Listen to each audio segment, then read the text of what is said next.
Hello, and welcome back.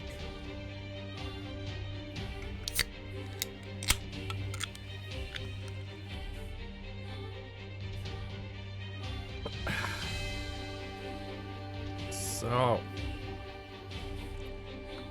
it is time for more Final Fantasy XIV. Last we left off, we had taken down a tower, one of Fandaniel's towers, saved the elephant peoples from their tempering, and then we set off back to Charlian, and there's not a whole lot that we can do in Charlian because the forum said if you try to meddle anymore, we will kick you out. We will kick you out of Charlian. You will not be allowed back ever. And it's like, fine. But we did find out that they do seem to have some sort of glorious purpose that they feel they must do, and it's imperative, but they can't tell anyone. And in fact, they've been cast with some sort of enchantment that makes it so that they couldn't tell anyone even if they wanted to, because they don't remember the information. That information is locked in their brain until the forum decides, yes, we will tell people about this thing. And then it suddenly gets unlocked. And then they can actually talk about it. But until then, they don't even know. They just know that they have to do things to prepare for something or whatever. There are things that need to be done, and they can't tell anyone. Why? So, we then met up with the Alliance and decided it's time to go to Garlemald.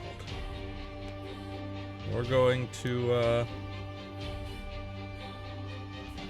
charge in, hopefully deal with whatever super tower they have there, and also hopefully save the people of Garlemald from their tempering.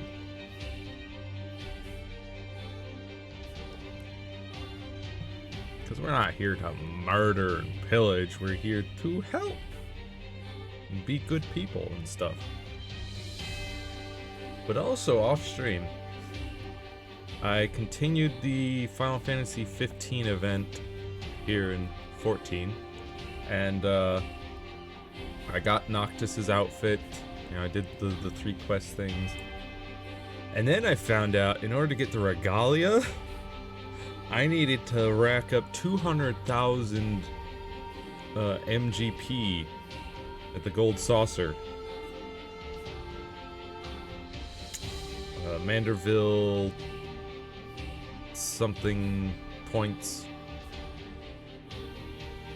I believe is the what MGP stands for. Anyways, I managed to do it.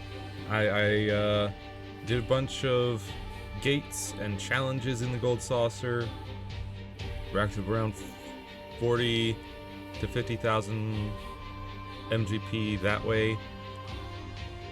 I got 60,000 from the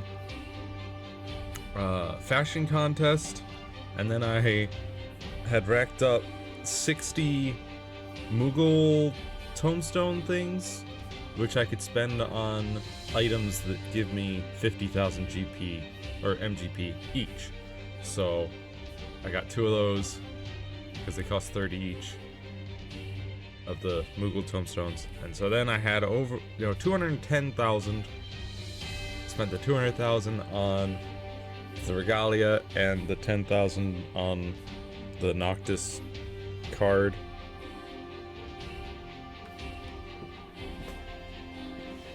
So yeah, finally got myself a car. And then I also, as you're, I don't know if you recognize the music, but I managed to do the Copied Factory. There's a group that was doing it last night, and I joined in. So I've been able to progress that. I got a bunch of near tracks, like City Ruins, Voice of No Return, which is kind of quiet, it seems. Alien Manifestation. Whoosh.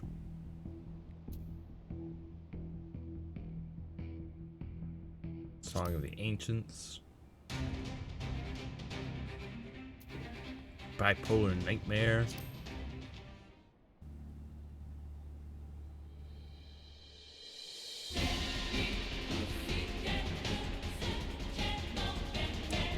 That's a good tracks. I also got the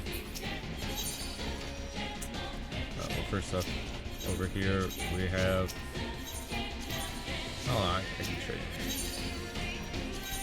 So I have also gotten the 2B outfit. I got that one essentially for free. I'm doing the raid. I also, of course, got the Noctis outfit here. I can show you. Looking pretty nice. Pretty swag. I got a full 2B outfit at the very least. I did get a couple other, like, bits. Like these boots. Which are much shorter. And I got some Yorha trousers, which are slightly different than the ones that are just 2B. I think I got gloves now. What else? Oh yeah, the Type 51 jacket of scouting here.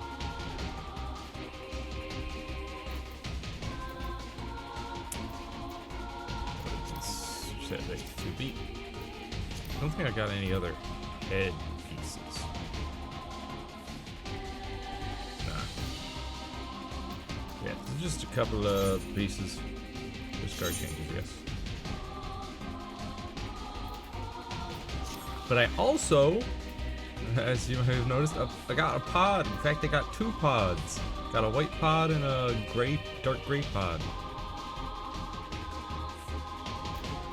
But we will switch back to Pororogo for our adventures today.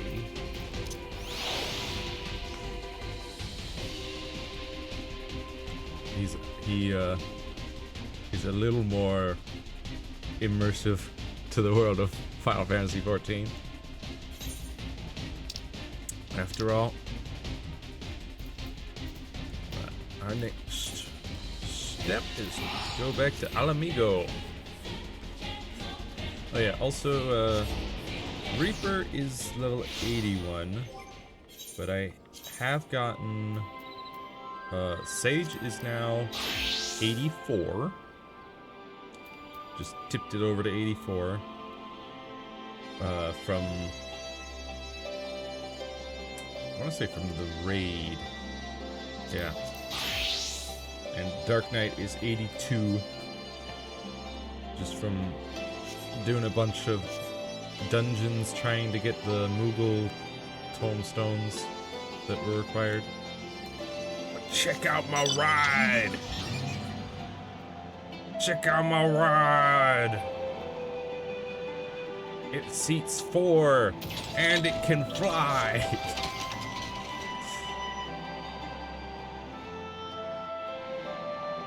Pretty sick. Cost me 200,000 MGP.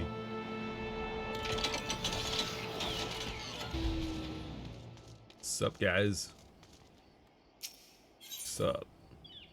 Maxima would have you meet your new traveling companions. As everybody turns to look at me, the other members of the Ilzabad contingent are gathered in the royal palace. I shall inform them of your arrival, so please make your way inside as soon as you are ready.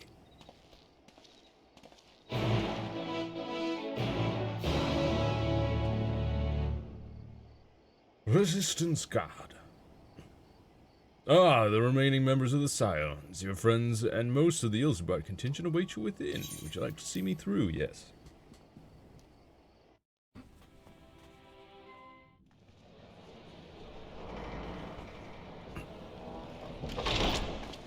By the 12. Oh yeah, also, since last Final Fantasy XIV stream, I got this new, beautiful 4K monitor. So, I'm now playing the game in 4K, though it might not look super different to you, being as streams can only be, as high as 1080p currently, but what can you do? At any rate, it should still look a little bit better because it's going, instead of just 1080 to 1080, it's 4K just being sized down a bit for 1080. But I gotta say, on my end, it looks gorgeous. Can't wait for the graphical update. It'll be looking even better. Also, that is a lot of people.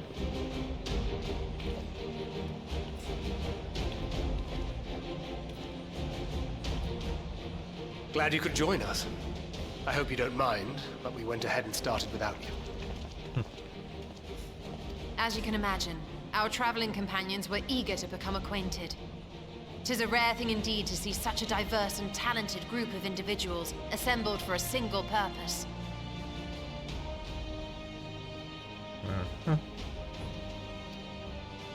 We fight not only for the sake of Eorzea, but for the entire world, including the people of Garlemald. Much rides on the efforts of the Ilzabad contingent.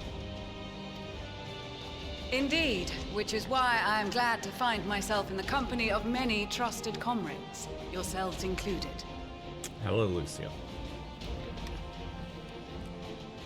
Lucia! I have come at the behest of Lord Emmerich, who has honored me with the role of Ishgard's representative. And for the good of all nations, not least my former homeland, I am determined to see this mission through to its end. Makes sense that she would be chosen. We have a hard road ahead of us, but walk it we shall, together.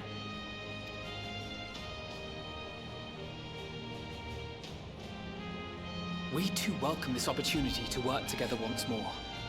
I have faith that if there is a way to resolve this conflict, we will find it. I mean, just look at the lighting. Looks good. Allow me to introduce you to the rest of our company. I mean, obviously, textures bit pixelated, but the lighting is gorgeous. Everyone!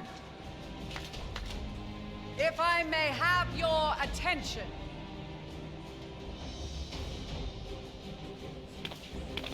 Oh, it's the Black Mage Guild. Nice.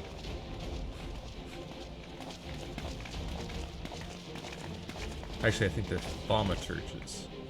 Thaumaturge Guild.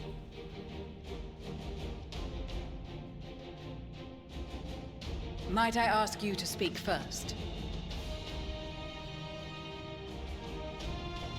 And I believe If I must. Alron Senna. Are you of the Conjurers Guild, or are you just a conjurer? I am Arun Senna, spokesman for the Gridanian delegation. Here on behalf of my esteemed sister, the Elder Seedseer. Okay, you're just brother to the Seedseer. We shall provide support and protection to those in need during our time in Garlemald. To that end, I am joined by healers selected by the Conjurers Guild, with the Order of the Twin Adder's Finest serving as our escort. Mm-hmm.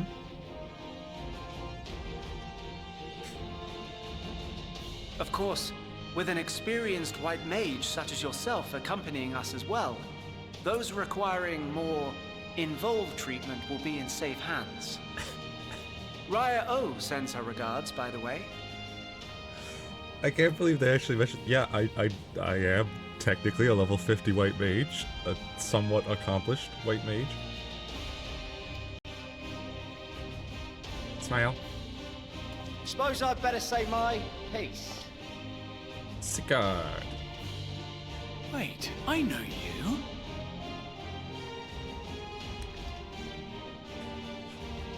The name's Sigurd, in case you've forgotten. Truth be told, I'd rather you had forgotten. Any road, the Admiral asked Captain Hillfear to send his best, and for whatever reason, he picked me. Yeah, you're the one, I believe, who decided you were going to be a pirate no matter what. Of course, if I'd refused, I'd be the laughing stock of the bloody executioners, and my reputation's taken enough of a keyhauling as it is. But more importantly, like any pirate worth his salt, I know when you're staring down a storm, you gotta trust in the commander of your ship. Yeah. You finally learned your lesson. So if the Admiral wants us to go to Garlemald, not for plunder and glory, but the promise of peace in our time, then that's what we'll do. Yeah. Since we all know how much the Empire loves its steel, we thought we'd bring along a few smiths to make the most of it. Give them a pile of scrap and they'll cobble together anything you fancy.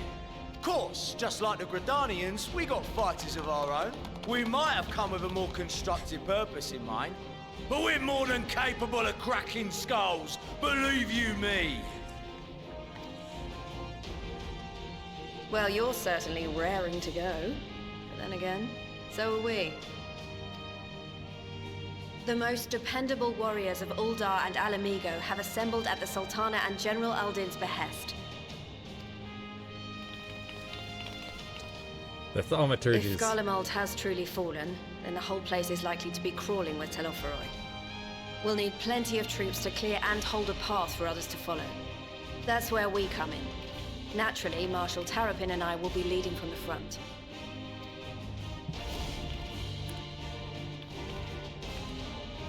It's been some time since I last saw you in your element on the battlefield. It has. From what I've heard, you've become pretty fearsome yourself. Master Matoya, the avatar of destruction.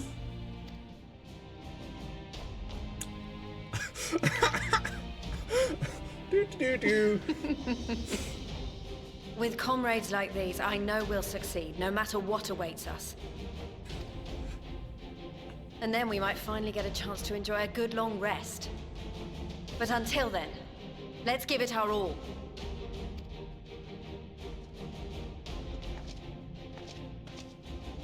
As for Ishgard, we Temple Knights have come in force to uphold our nation's commitment to the peace and welfare of our allies.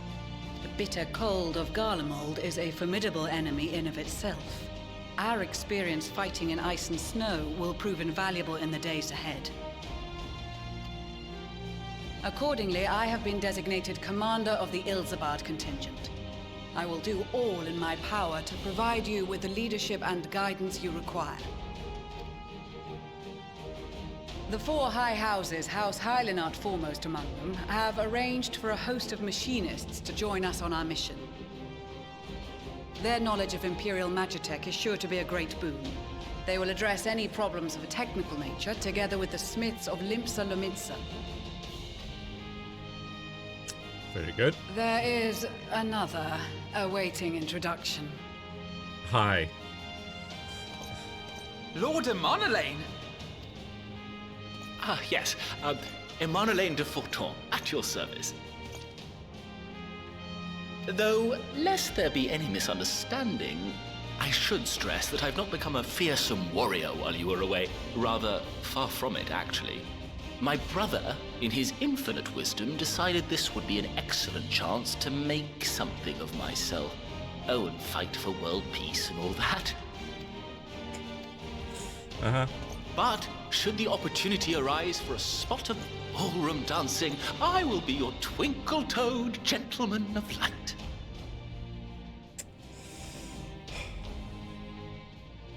Twinkle-toed gentleman of light, eh?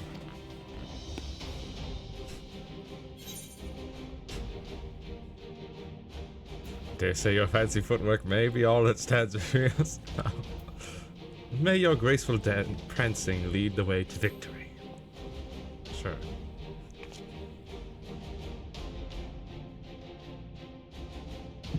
Huzzah! I cannot wait to regale Honohua with my tales of daring-do. Haha. I believe that concludes introductions for the Grand Company of Eorzea. I believe that concludes. Our allies from the Eastern Introductions. Alliance were due to arrive some time ago, but it would appear they have been delayed. That's not great. Would that be the shinobi of Doma? Actually, they've been tasked with relaying messages back and forth between the various Eastern nations. According to Lord Hien, however, an equally capable company of warriors has been sent in their stead. Out of my way, you preening fool! Yep. Yep. That's what I thought.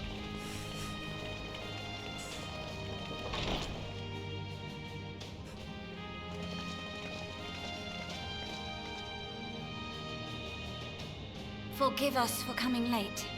We are the delegates of the Eastern Alliance. Hold up, look at this guy's mustache. Look at it's like how did you do that to your mustache, sir?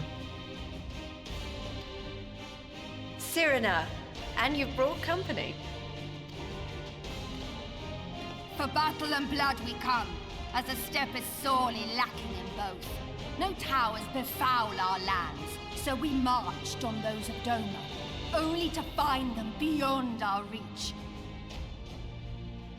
But now our thirst for slaughter will be slaked. No quarter to the enemy! Sadu Hatun, no. We go to make peace with the Iron Men, not war. Warriors of the Steppe, we've heard many tales of your bravery. We welcome you as allies. And these other ones you have brought are... Members of the Dalmascan resistance group, Lente's Tears. And the Bosnian resistance. Between them, they have a wealth of experience in espionage, and are particularly adept at infiltrating Imperial facilities. Which is fortuitous, since Garlemald's domain is so vast that I could never hope to handle reconnaissance duties all by myself. Dalmasca, Bosnia, Alamigo. All lands which have suffered the tyranny of the Empire. I would never presume to question your motives. Nevertheless, I must reiterate that our goal is to aid the victims of the Telophoroi, the common folk of Garlemald. And they are victims, make no mistake. Though I understand that many may struggle to see them as such. You're more right than you know. For every one of us that answered the call, there were a dozen that refused. Makes sense. Not only in Alamigo, but everywhere we went. And who could blame them? The Empire's always been the enemy. But after seeing what we've seen, fighting and working against and with Garleans, there's no denying the simple truth. They're just people. No different from you or I. They've got their share of liars and murderers, but so do we. So do we all. Fordola, who once swore herself to Garlemald, has proven herself a trusted ally time and time again. Every Eorzean here knows Cid Garland, the Imperial defector who shared with us countless technological wonders. Maxima, who stands with us today, tried to reform Garlemald from within and make peace with Doma. So you can believe me when I say that every fighter here understands and accepts that the Imperials are not monsters and are deserving of help. Or at least that they were able to put aside their feelings for the greater good. It won't be easy, but we're all determined to make this world a better place. Yeah. What lingering concerns I may have had were clearly unwarranted. I agree with everything you said wholeheartedly.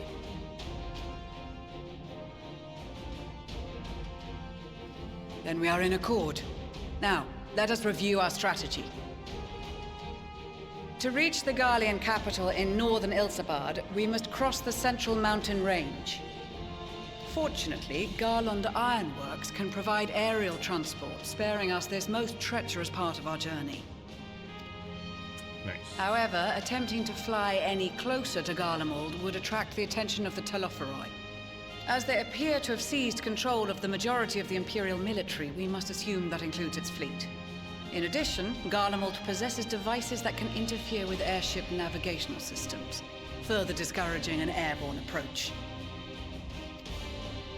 Given the circumstances, the closest we dare deploy our contingent is an area between the range and the capital, the Magna Glaciers. From there, we must travel the rest of the way on foot. We will also need to bring the airships with us to ensure we can withdraw with haste.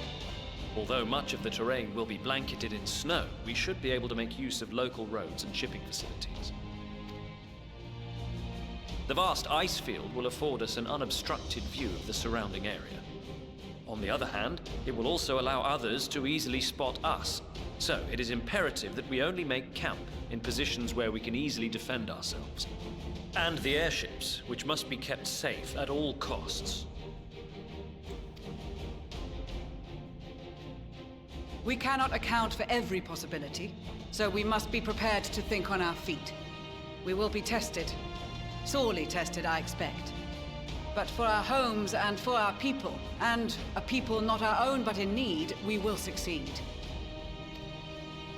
Spare no effort in your preparations. Once we depart, there is no turning back.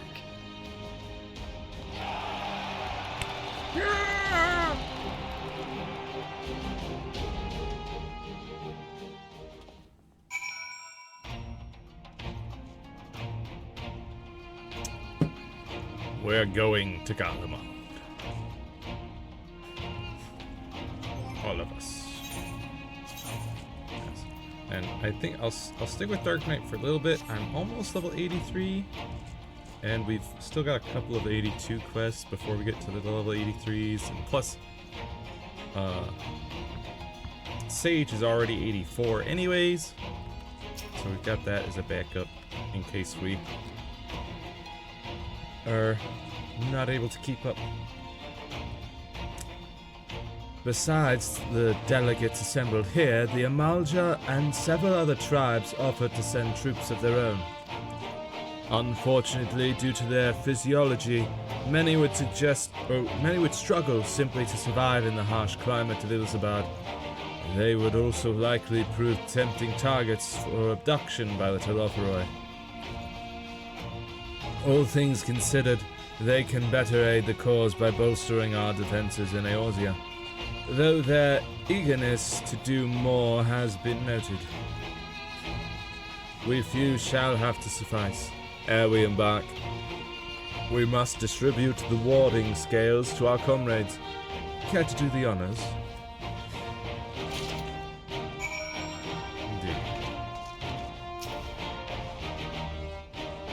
We heard it would be cold in Garlemald, so we came prepared. Good.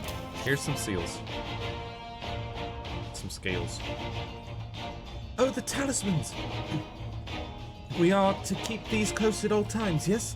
I will see that no one misplaces theirs. Ah, and before I forget, I have a message from Hien. In distant lands, in times of strife, together stand, together fight. In darkness shines the light of life. I hope I have done his words justice. Doma, like much of Othard, has been plagued by the towers. Yet, while he could not be here, he wished to express his shared conviction. Kien and Yugiri labor without rest to unite the people, and with their aid will we keep the enemy at bay. And we of the Steppe and the Eastern Alliance will repay their efforts by ending this war. Indeed. Arun Sena. Yes? Scales. So these are the famed warding scales. Enough for me and my men, I see. Under normal circumstances, I would not be allowed to travel outside of the Twelveswood. The Elder Seer, however, has granted me special permission. She has bid me lend my magics to the people of Garlemald, while learning all I can of their ways. In so doing, I will come closer to understanding myself and my place in the world, or so she says. I say it is past time our allies benefited from the power at a Seer's disposal. Some bemoan that we hide our light under a bushel, and I intend to address that criticism. Man, the lighting in this room is so good. Shadows could maybe do with a little bit of work, but the lighting, the way it shines across the floor, it looks so good. I hear you've got something for us.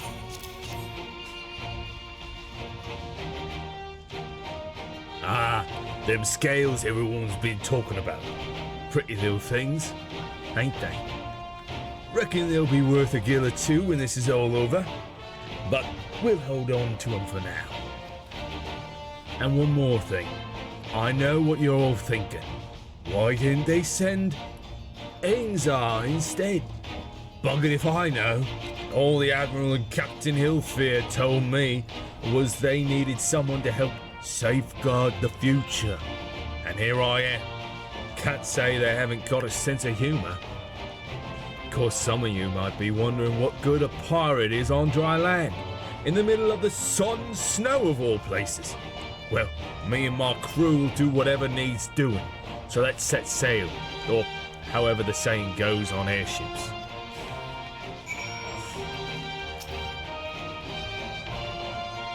That a set of warding scales I spy? Not that I would know what they'd look like. Sure is. Wow, look at these! Even a layman like me can tell they're bursting with ether. All the better to fend off the tempering waves? Is that the right term? Anyway, these will give us one last thing to worry about, which just leaves the other mountain of whatever else is waiting for us in Garlemald. Only one way to find out, eh? And nervous or not, I'd march through all 7 hells if it gave me a chance to put Xenos back in the grave where he belongs. Yeah. Warding scales for the Ishgardian delegation, I take it?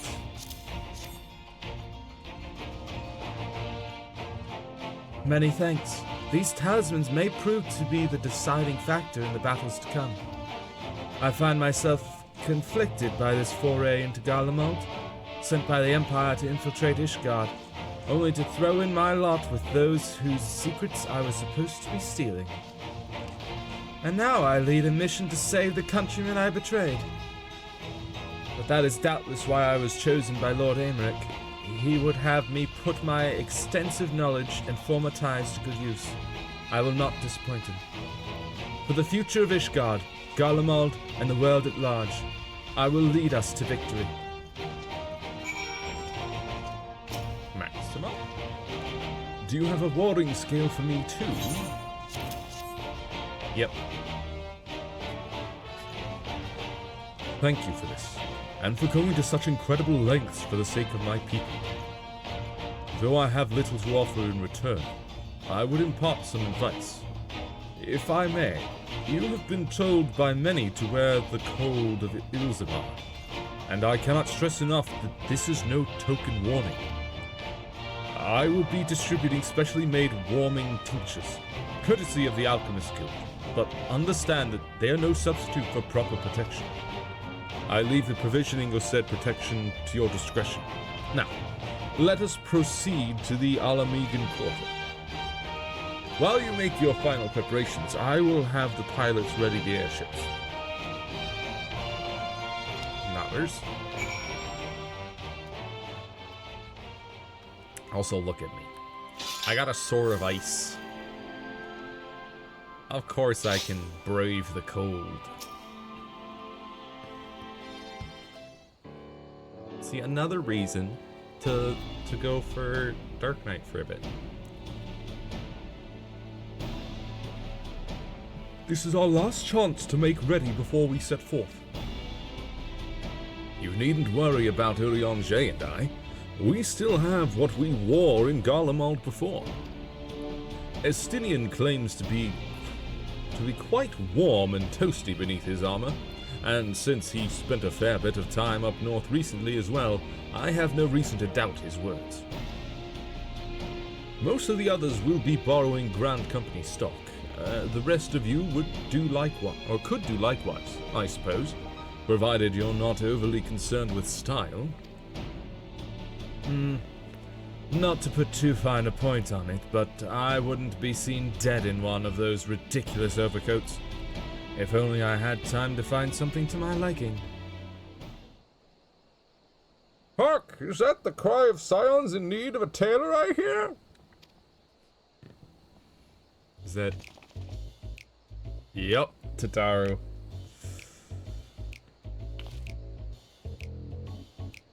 But how? I have my ways. Oh, yes, indeed. You thought you could sneak off to Ilsabard without telling me? Ha! Nothing escapes my notice.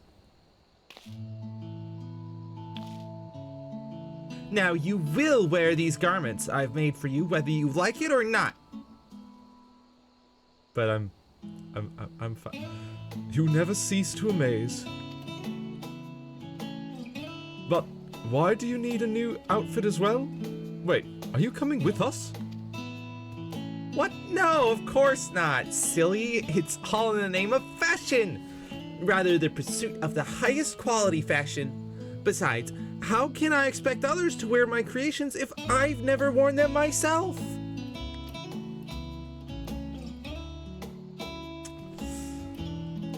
I did have one other thing to share.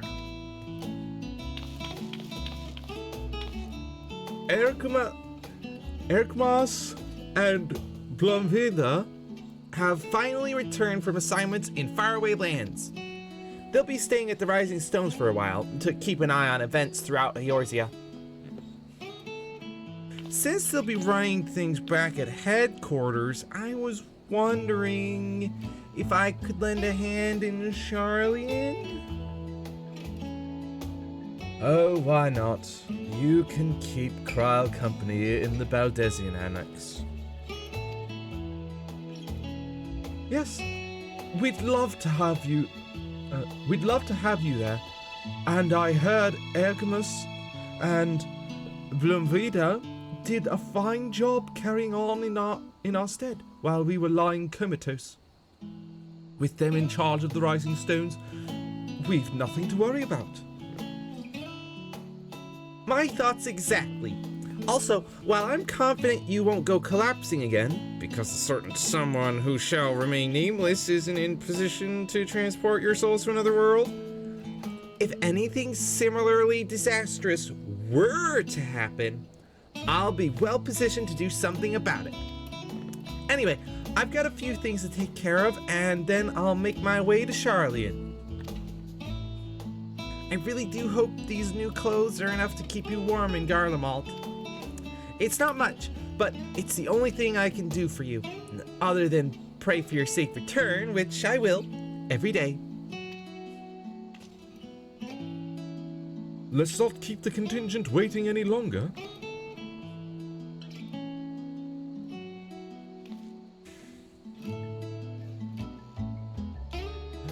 Here are your winter woolies, handcrafted by yours truly. I'm sorry, but I will not be wearing that right now. Wait a minute.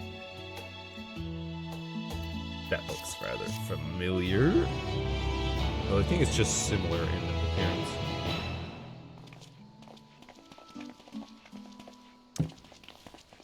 But again, the thing I'm wearing right now is plenty warm. Thank you. I am the one-winged penguin. One-winged penguin. Yeah, see this, and then we've got. Here. I have this. Yeah. It's like almost exactly the same. You know, just different colors. See? I knew it! And a slightly different design down here. Very slight. They're still kind of curvy, but they've got different curves, different pattern. Anyways.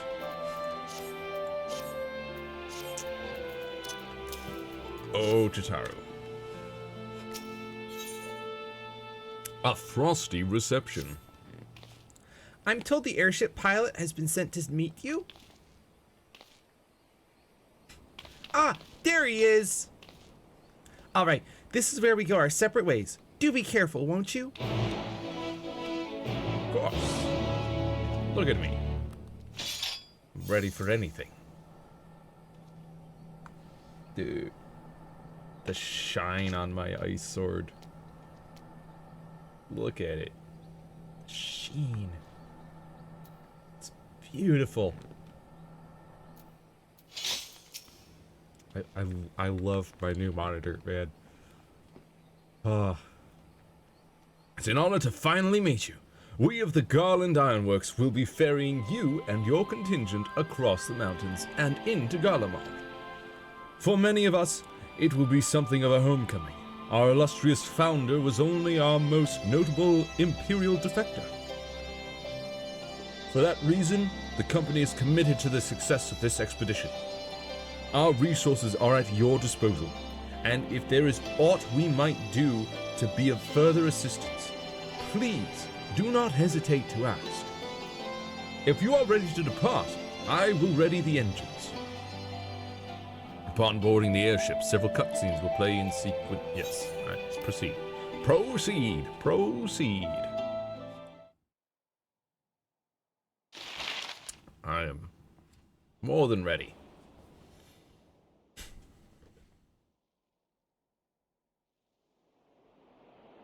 Check out this map. Are we gonna be parting some clouds? Ilsabad, divided in twain by a vast mountain range. Those who would traverse its jagged peaks face peril at every step. But why go by foot when one can simply fly? Looks like we will not be parting any clouds today. But to be fair, Garlemald itself seems to already be revealed on the map. On the outskirts of the Imperial capital, in the frozen wastes of the Magna Glacius,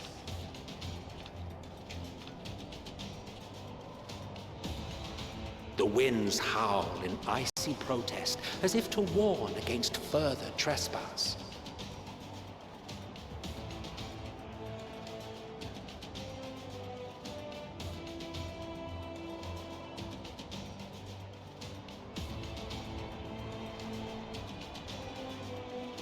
Look at me, standing there, not cold at all. Meanwhile, I'm in Elaine. We've received word from Thancred's reconnaissance party. They have sighted a detachment of heavily armed Imperials. Survivors of the Civil War, perhaps? Dude, Alice's coat looks cute. Perhaps, but there is more to it than that.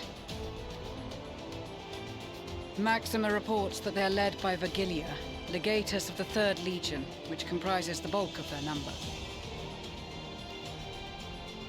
However, they are also joined by several members of the 1st. Huh.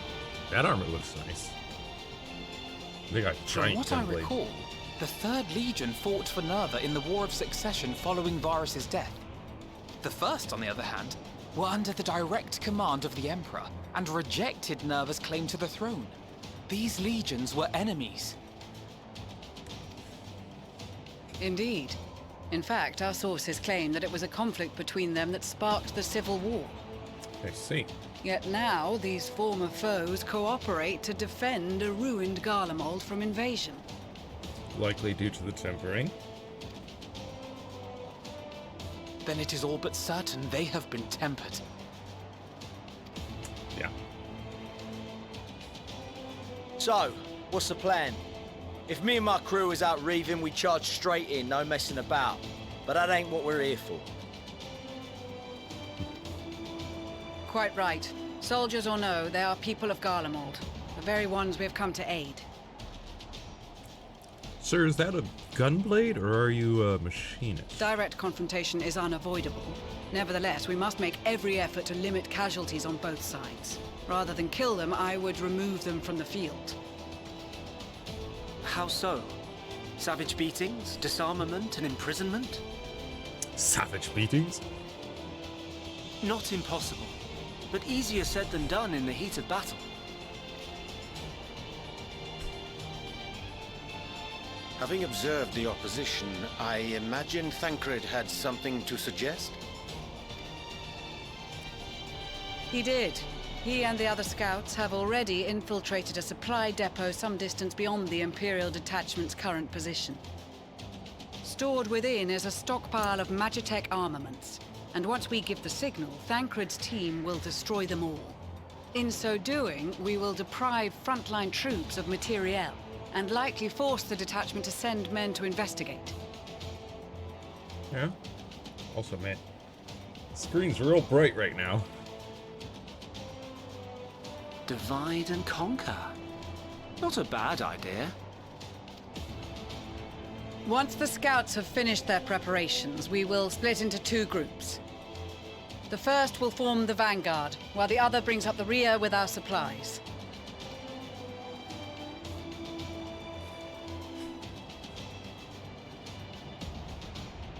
As for the Scions, I ask that you lend your assistance where you deem it needed most. I would prefer, however, that you accompany the rearguard and be prepared to join the van at a moment's notice. Kept in reserve as our trump card, so to speak. Very well.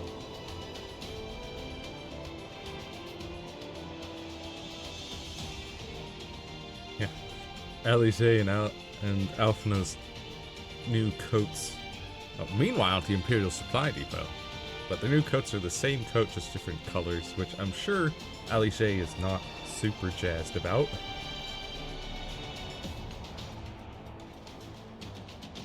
But also, they both just got brand new outfits. And immediately, oh man, Thancred, your armor, you know, cold resistant armor. Your proposal was well received. More specifically, they asked that we destroy the Imperial's toys in as spectacular a fashion as possible. Ishtola always did have a flair for the dramatic. She's not an easy woman to please, but I shall do my best to satisfy her thirst for fireworks. All right, once more for my peace of mind. Our first objective will be to rig the enemy's Magitech with explosives. After we've withdrawn to a safe distance, we'll detonate them remotely. Our second will be to issue a deactivation command to the automated units via the control terminal. If our calculations are correct, this signal should reach those deployed on the front line, giving our friends a much-needed upper hand. A blizzard will help us stay hidden, so let's aim to get in and out before it passes. Trust in the plan, and we should all live to see tomorrow. Seriously, this guy and his mustache. In the meantime, I will relay messages back and forth as the situation unfolds. You'll forgive me if I ask again, but are you certain you wish to play the lone wolf? Of course he is. Wouldn't have it any other way.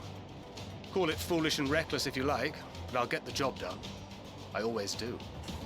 He is a tank now. Very well. I wish you the best of luck. A gunbreaker, in fact.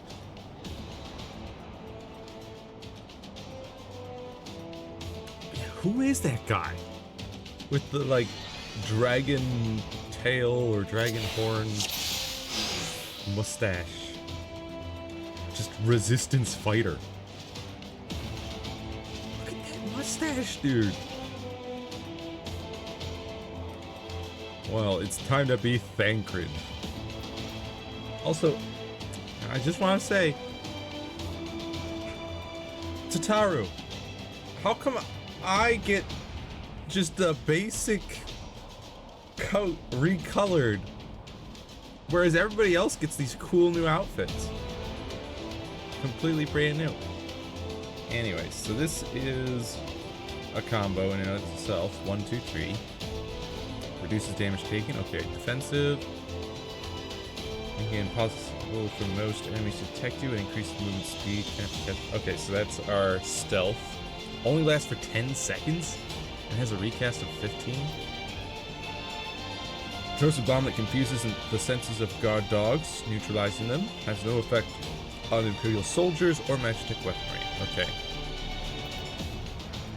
And while hidden, delivers an attack that neutralizes Imperial soldiers. When the target is Magitek weaponry or a guard dog, it delivers an attack with a potency of 100. It can only be executed while under the effect of swift deception. Okay. Assuming there is nothing else you wish to confirm, we may commence the mission as soon as you are ready. Commence the mission. Yes. Keep your wits about you. It's time. We only have one shot at this, so let's make it count. There we go. Oh no. Barry went down right as I walked away. Excuse me.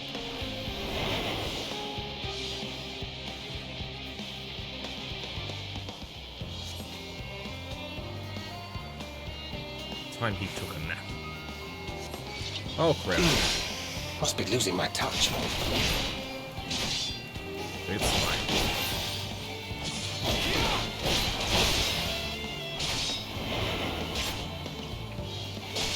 I can't get it. Wait. Oh well. I was hoping I could just stealth. Deal with it, but nope.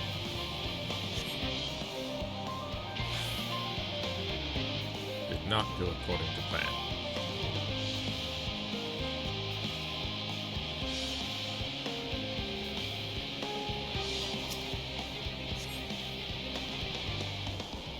Don't notice me, don't notice me, don't notice me. Damn, spotted. Dang.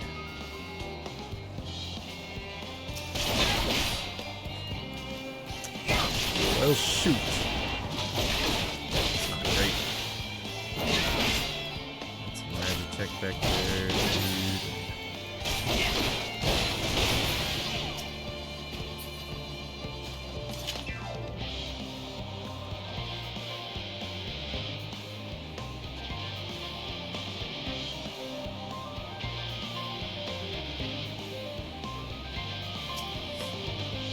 Planting explosives.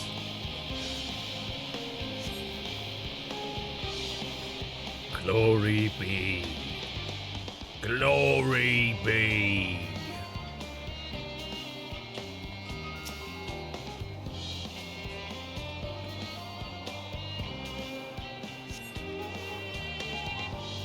Does that thing move? Yeah. So I thought. Seven hells. Seven.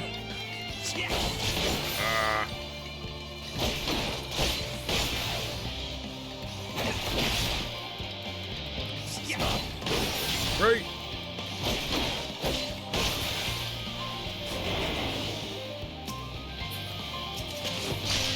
Let's go deal with you. Open the gate immediately. Let's go, let's go, let's go. Okay. Let's get that is a better look. Got two guards over there. Glory be. Ah, beast.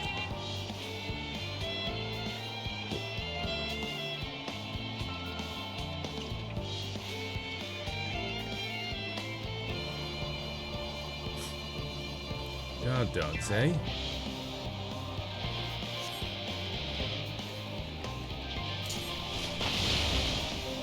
Whew.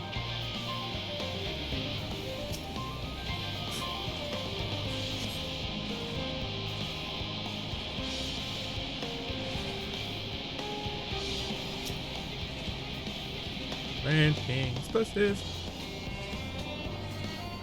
Don't notice me, don't notice me.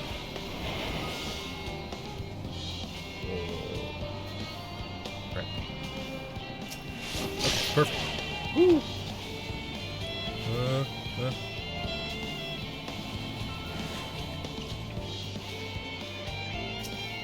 Don't notice me.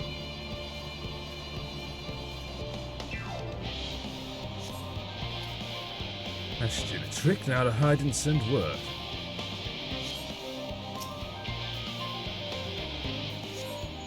This is Thancred. The explosives are in place. Very good. All is proceeding as planned. Head to the control terminal. It should be to the northwest. Understood.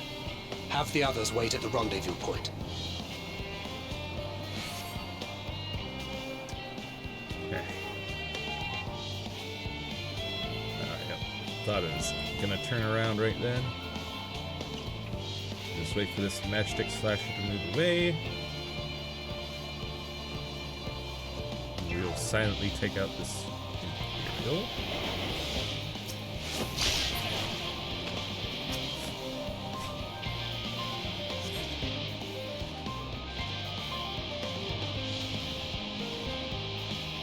Glory be. Goodness.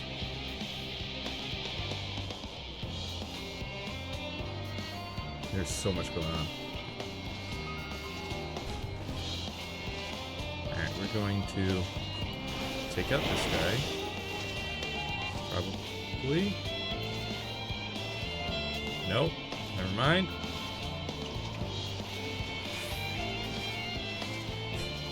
Wait, 2, 1, alright. We're gonna take out this Imperial.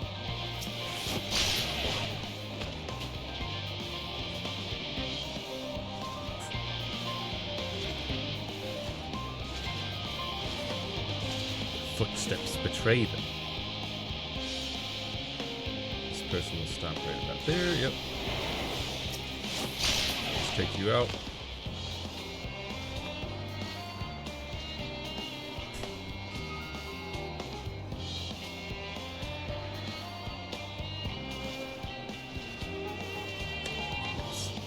Slasher's there.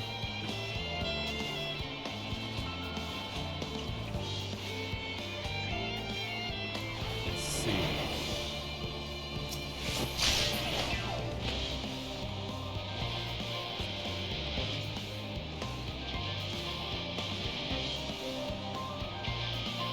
Wait for this slasher to move, then we'll go take out that dog.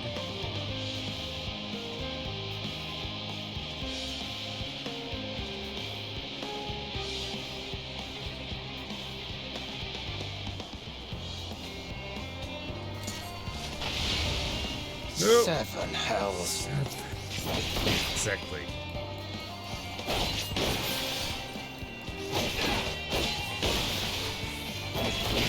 Should wait for everyone else. Come on.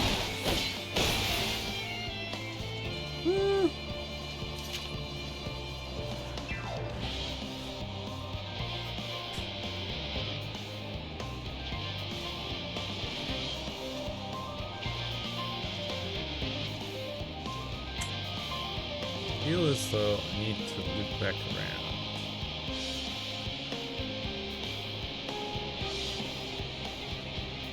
For that guy.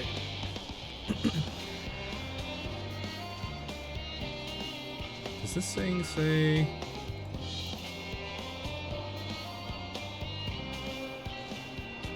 Okay. It just says most enemies. Doesn't say anything about Magitech. I thought it said that it didn't work on Magitech, but I think that was other abilities.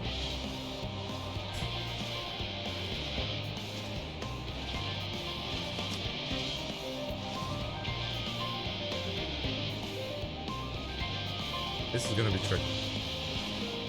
For sure.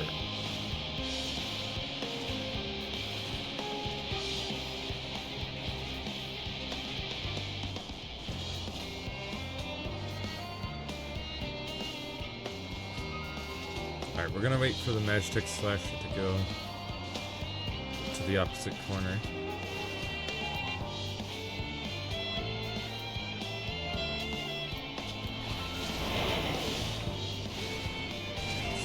Over here, use this specifically just on the dog.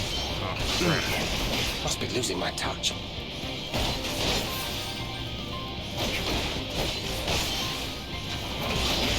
It's not great, not great.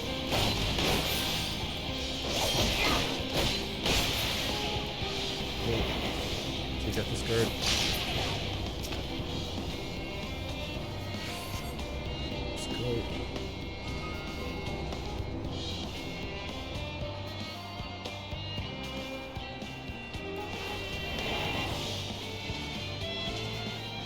That's the control tower.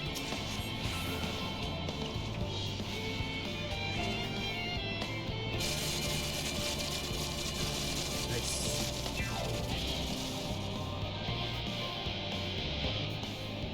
Alright, so now we need to get to where? Just leave? Okay. Woo! We did it!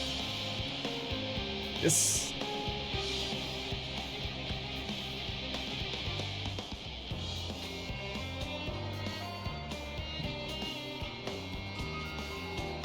A few bumps, but not too bad. You are returned, and none the worse for wear, to my considerable relief. What news from our comrades? They stand at the ready. Excellent. Then let the fireworks begin.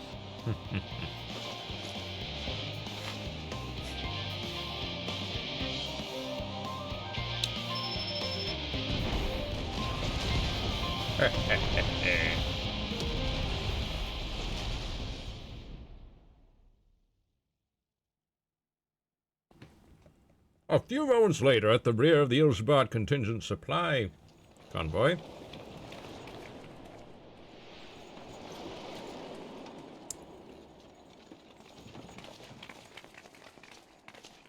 It's us.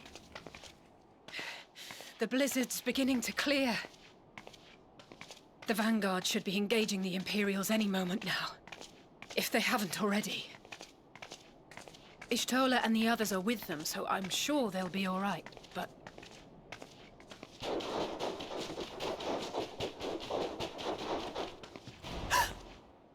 Wait! Something's coming!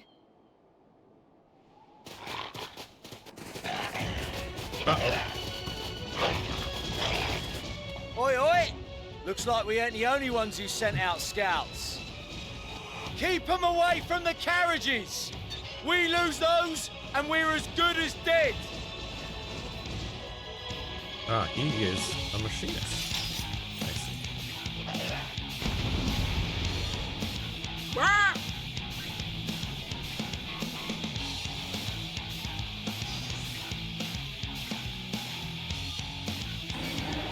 Well, I happen to be a tank, so I'm afraid Protect the others! keeping things away from other things. Any other? Hey, you. Get off of them.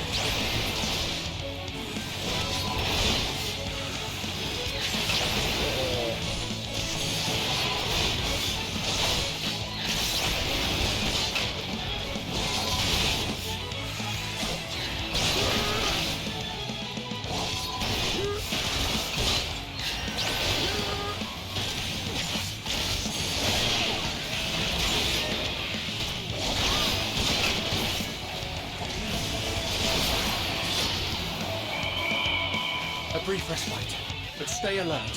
What? Respite? What about up here? Keep the carriages safe. Well, I guess I wasted my friend here.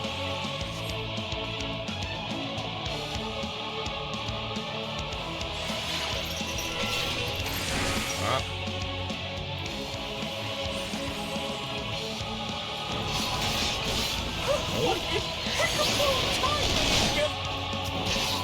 Hi. Fear not, friends! The savior of Ishtar is here! Yeah, me.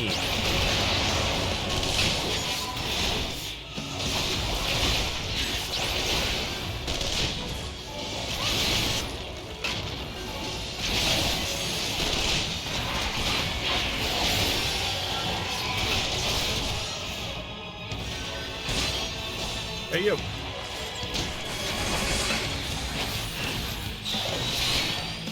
Yeah. And you.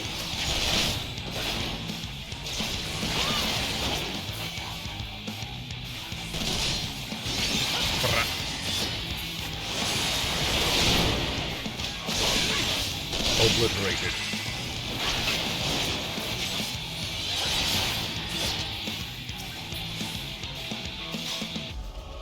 A fine display, but the other carriages are still in danger. Yeah. Go on ahead. We'll hold the line. Only it would let me. Ah, there we go. We're the only ones still struggling. Yep. How we put our backs into it then? Indeed, it is. I've been itching for a good swing.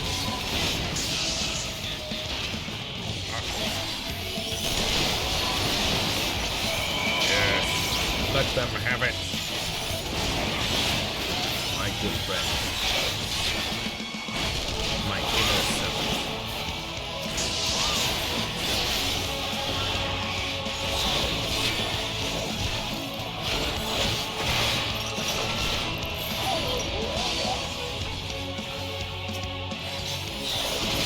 Whoa.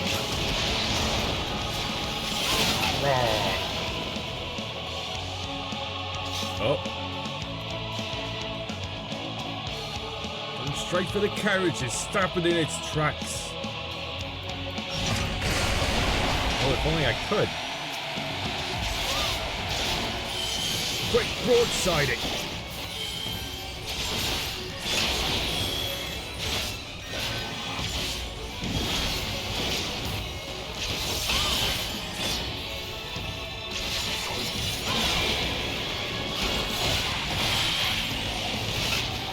Salt the earth.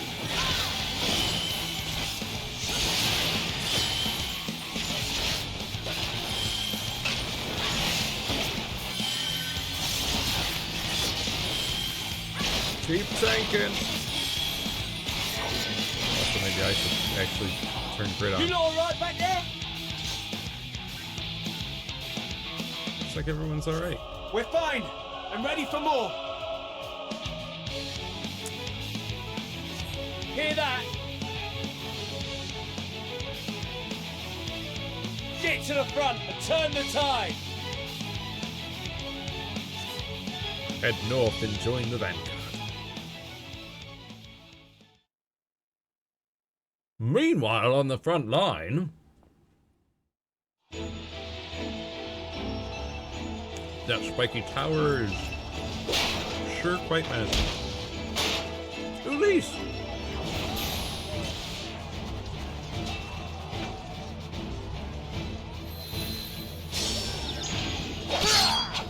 Did you just cast sleep? Did you really cast? Removed from the field was not a euphemism for enthusiastically murder. It's nothing that won't heal in time. The trouble is, their tempering has made them utterly fearless. Subduing them would be easier if they had the capacity to submit in the first place. Well, this is the path our young charges would have us walk, and that we all agreed to follow. You knew it would be hard, yet still you pledged your lance, did you not?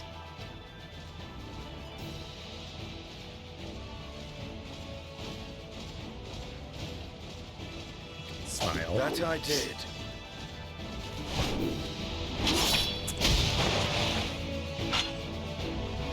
Hey.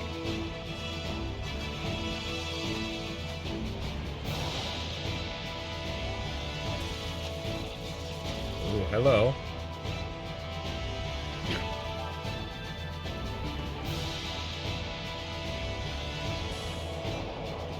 It is a big gun lance? That's Virgilia. Damn it. I need to help the others take her down. There's no end to them! Here I am.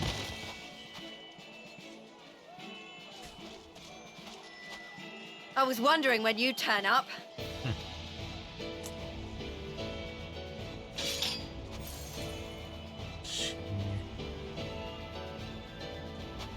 There's no stopping us now. Come on. Let's show them what we're made of. Yeah. That's right, there's no stopping us. Though I can't help but notice none of the four of us are healers. Hopefully there's a healer out on the field somewhere. We have them now! Forward! Indeed. Hey, you. Get off my friends. I'm a tank. Got grit on. Got that gritty. Whoa. Right! Let them have it! Right.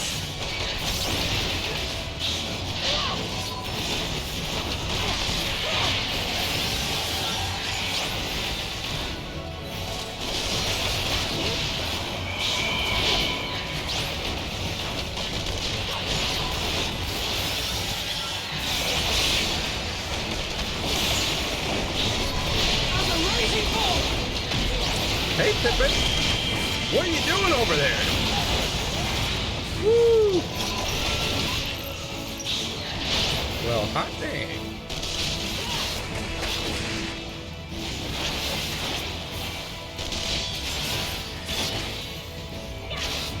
Give me help. And die. Oh. Okay, there's... Whoop, now that's not good. Oh, here she comes. That's her! Virgilia! Virgilia. Hey, fight me, I'm a tank. Do not fall behind!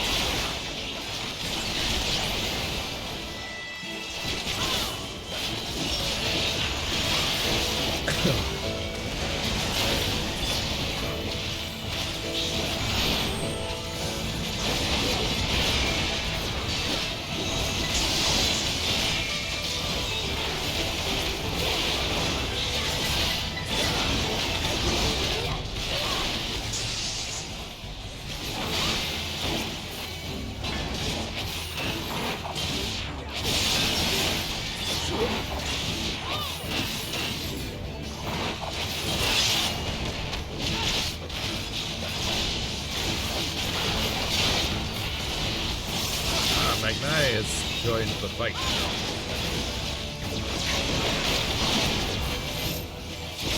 Oh.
You are violating the law!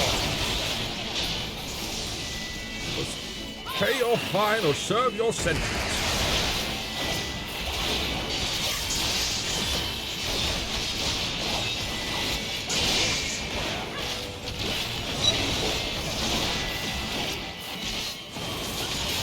Prepare salvo.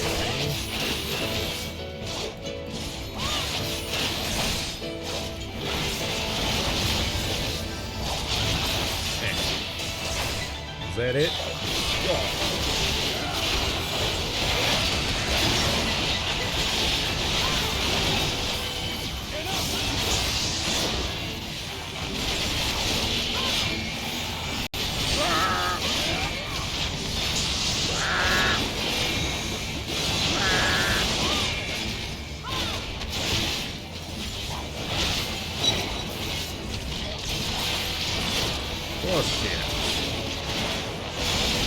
More fodder for my flame.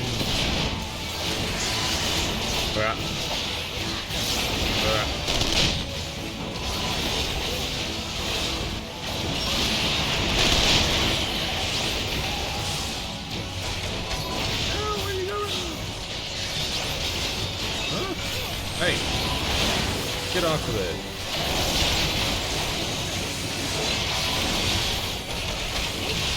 Take off.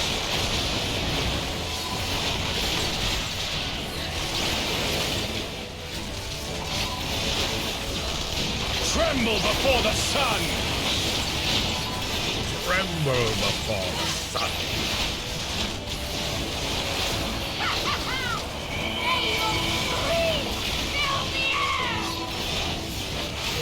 May your screams fill the air!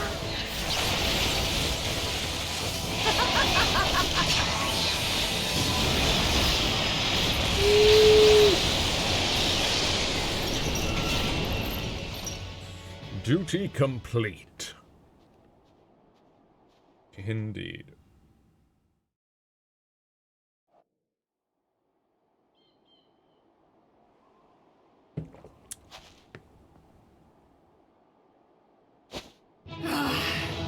A worthy adversary! Rest! Recover! Reclaim yourself! Then we will fight again! To the death! Sadu Hatun! Sadu Hatun! That was the last of them. The day is ours, thanks to your timely arrival. What of the supply caravan? They're doing alright, last I checked. Outmaneuvered, but not outmatched. Good. Let us take the Imperials into custody and rejoin our comrades. And soon we shall arrive at the capital.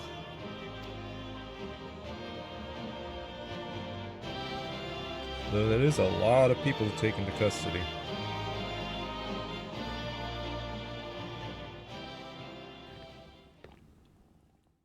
So cold and unforgiving. Thus spoke Emperor Solus as he gazed upon his barren domain.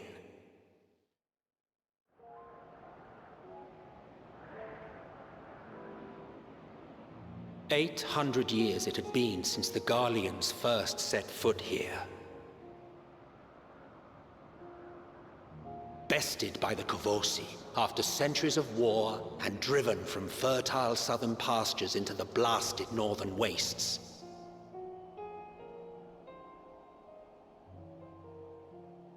In that garden of desolation, they clung to one another for warmth, freezing, hungry, desperate, hated.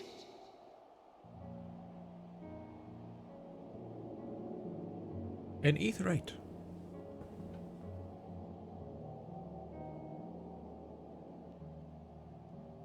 The chosen forsaken.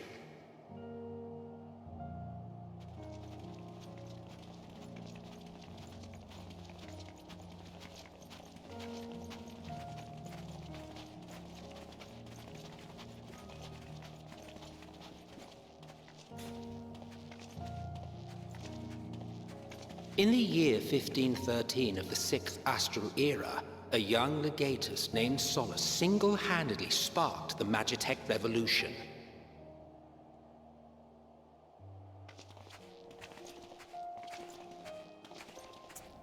Why is Emmett so How did he conceive narrator? the machina that feed on ceruleum? I mean, I guess he was. Once a common, soft-spoken soldier, how had he so quickly ascended through the ranks?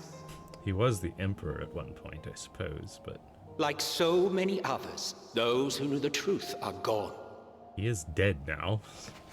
Taking in the capital with his eyes for the first time, I recall thinking to myself, far colder on the earth than in the heavens. Yes, far colder indeed. Bitterly so. Look at that looming tower. Garlemald.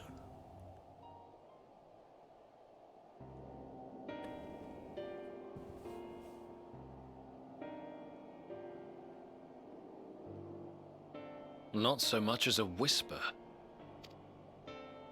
The roads leading beyond the city walls would have been used less in recent years.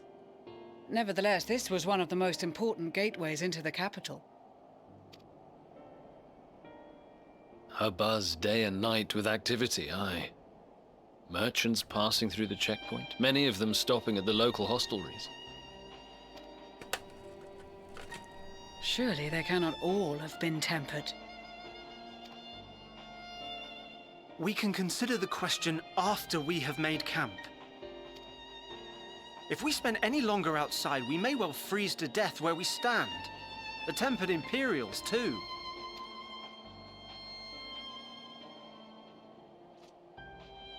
This will be our temporary base of operations. Secure shelter for ourselves and the injured, and dispatch scouts to survey the surrounding area.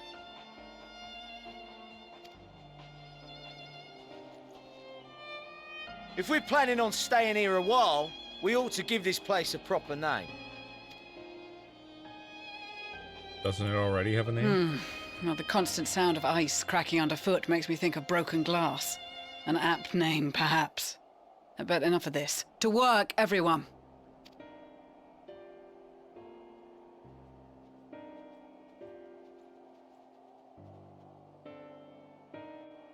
I would think the place already has a name, but I guess we're gonna call it Camp Broken Glass. June.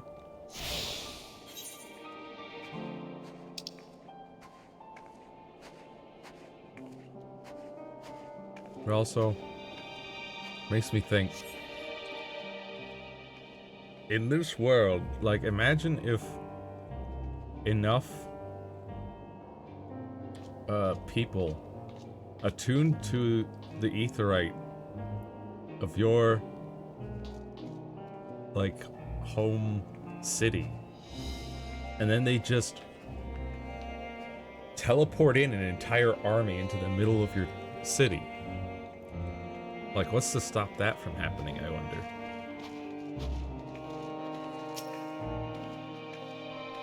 I mean, that would be a way to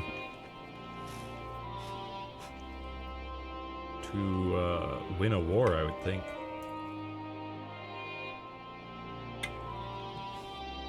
Just slowly, one by one or two by two, have people infiltrate, get attuned to the aetherite, and then just gear up back at base, and everybody ports in all at once. Just like 100, 200 soldiers right in the middle of town. Out of nowhere. In spite of the obstacles we've faced, our plan proceeds apace. Just a little farther and we will reach the capital itself. Still, we mustn't get ahead of ourselves. As soon as the camp has been made fit for purpose, we are to discuss a course of action with Lucia. Would you mind asking Ishtola and Graha to join us in that building to the northeast of camp? Alize and I will meet you there.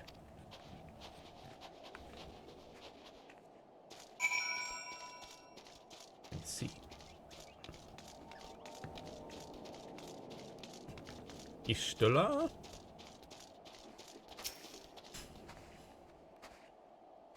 A meeting? Yes, I'll make my way over once my head is cleared. In truth, I've been feeling out of sorts since we arrived. The air is thick with a palpable aura of malevolence. 'Tis the monstrous tower on the horizon, jagged, hideous, unholy. Even at this distance, its presence is overwhelming. Much like the sensation I felt in the Tower of Zot, only a far more terrifying. Ether flows increasingly towards it, converging into a swirling mass of unfathomable power. For a blessing, the constant chill in the air is helping to anchor my senses in the here and now. Tell the others I shall be with you in a few moments. Alright.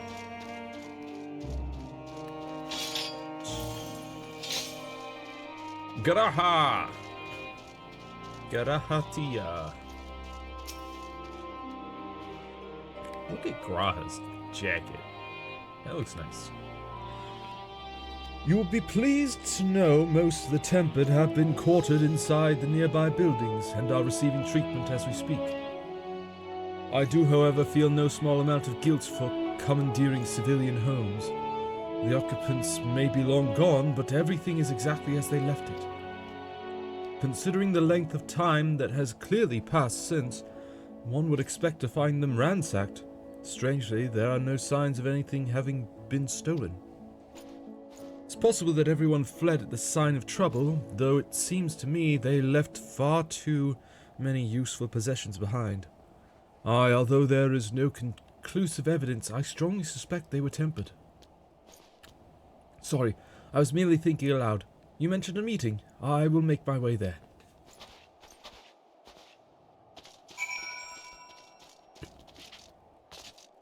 Yes. Yeah, I would think that everybody got tempered and walked away, and of course they wouldn't have been ransacked, because there's no one to ransack them. Everyone's tempered. All of Garlemald.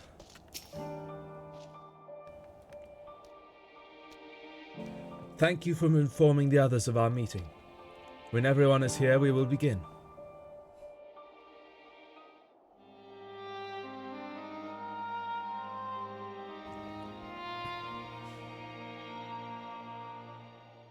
Our present situation is as follows.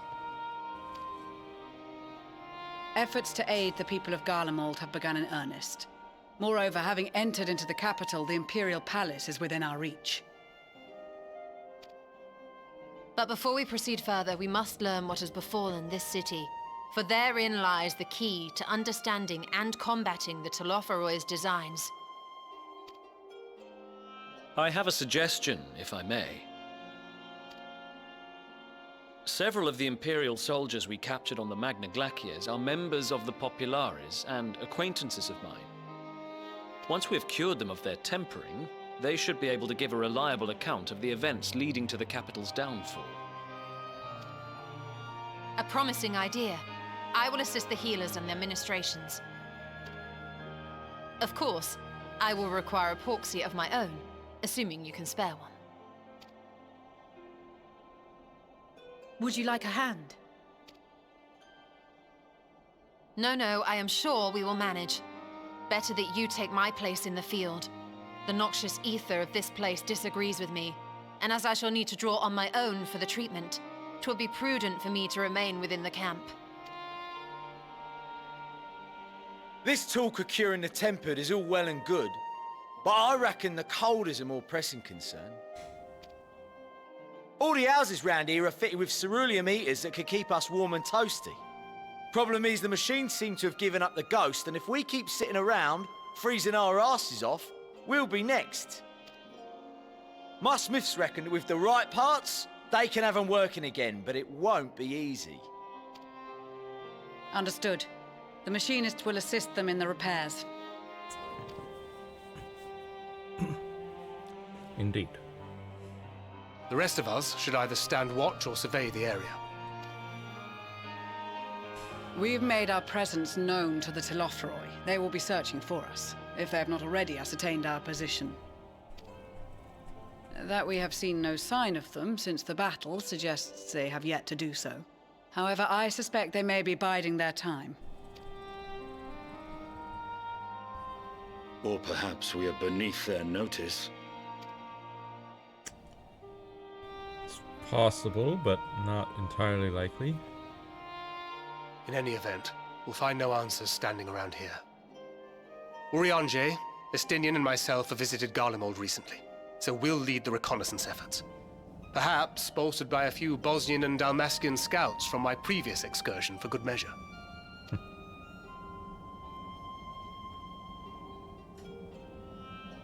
Don't forget about us Alamegans. We have experienced scouts of our own. Well now, this is turning out to be a rather sizable team. With such numbers, we should be able to cover a wide area with relative ease, including that surrounding the Imperial Palace. How about you, Graha? I have a feeling we'll find a use or two for that vanishing spell of yours. Twould be my honor to be of service. Though I doubt that you of all people need rely on my tricks. That leaves us with guard duty. Guard duty. As a matter of fact, I have something else in mind for the two of you and Alphino.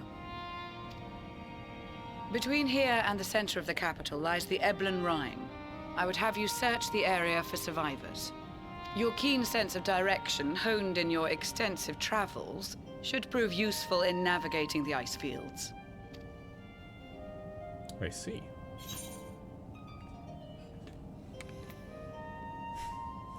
I suppose there's nothing else that needs doing.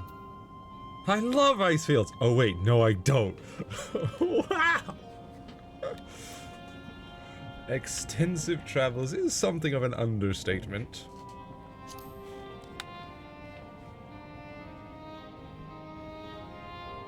This too is a vital task, and I appreciate your willingness to see it done. Rest assured that a serving of hot soup will be waiting for you. You all have your duties. Let us make haste. May the Fury bless and keep you.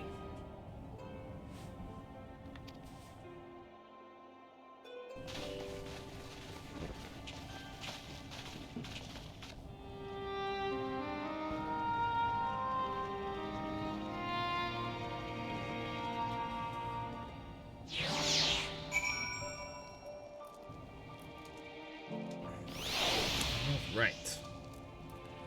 They say.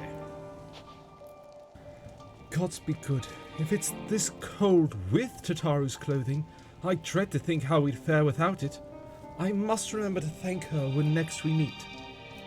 It makes me realize, too, that while the people of Garlemald have spent their whole lives in conditions like these, even they'd be hard-pressed to survive away from the warmth of their homes.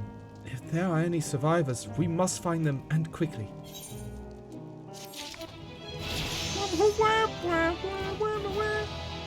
83. Nice. Tracks in the snow. Which... let's see. Alright. There'll be 5 more level 82 quests after this one.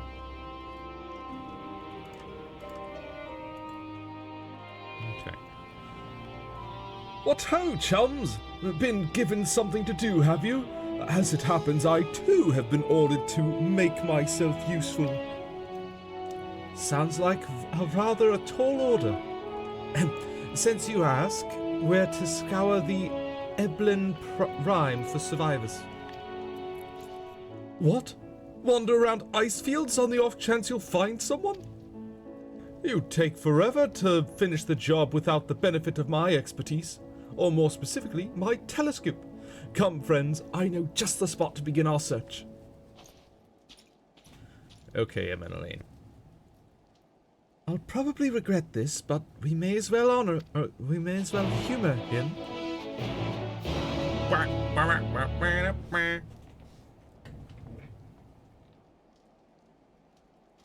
Okay. Well, also... 167 to the east, eh? That's pretty close.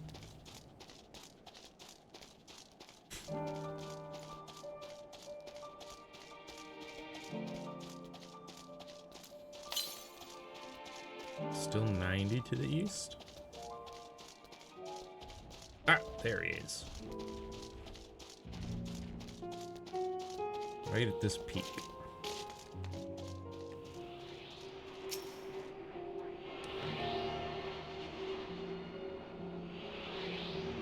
Those giant muscle-bound rams. It's like buffalo rams. Also, yep, same number of ether currents here in Garlemald. And then there's still 3 more areas after this.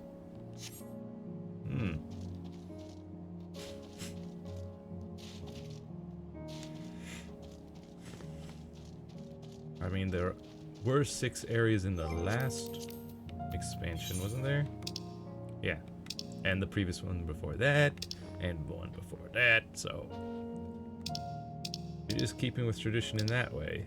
Though, more than double the exploration ether currents than previous expansions.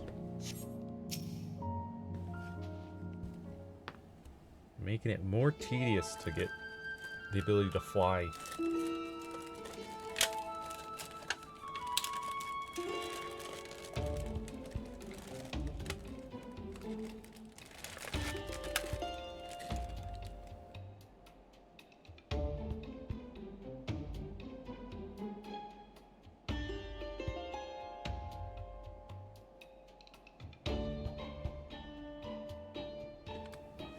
I spy with my little telescope a massive sheep thing? Or maybe it's a cow? Not what we're after either way. Is that an ether current? Oh, no, just a wind sprite. Other than that, it's all snow, snow, snow. But lo, what do I see on the hillock? There's no mistaking it. That's a girl. Huh? A survivor? Show me. Over there, behind that tree. It looks like she's running away from something. Though surely not us. She wouldn't even know we're here unless she had a telescope like mine. All I can tell is that she's wearing a pale green dress, a rather fetched one at that.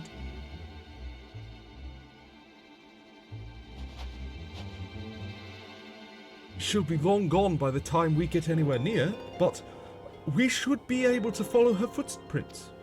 Her footprints. I'll let Lucia know where you're heading. Oh, and take these warming tinctures with you. The poor girl must be chilled to the bone, if not on the verge of freezing to death. That's actually very thoughtful, thank you. But won't you need some for yourself? No, I'll be fine. As a man of chivalry, my honor demands I do no less. And lest we forget, the very reason we are here is to protect those in need. Now go, and Godspeed.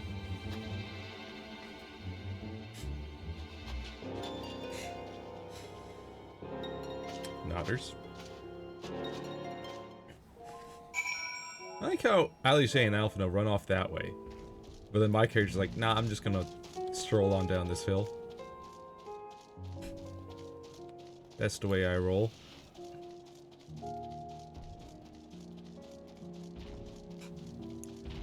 Footprints in the snow.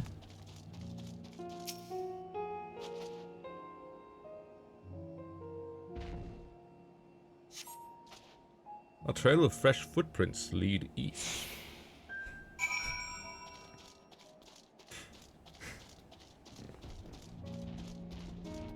Ugh, look at that monstrosity. It's got so many mouths. Why does it have so many mouths? Overbush. These footprints appear to be the same as those you saw previously, and they lead towards the building. Oops. 266 to the north. Interesting. Alice. We're getting closer, I'm sure of it. At first we thought she'd gone inside the building, but the door doesn't look to have been opened in some time. She might still be nearby, so we'll keep looking around here. Then again, it's also possible that she ran right past this place. Would you mind searching up ahead? Sure.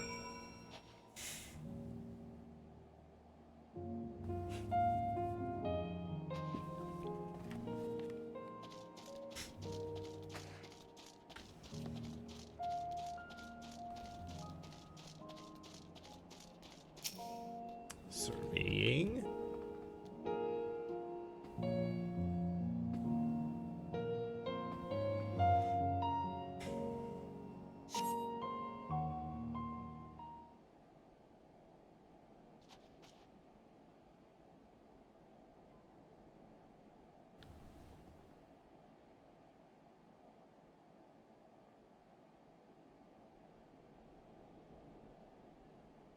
Oh. The girl in the green dress anxiously surveys her surroundings. Were you to call out to her from this distance, it might attract wild beasts to your location. It would be safer to get closer first, but you must do so without drawing her attention. Alright. Follow the girl from a safe distance. The objective will end in failure if you are noticed. Yes, similarly, the objective will also end in failure if you fall too far behind. Should you fail, try again. Duty commenced.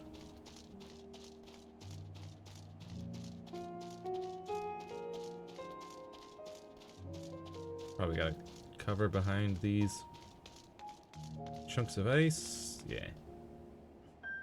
Pant, she's probably gonna look around, right? Yep. Knew it. So far, so good. Poro Rogo, what are you... Get out of the ice, come on.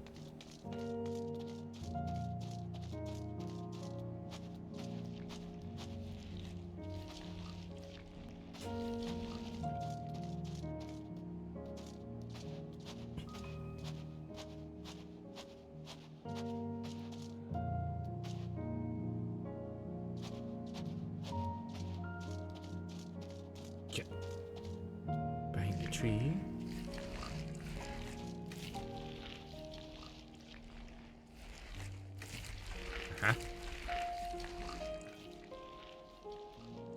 Also, actually, Pororogo, perhaps you should go away. Don't want you to freeze out here. Being a amphibian and all. I'll just bring Toy Alexander out. Look at him. Yes, catch your breath. Clearly no one following you. If those beasts spot me, I'm done for.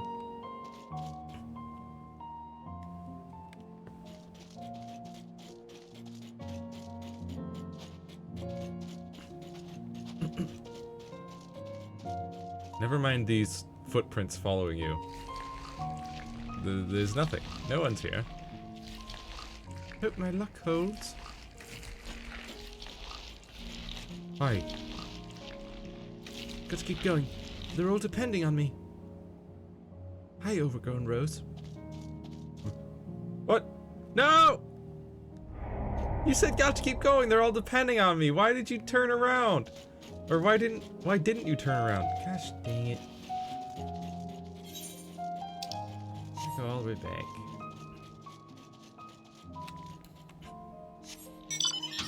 Might as well pull out my car, I guess.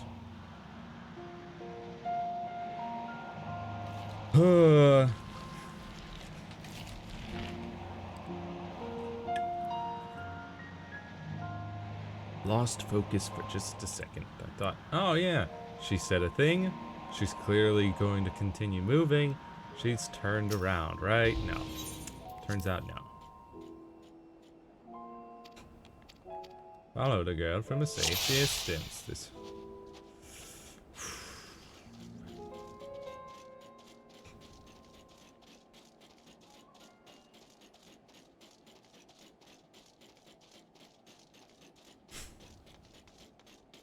It's gonna take a while, isn't it?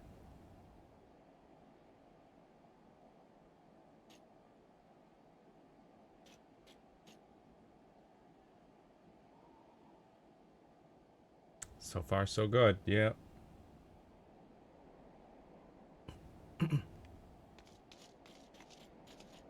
And she slowly meanders towards the trees.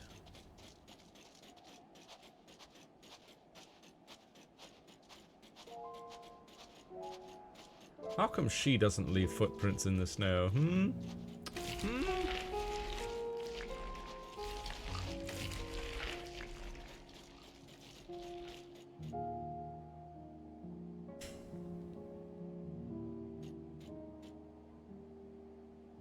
Someone there? No. Pay no mind to the footprints in the snow. You're just imagining things. Those are your footprints, even though they don't lead to you. And they're completely separate from your own footprints. That apparently don't exist anymore.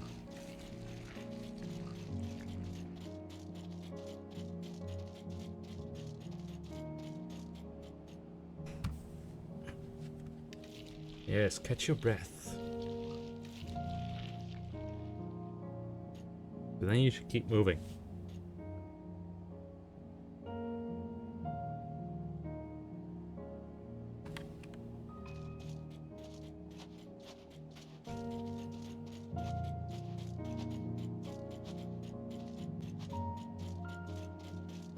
Alright, basically back to where we were.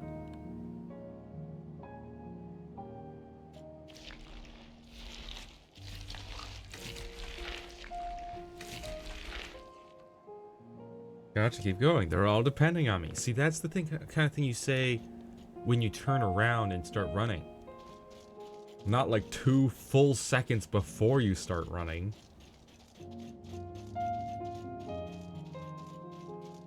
Huh. That was close. I was not expecting that.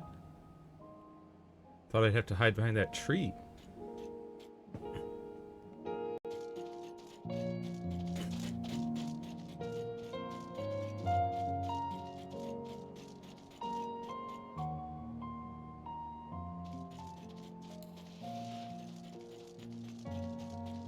How far is she gonna go?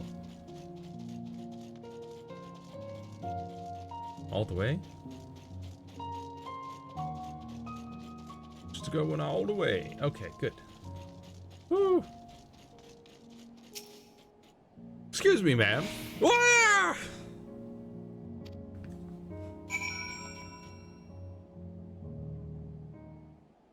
Who are you? Where did you come from? Wow.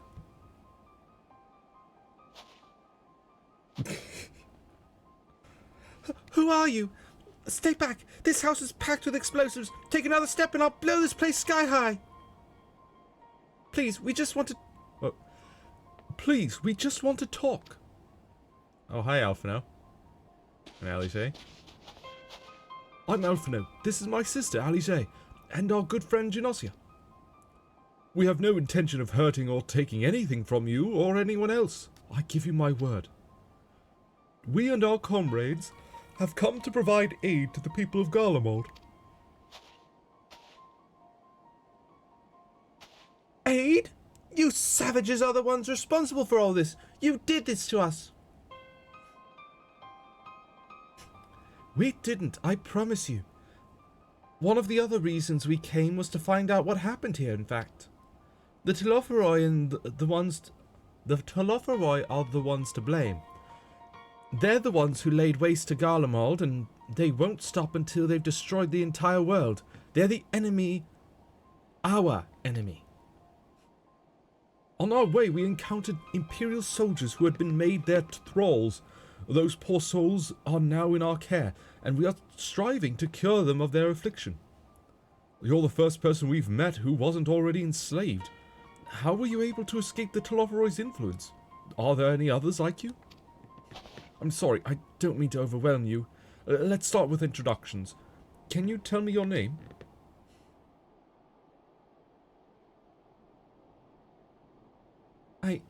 My name is Licinia.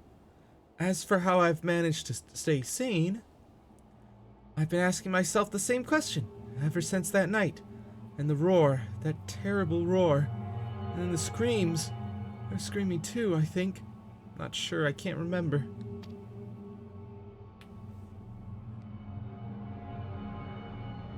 Then came the silence. Everything was still. It was like waking up from a nightmare.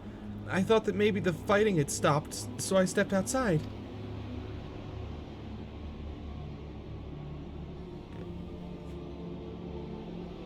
If your hells are real, I saw one that day. I ran, past friends, people I'd known all my life, eyes vacant, dead, staring at the sky. Others were mad and violent. I saw them struggle with soldiers, but didn't stay to watch. I fled as far as my legs would take me.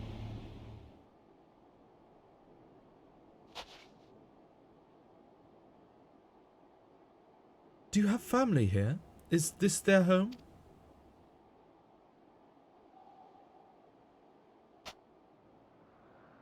No, this is Victor's Spoils, a mansion for retired soldiers. Or it was. But now me and a few others are, borrowing it.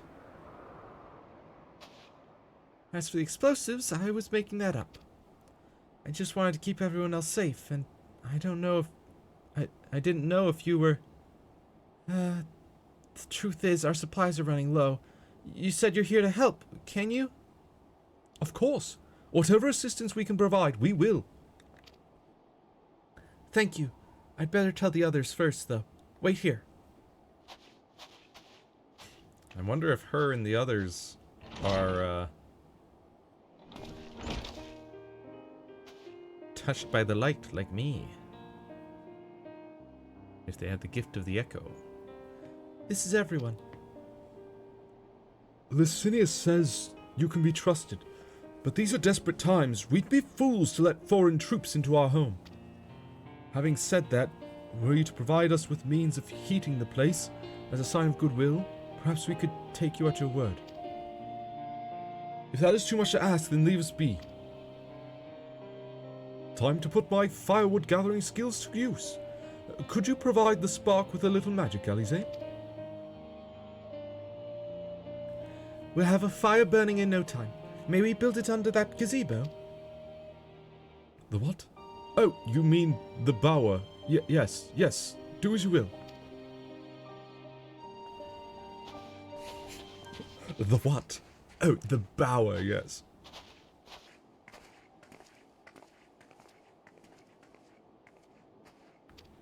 Dot. We just gonna stand here? Not staring at each other? Tracks in the snow. Where's complete?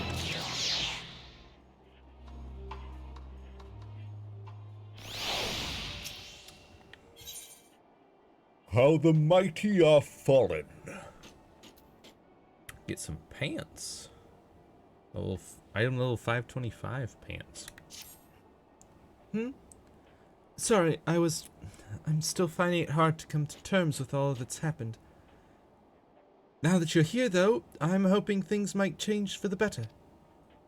You know, I've worked up quite a sweat from all that running about, so I'll leave space around the fire for the others.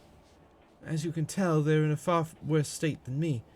We were planning to look for somewhere warmer or with more food, but they're not going anywhere until we nurse them back to health.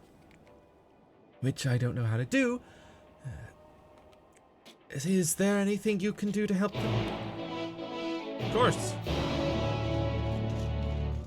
I'm not just a Dark Knight. I am also a sage. So is Alfeo, but you know. I can treat their frostbite and their wounds, but it will take time for the fire to do its work. Now would be a good occasion to make use of Amenelaine's tinctures. Oh yeah, those as well. The ones that can warm the body from the inside out. Would you make sure everyone gets one? Of course.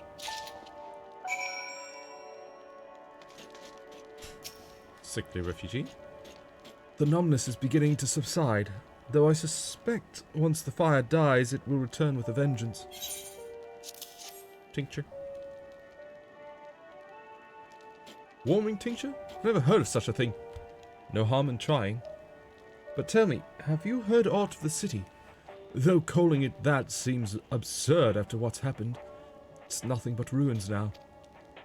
The few buildings still standing offer no more than meager protection from wind and snow. Food production, water purification, the magitech that sustained us has come to a grinding halt. What machina that remains operational cannot be run for lack of ceruleum.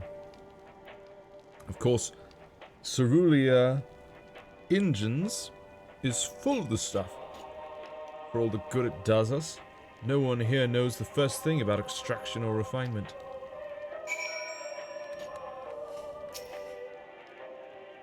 Emaciated refugee. All is well, yes. Never better.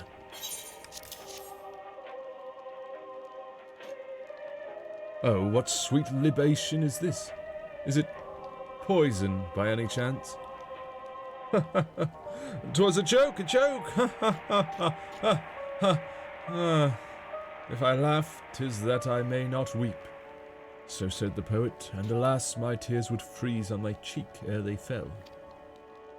We are the blessed to bear witness to the fall of the great empire.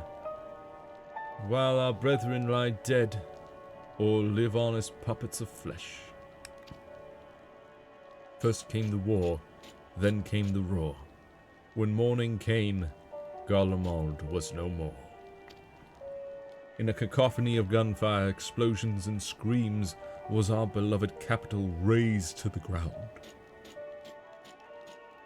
From the rubble rose the dishevelled remnants, their lavish finery caked in ash as they shuffled mindlessly towards the palace, each bearing a fragment of stone or metal, an offering perhaps to the architect of our destruction. A hopeful few tried to reason with the deranged, only to be beaten for their kindness. But I knew better than to plead with the horde. I fled with my health, if not my conscience preserved. Now I wait with my fellow cowards for our final judgment.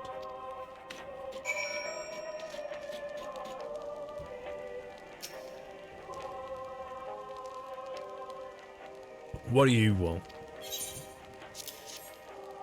Tincture of warmth? A tincture? May as well drink it, I suppose.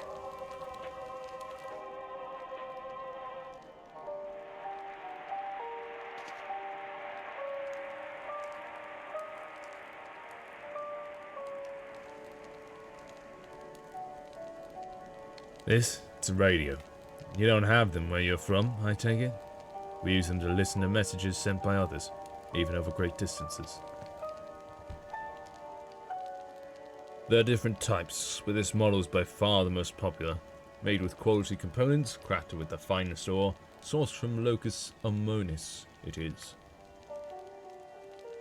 Not all that useful since the capital fell into ruin. People at the broadcasting station must have either fled or ended up like all the others. Because all we've been hearing is the same music being played over and over again. Home beyond the horizon.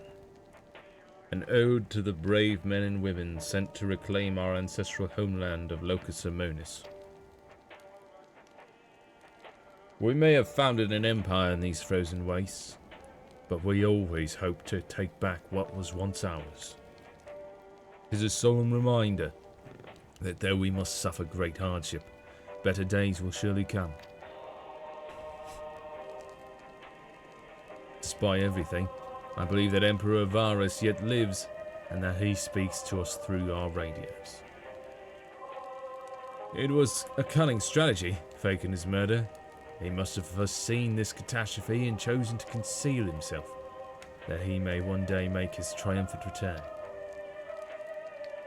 Yes, I'm sure of it. Emperor Varus would not be defeated so easily.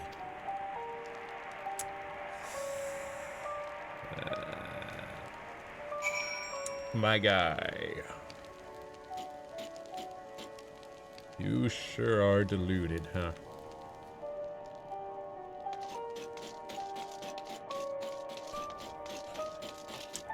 Anyways, back to the main gal, Licinia. Get her a tincture. What's that? Tincture of warmth.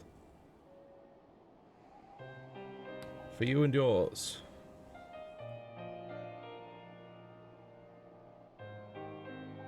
So this is what you gave the others? Thank you. I'll save it for later. Actually, I have a few things to ask of you. Are you part of the group staying in Laternum? I saw Legatus Vergilia's troops heading towards the Magna Glacius a few days ago. Are they the ones you encountered? Yeah. Camp Broken Glass, you call it? And Vergilia and her men are all there now? So how did you reach the Magna Glacius? Did you cross the mountains on foot? By air. Airships? Then there might be a way to... Licinia, where is everyone? Is something the matter? Who's that frail voice?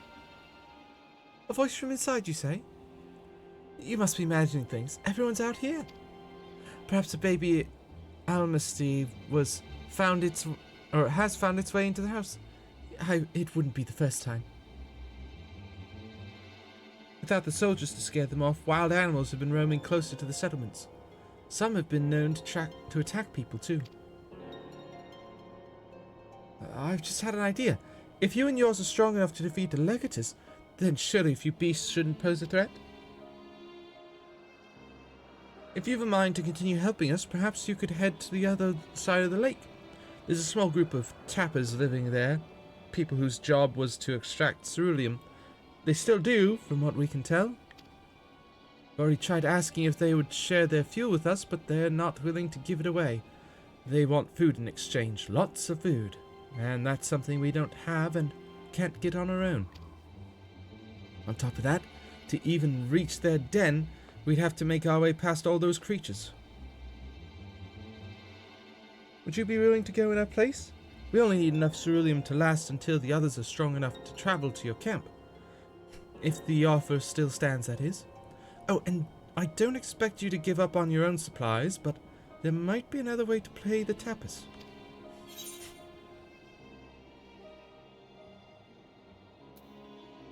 You'd best watch out for baby Almasties while we're away. Also, if there's a Almasty, some sort of beast in your house, maybe I could go in and help you deal with that before I head out. Just seems like something I should do to help out. If you can't handle the baby Almasties by yourself.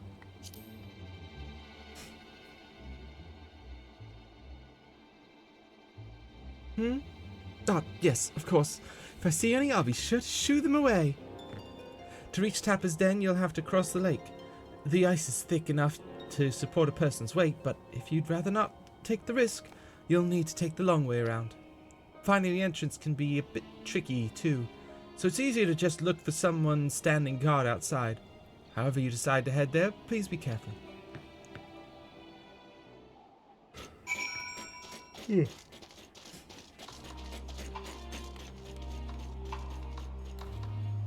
Regalia.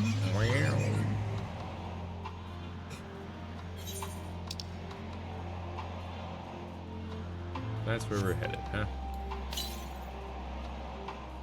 332 south. We might as well head straight south and see if we can find it. Wow.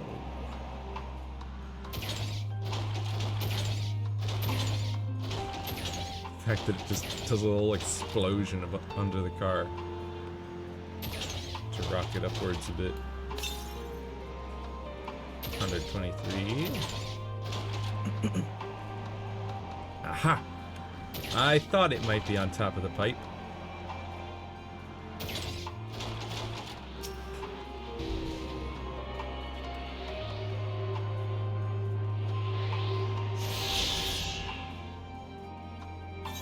Right. Where's the next closest? Southwest, 245, huh?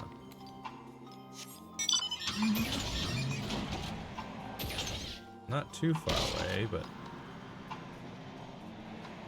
it is a decent distance.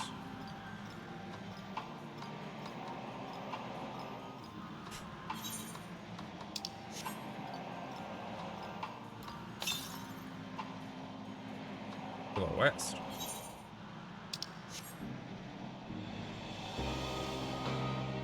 Is it now? How?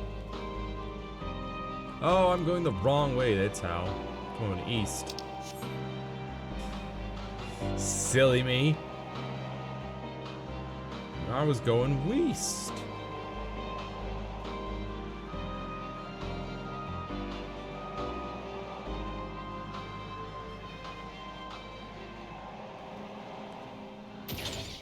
Of course I couldn't find it.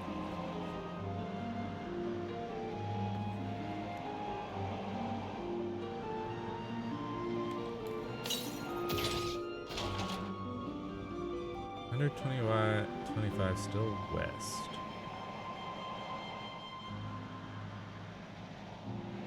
It's not here, is it? I think it's probably up there. Yeah. Certainly. Still 102. Yeah, northwest. Let's see.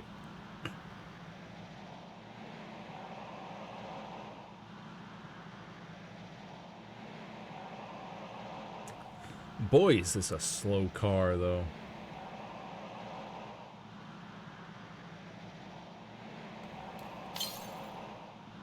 Ah, there it is. I can see it. So my vision is only about 100 bombs, huh?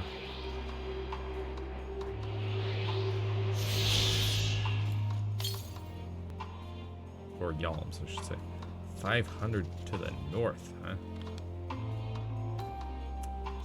This is a long ways.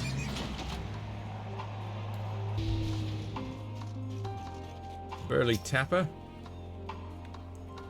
Who goes there? How did you find us? What do you mean I stand out like a sore thumb? If the purebloods over at Victor's Spoils had given away our location, you'd never have found us. Hadn't given away our location, you have never found us. Those stuck-up holes.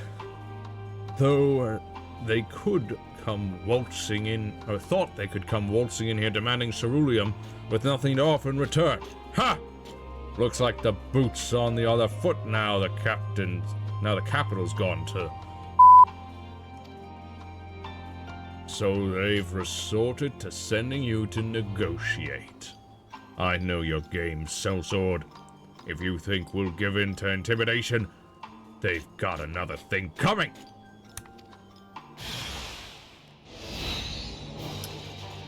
You moron.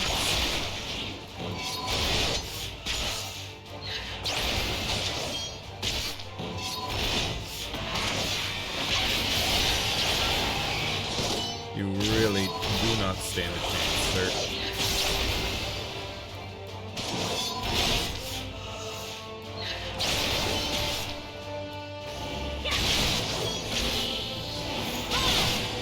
Ah. Look at that. bit of that.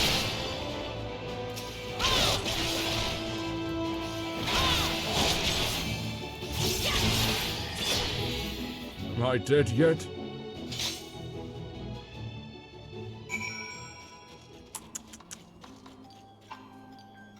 Ridiculous little tappers. There you are. There you are. Just after you left, Licinia asked me to go and catch up with you, in case you needed a hand. Someone must have let slip that I have a little experience in transporting barrels of ceruleum.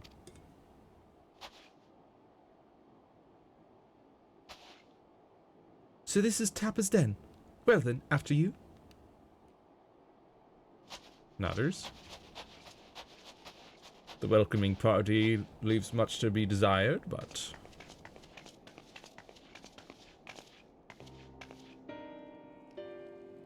Who are you? What happened to the guards? They tried to attack me. Eosins and rebels here to save the people of Garlemald? That doesn't make any sense. Why in the would you pass up this chance to put those Imperial to the sword? Let me guess. None of you are Garlean. You were brought here from other lands? Eurobania, Yansha, Bolsja, Damaska, to name but a few. Some dragged here against our will, others fed bollocks about the better life, all put to work extracting ceruleum. All given the esteemed title of Ahn, placing us firmly on the bottom rung of the ladder. But the old hierarchy means nothing in the new Garlemald. Says we. About the only thing that's escaped more or less unscathed is Cerulia engines. Still sustaining us, even with our paymasters out of the picture. We hear you're experts in drawing up ceruleum from the bottom of the lake, but how can you do that if it's frozen over? Ha! Wouldn't you like to know? Trade secrets, I'm afraid. At any rate, it's not as if ceruleum is used for much these days. What with the city in ruins. We take enough to power our heaters and save the surplus for later. And though it helps stave off the cold, it does sod all about our hunger, unless we can trade it away. Speaking of which, be sure to tell your contingent we've got ceruleum by the barrelful. If they're interested, we'll exchange it for whatever provisions they're willing to spare. We can certainly ask, but if you are all free to go now, why carry on living here? Free to go? Go where? Even if we managed to get back to our homelands, there'd be nothing left for us, thanks to the Empire. And the knowledge and skills we acquired working here would be practically useless outside of Garlemald. So we're staying here for the time being. Long as there's a need for ceruleum, we'll find a way to get by, even if Garlemald as we knew it is gone for good.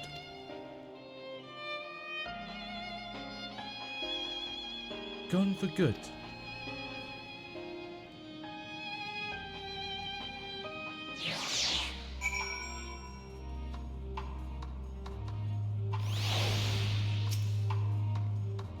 Regardless of what the Ilzabad contingent does for the people of Garlemald, the Empire itself is already a thing of the past. For many, that would be a cause for celebration, while for others, their whole way of life would have been turned upside down. After all the atrocities committed in the Empire's name, perhaps it is for the best that it is consigned to history. But what of the ordinary people, their lives, their stories? Should they be forgotten too? I suppose there'll be plenty of time to ponder that later. For now, let's see about getting some ceruleum.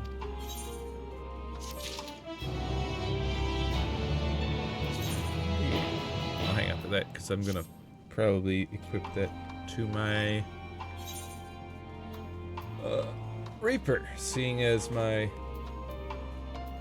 lovely Dark Knight has item level 530 main gear.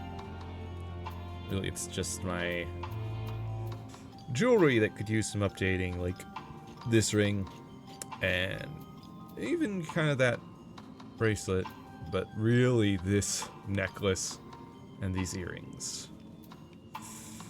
Those are really holding me back as far as item level goes. So you've come seeking ceruleum, have you? What? Those purebloods up at Victor's spoils sent you? To turn to their enemies for help, they must be more desperate than I'd thought. Then again, Licinia's got her little sister to think about. A sister? But we only saw Licinia and 3 men. It's possible she died from whatever was ailing her. If she needed treatment, I doubt there'd be any way to get it around here. I may have refused Licinia at first, thinking she'd come back with something to exchange, but I can spare them a bottle's worth of ceruleum. Consider it a reward for introducing me to the rest of your contingent. Be sure to send them our way, you hear?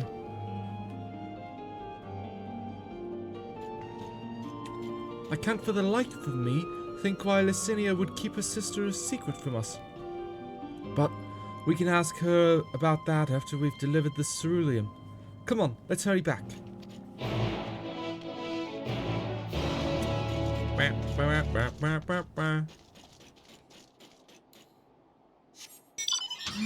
Regalia. Roll out. 100 to the north. I feel like we could find that pretty quickly.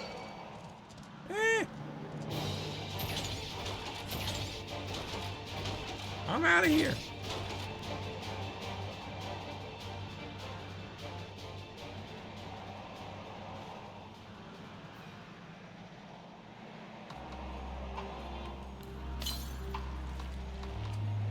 Still 222.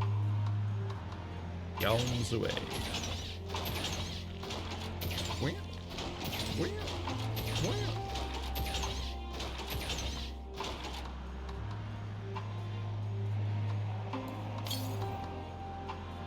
(106) to the northwest.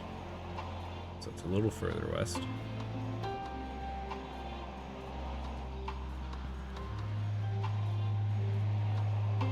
Should be coming into view pretty soon.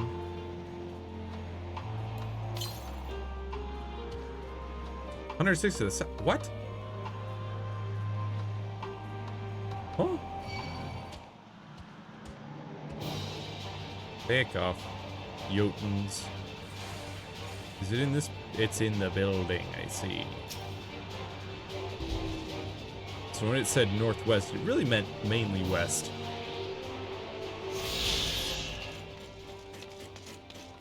Alright. How far is the next one? 266 to the north, really? So it's not that far. Still, though.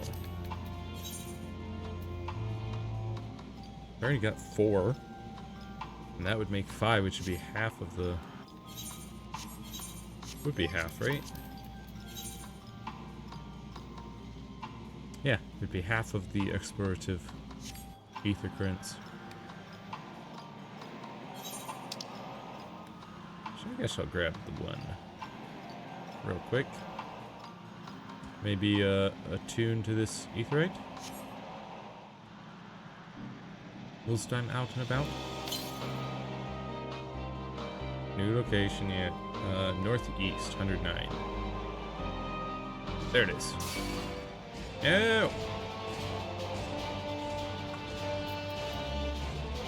Leave me alone.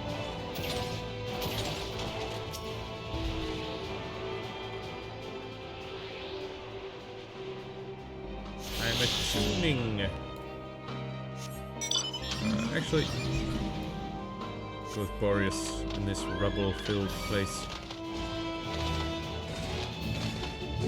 That makes more sense.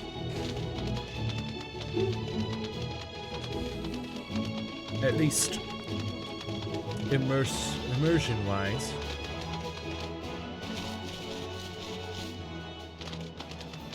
to not be driving around in a big old car in this rubble-filled city.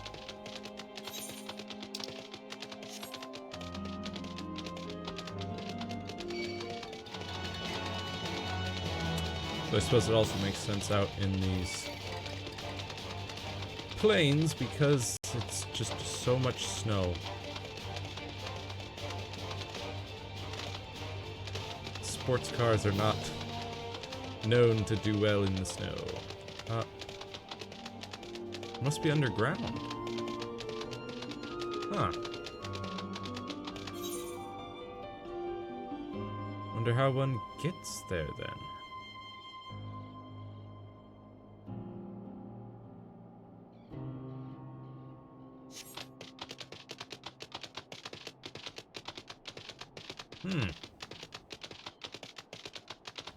I assume we'll find out at some point.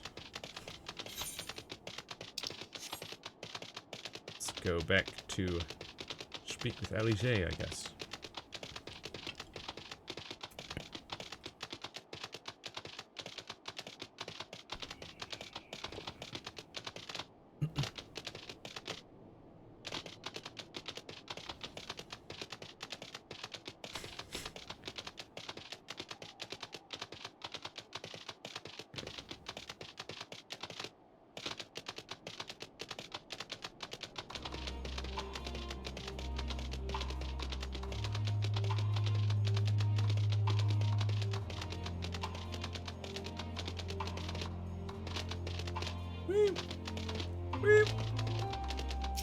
Elige? This isn't right. It's too quiet. I would have thought Alphinaud would still be treating them by the fire, but they're nowhere to be seen. I'll look inside the house. Well, you search outside. They can't have gone far.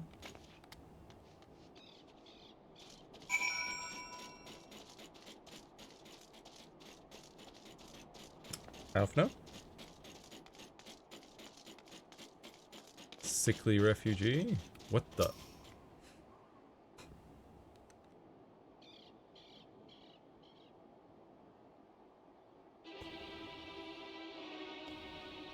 They asked me to help carry supplies, but when I followed them back here, they attacked me.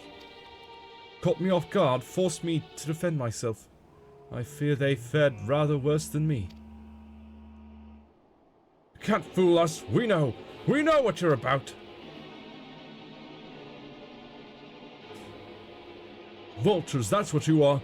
Waiting in the wings for us to show weakness, then in you swoop.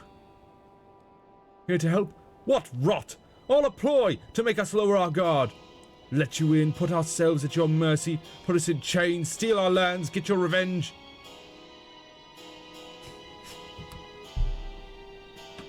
How deluded do you have to be to think that you're all very injured already and in need of serious help? We could have just killed you. Or slapped you in irons. We could have done anything because you wouldn't have posed any threat. But instead we chose to help you. How is that a ruse? You're wrong. That's not what any of us want. Save the arguments for later. We've got bigger problems. I found empty medicine bottles in a bed that was still warm. It's true. Licinia was hiding her sick sister inside the house. But now there's no sign of either of them. Where are they? Where did they go? Away from you and yours. And if you think I'll tell you, you're a fool. I'd never give up my people. We're trying to help them, you idiot! Her sister's ill. The empty bottles prove it, so the medicine ran out. Or she put it in her pockets to make it easier to carry. Or to avoid the sound of clinking glass. There are beasts everywhere. How could you let them go alone? To protect them from you! You invade our homeland, tainted with the same sorcery used to slay our countrymen. A Garlean should sooner die than suffer the insult. tainted with the same sorcery? What? Better for them to flee, keep their purity intact, than be corrupted by your vile magics. We were waiting for a chance to free them since the moment you arrived. What vile magics?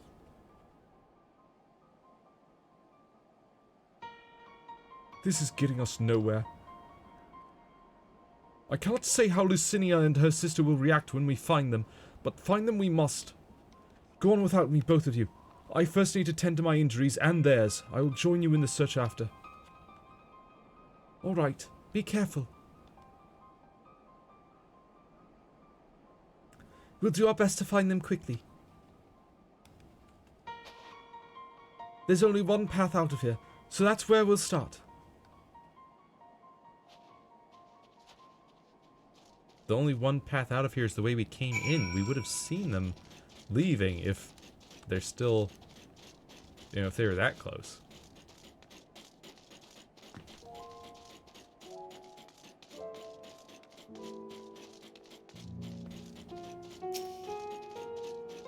Aha, tracks.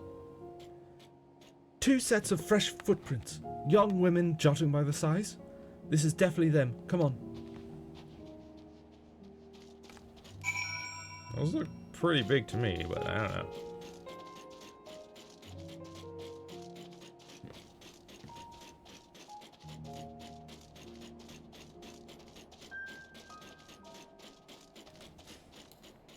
Warriors, it is time to run.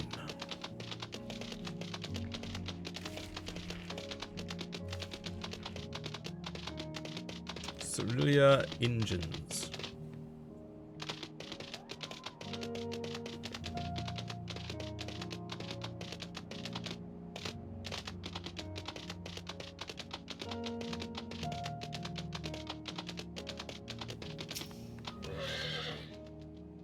The trail stops at the frozen lake.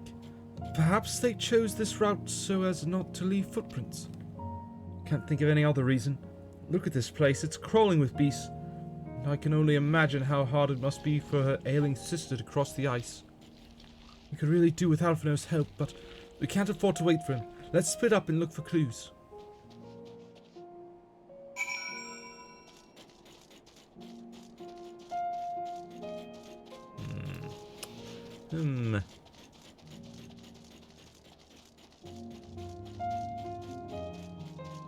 Come, Alexander.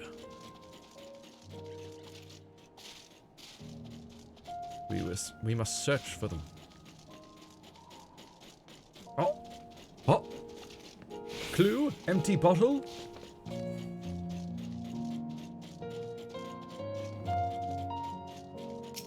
That looks like a wine bottle to me. The empty bottle smells faintly of alcohol. The thin coating of dirt indicates it has been here for some time and is unlikely to have any connection to Lucinia or her sister. Yeah. Was in fact a wine bottle. And not a recent addition to this icy lake.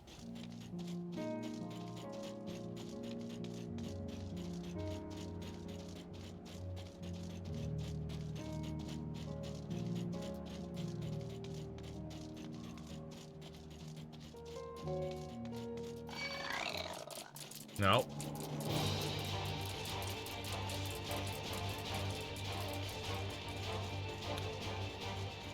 Anything hidden around these pillars? Oh, fresh blood. Uh-oh. Uh-oh.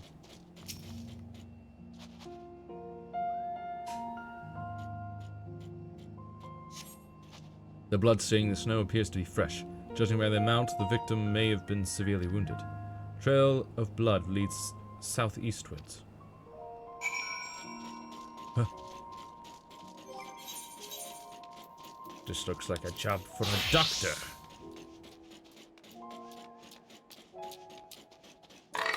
No! Doctor, I said. Okay, good.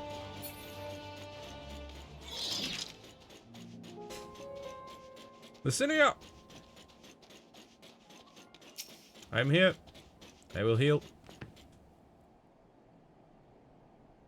Aiding.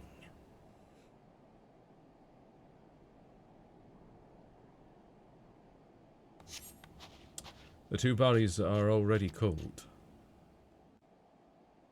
That's not good.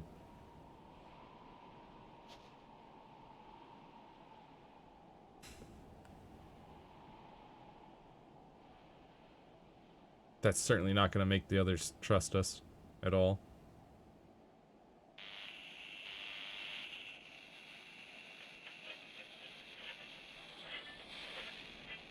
You were carrying the radio with you? Of course that's going to attract attention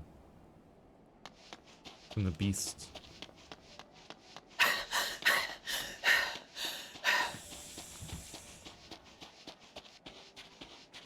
Hey guys.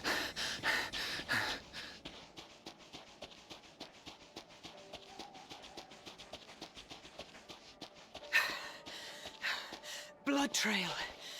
We found one. They were attacked. Yeah.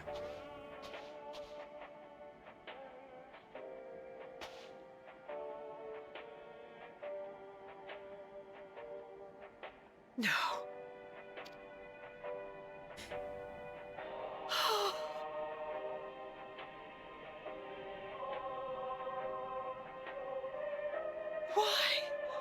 Why wouldn't they?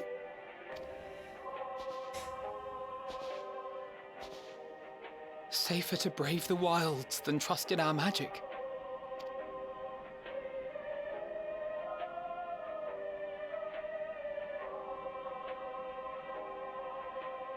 We should have... I should have...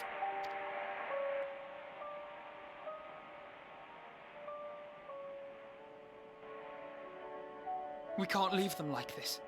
We have to take them home. What if we're only making it worse?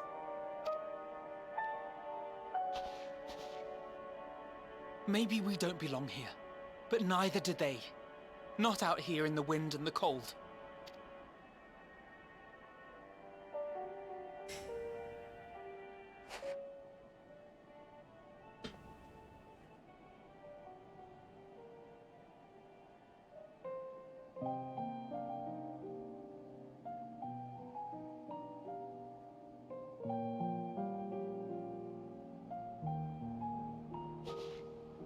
I heard the story about Varus's voice from beyond the grave.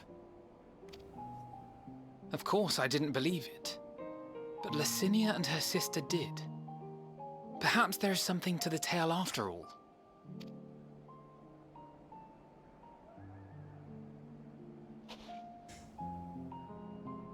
I want to understand, so I'm going to borrow this for a while, if that's all right. You had every reason not to trust us. We came as trespassers, invaders. But I pray that in time, we will be more than that to you. That we will find a way to help your loved ones. And see that no more children are left to freeze alone in the snow.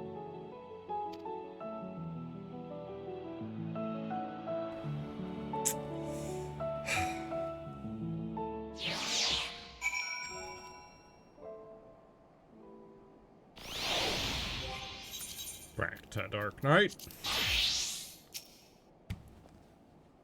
There must have been something we could have done. But what? Should we have never come here?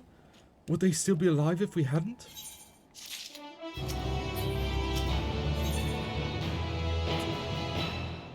Alfred's resolve may be shaken, but he has not forgotten his duty.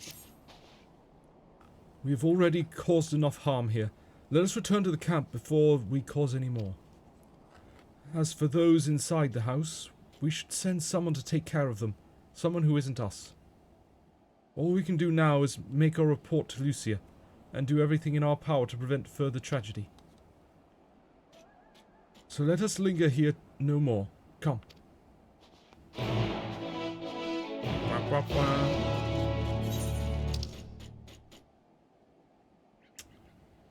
Back to Broken Glass, I guess.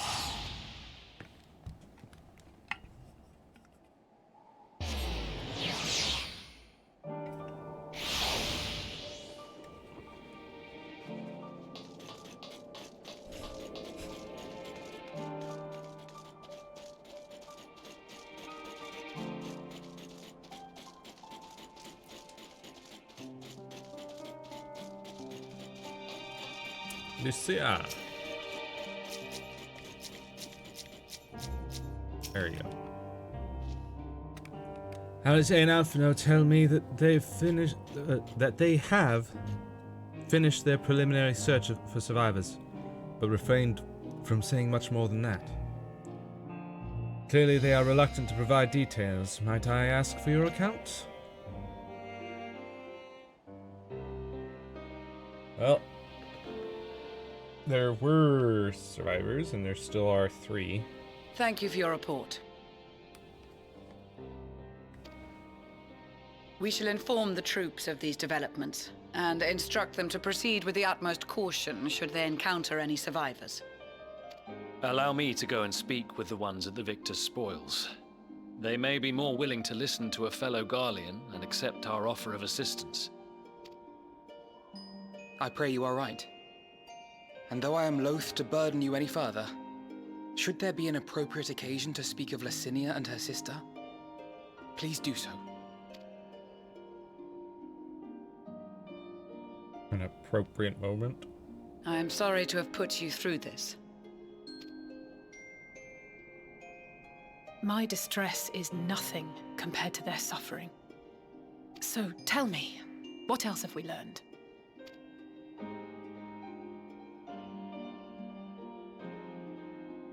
As you may have already heard, we have succeeded in curing the members of the Populares, Maxima identified. They have provided us with some intriguing insights into the current state of Garlemald.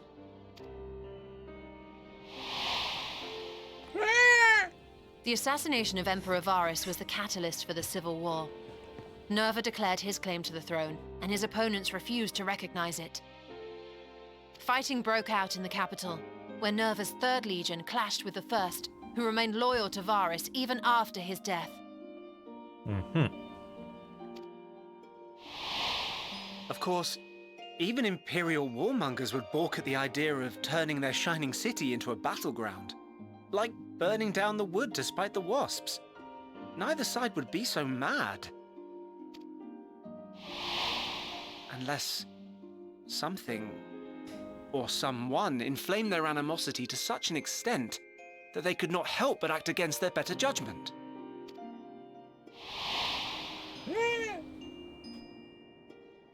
It brings to mind events of the Gimlet Dark, does it not? The Emperor's sudden withdrawal from the front lines, specifically. Nerva and his father, Titus, Varus's then political rival, took advantage of rumors that Crown Prince Xenos had been possessed by a demon. Elidibus, what better way to disparage your enemies than with the truth, or a close enough approximation? Indeed. But before their accusations could be substantiated, many of Titus's followers were silenced. While some were merely stripped of their status, others died under curious circumstances. One after another, suddenly and suspiciously.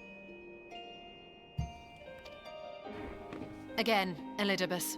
Like as not, he had a hand in it. No evidence was found to implicate Varus, certainly. Certainly. Nevertheless, Titus, Nerva, and the 3rd Legion would have judged it a brazen attempt by the Emperor to rid himself of his political enemies. And then, in the midst of this growing turmoil, Varus Sosgalvis is murdered.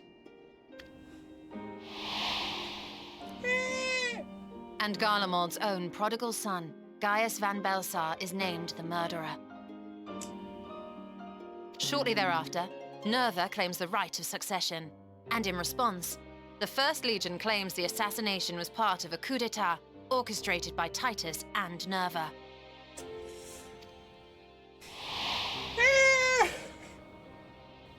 So no one is at fault, and everyone else is to blame. Keep getting flashbangs. I should add that both parties received substantial financial backing, presumably to provide them with the means and encouragement to pursue a swift victory. And that these contributions came from the self-same benefactor. Of course. I'd heard House Brutus had been filling the 3rd Legion's coffers, but the 1st as well. House Brutus. It would seem so. Though the Populares determined that the First Legion received funds from a variety of organizations, all had connections to House Brutus. Of course. So Fandaniel, in the guise of Asahi, was playing both sides against each other the entire time. The information we gained from my friends does not end there. One night, shortly after fighting broke out, the capital was shaken by an immense tremor. From that point onward, they have no memories, no recollection of any events, including our clash on the Magna Glaciers. But when asked about the Imperial Palace and its bizarre transformation, they somehow recall Emperor Varys giving them orders in their dreams. May the Tower of Babel stand as testament to the glory of Garlemald. Tower of Babel. This sounds awfully familiar. We have something to show you all.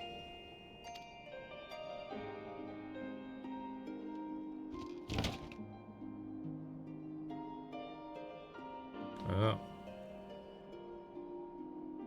Varys spoke to them through this radio. Perhaps it was a recording, but if not, that would be inexplicable. Yeah.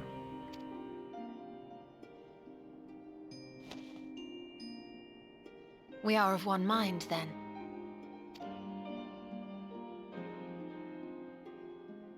The ether that permeates the ore used in this device is almost identical to that of the talismans. I see it. While it is likely more by coincidence than design, these devices might also ward against a primal's influence. A picture is beginning to form. If the tremor felt throughout Garlemald was a wave of ether emitted by a primal, then while those within range would have been tempered, those huddled around a radio desperate for news concerning the Civil War would have been spared. No wonder Licinia kept it close. My friends, I must speak with you. A young man was caught trying to steal our supplies. He is a soldier of the Iron Men, we think, but one who has not been made thrall. Thankfully, Magni restrained him before blood was spilled. The stranger is outside, if you wish to ask him questions. Alright. I think we do. I think we do. Yeah, of course.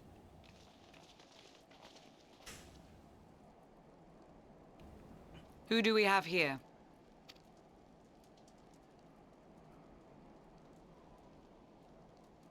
Garleans? Yeah? Traitors to your homeland! Have you no shame?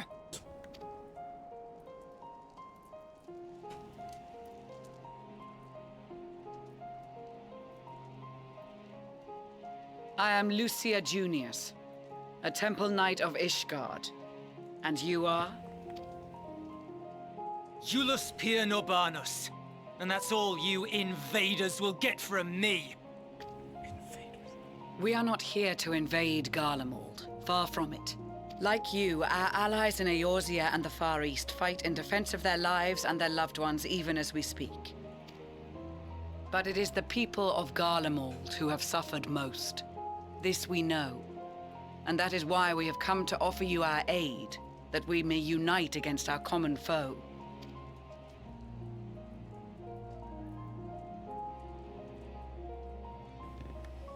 Whether you believe me or not, those are the facts. Now, answer me this. Why would a proud soldier of the Empire be reduced to stealing? The situation must be dire indeed for you to go to such lengths. If it is supplies you seek, we would gladly share ours, or turn a blind eye while you leave with your spoils. Spoils. I will not negotiate. My commander will determine how to deal with you and yours. If you wish to treat with him, I will take you, but no more than 3.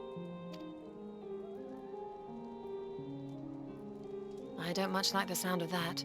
But if we do accept his proposal, I suggest the 2 of us and...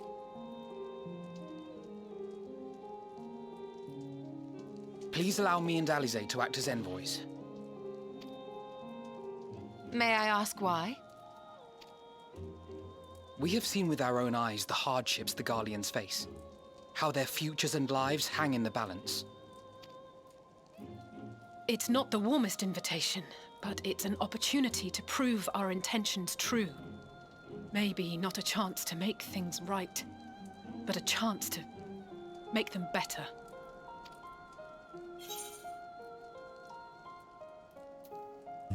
What would your mother say if I let you two go by yourselves?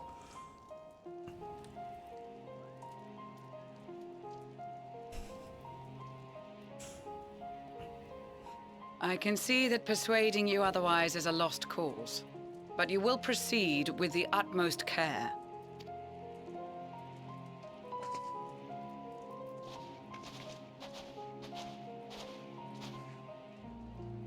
Couple of children and what? A sellsword? Is this an insult? Not in the least. You will find that they are more than qualified to speak on our behalf. There are many dangers on the road ahead. I will need that back. Yeah, give it to him.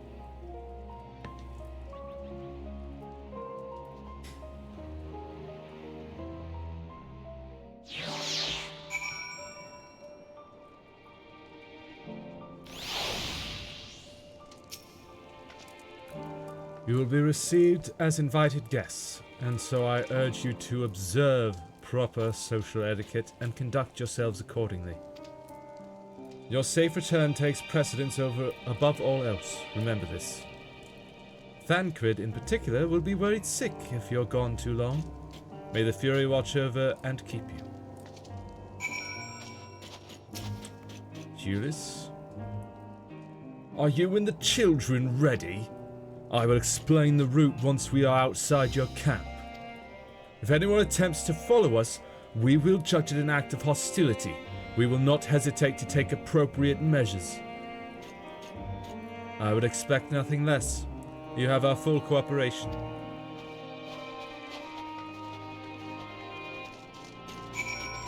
So we head off in this direction, apparently.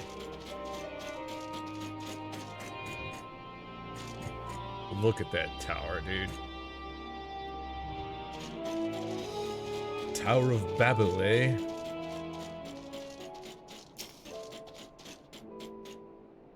Alright, this is far enough. Listen carefully.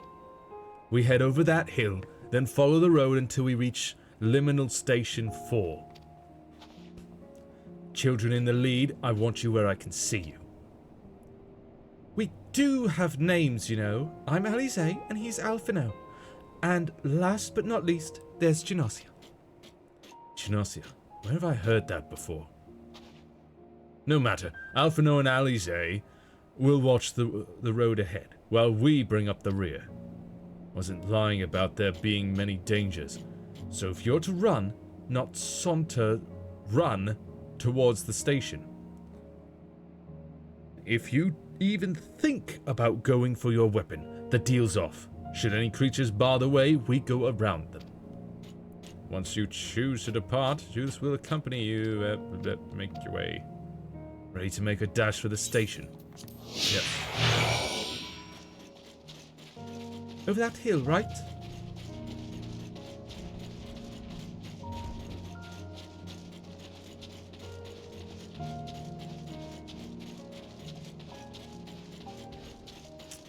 Round the bear.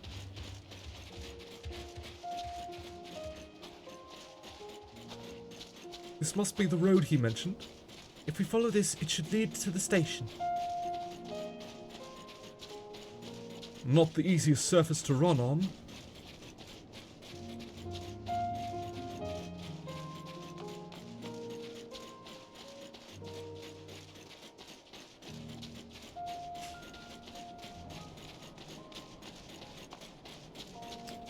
We better not draw attention. Just going for a casual little stroll. That's the station, I presume?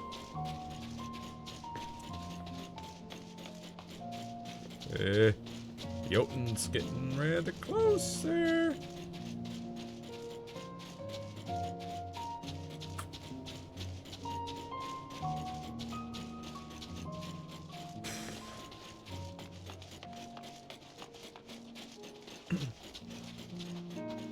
Here we are.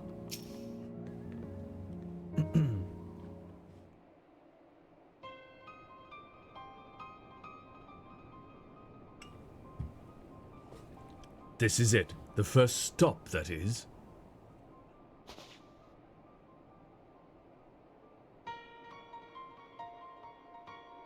Good. Looks like your friends knew better than to follow us. Are these your headquarters? No. We're stopping here so I can check for pursuers. Since it appears you've kept to your side of the bargain, we can carry on. Understandable.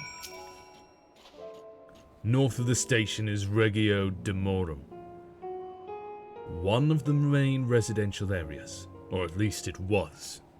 The afflicted roam the streets in packs. They'll tear us to shreds if given the chance. Keep close, no wandering off, understood? Yes. Why are you giving me boots? From here we'll be heading northeast, keeping to the left of the railway. While the route itself is a straightforward, getting past the hordes unseen is anything but. Keep your weapons at the ready. They would attack their own countrymen? Aye, they spare their own but slaughter the rest without hesitation. Though we'll try to avoid detection, the chances of sneaking by completely unnoticed are slim at best. I will lead the way, but in the event we are seen, you're to fight them off. Those two will follow us, provided they can refrain from drawing their weapons. While I doubt they would be foolish enough to stab their guide in the back, I will not take the chance. With that said, let us proceed.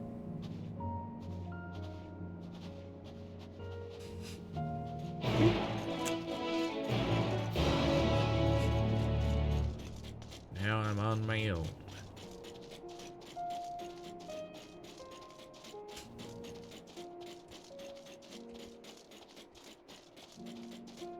Oh.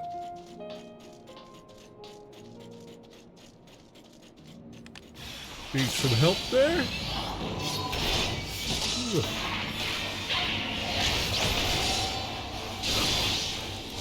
What? You stunned me? How dare!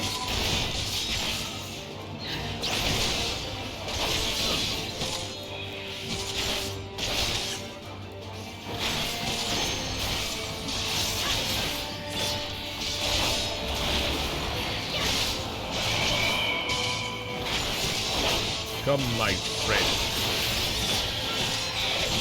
Fight by my side.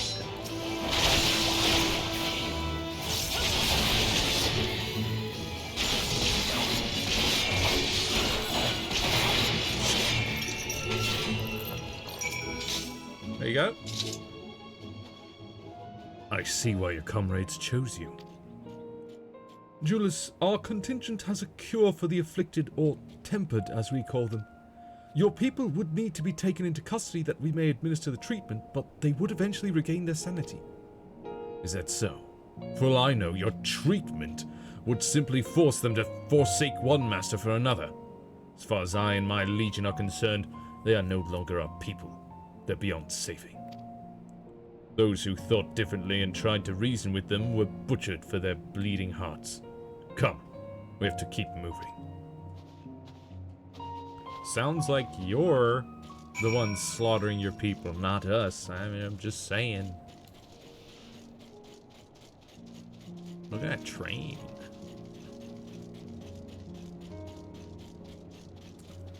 Pretty sturdy looking. Boy, another group.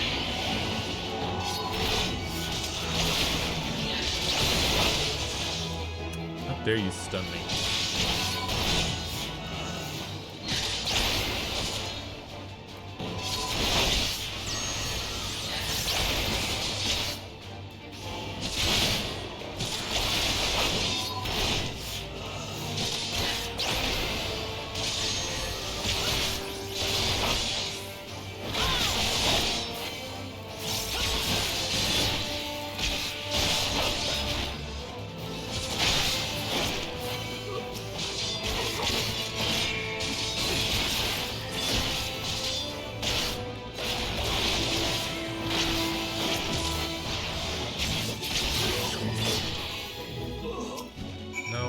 Alphino.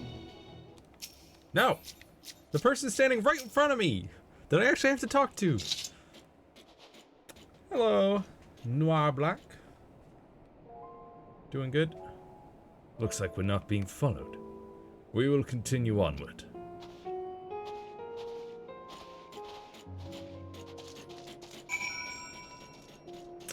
I'm doing good. Just progressing the Endwalker storyline here. Oh, you. Get out of here.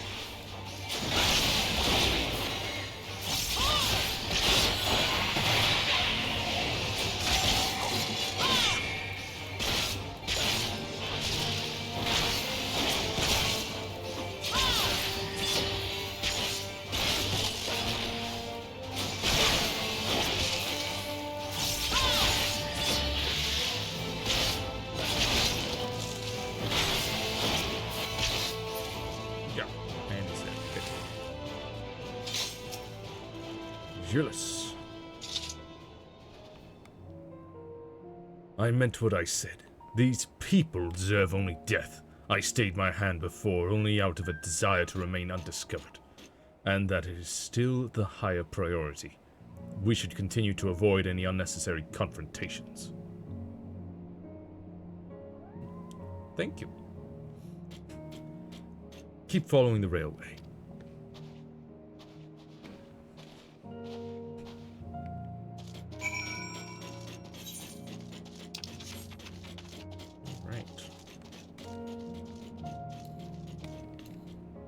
Warriors, we ride.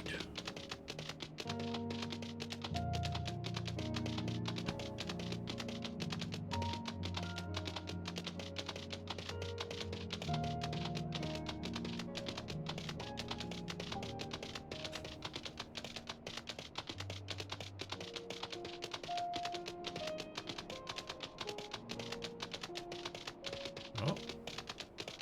Looks like they've encountered more trouble. Rather beastly trouble, it looks like.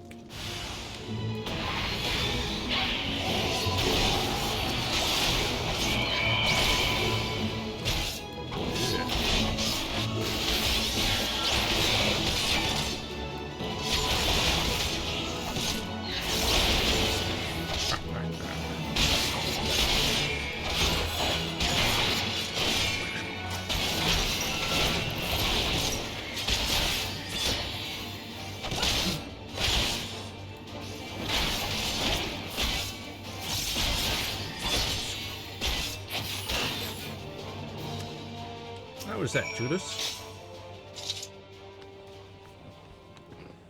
Look at what they have become. Would you still stand there and claim that they can be cured? Those exposed to a vast quantity of a primal's ether may suffer severe corruption. Even with treatment, such victims are beyond salvation. Then you admit it. Now that you have seen these monstrosities for yourself, perhaps you will think twice before speaking of a cure. No, if before they get to that point, we can cure them. After that, yeah, there's no saving them. But before that, okay.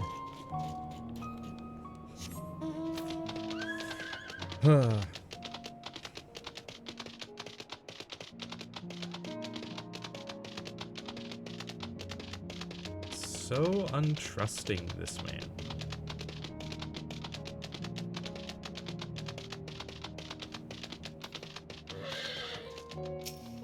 Julius, we're almost there. You have kept your side of the agreement, so I will keep mine. This way. And the sun rises. Rises over the horizon.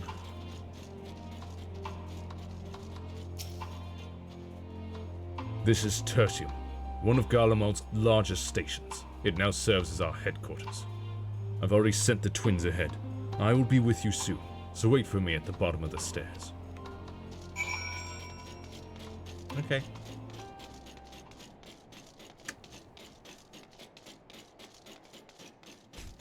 Theodora? You good? She clearly has no intention of speaking with you. Well then.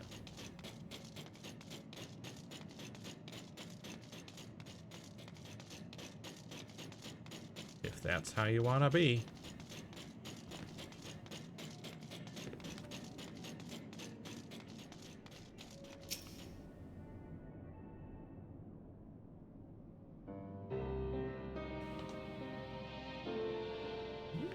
Lovely little station here.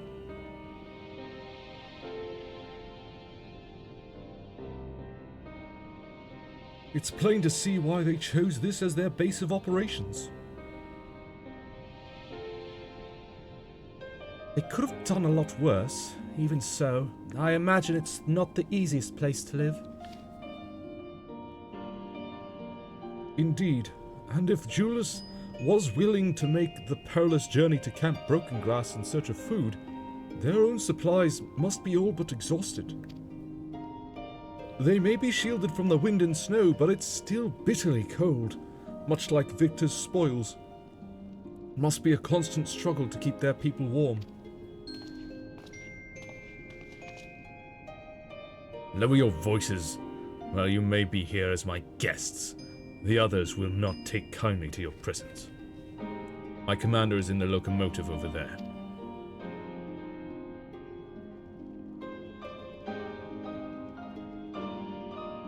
All right.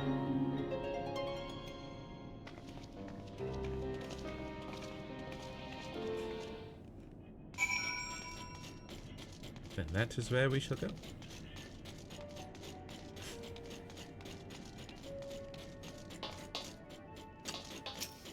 No, Julius. Julius.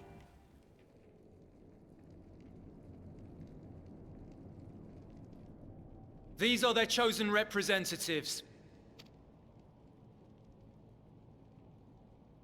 Very well.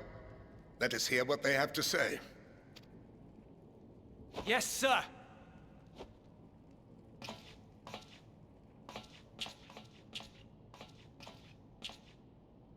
I present to you our commander, Lord Quintus Van Kina, Legatus of the First Legion. The first? I had no idea you had survived. We lost our emperor, our city, more than half our troops. For my wounds, I may never take the field again. But we survived, aye. In a manner much to your liking, I dare say. We have no intention of adding to your misfortunes, nor do we bear you any ill will. Spare me. Though you children may speak in earnest, overtures of peace ever ring hollow in my ears. So long as man stands to profit from his neighbor's suffering, war is inevitable. Driven from our ancestral homeland into this blasted waste. Yet still you yearned to rob us of our paltry scraps. 'Twas only with Magitech that you learned to keep your distance. Though we knew it was only a matter of time before you regrouped and returned. Conquest and Empire were our only defenses. Emperors Solus and Varys understood this, and through their campaigns saw us grow and prosper. Much blood has been spilled in Garlemald's name, aye. But if it is a choice between yours and mine, then it is hardly a choice at all. You do realize that Garlemald is the nation that's been attacking us. I do not deny that a great many conflicts throughout history were driven by the desire or necessity to gain by another's loss. That is not why we are here. Nor have we come to petition your aid in the war with the Telophoroi, grave though that threat may be. Our purpose is simply this. We wish to help you. Let us help you. If there is aught that can be done to ease your plight, we would be glad to do it. Perhaps you would.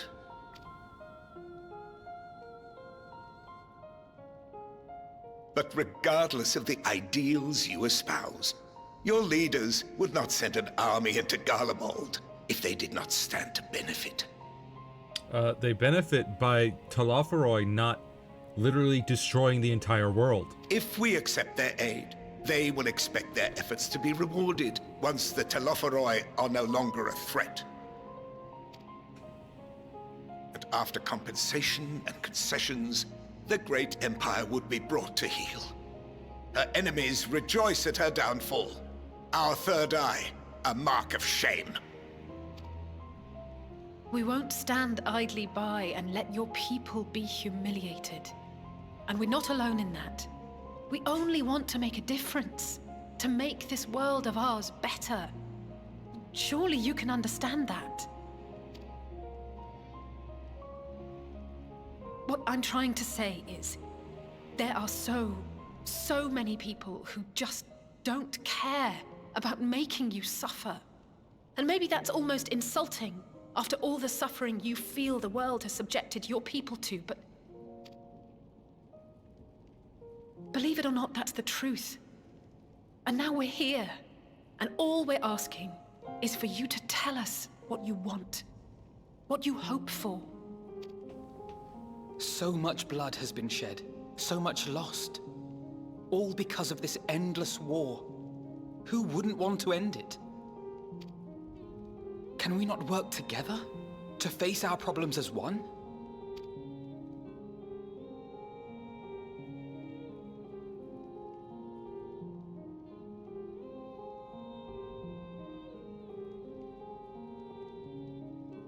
Answer me this, young peacemakers.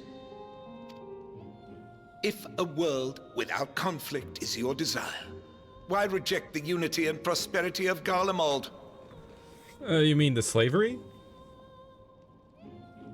Is it because we do not share your faith? No. That we do not share your heritage? That our ideals and virtues differ? That we cherish and hold in the highest that which you do not? Listen, dude. Clearly you've never been to Doma. Okay? We have. Also, Alamigo. Clearly you've never been there either, and we have. You see, those people who were put under Garlean control were turned into effectively slaves. So disparity is the root of discord, and peace built on compromise is flawed and fleeting. Happiness for one and all is a dream, and the reality is that to the victor go the spoils. That is why we Garleans will never submit nor surrender. For freedom and for pride, we will remain true to ourselves until the bitter end. That is my hope.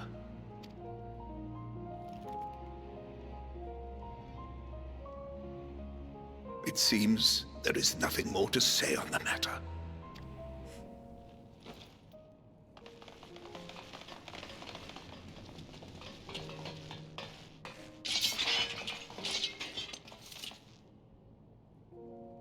You will remain here while I decide what is to be done with you. Do not be alarmed. No harm will come to you if you cooperate. even if I don't, no harm will come to me. I'm a Dark Knight, bro. We will not resist. However, as your guests, I ask that we be allowed to speak with the other members of your group. As you wish. I had no intention of locking you up, as by dawn you would be frozen stiff and you're no good to me dead. You are free to move about the encampment, but there is one condition. Collar them. Excuse you?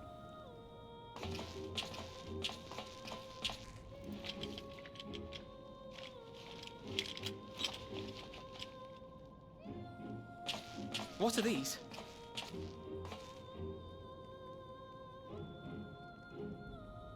Incentive.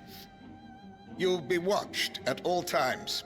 Stray too far or act suspiciously, and we will administer a rather painful shock. Stop! Keep away from that one.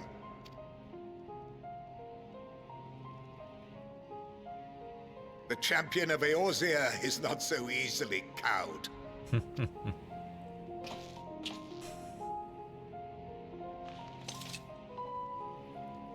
I mean, true.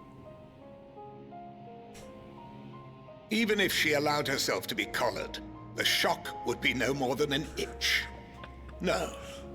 If she refuses to obey, we will activate the twins' restraints instead.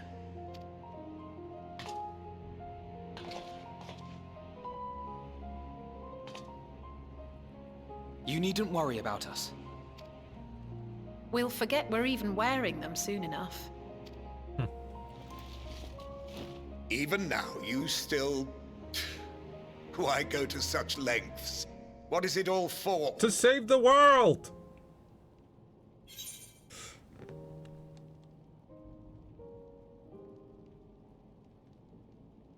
But even the most bitter adversary may one day see reason. On the coldest, blackest of nights, meager though it may be, we must share the warmth of our fire.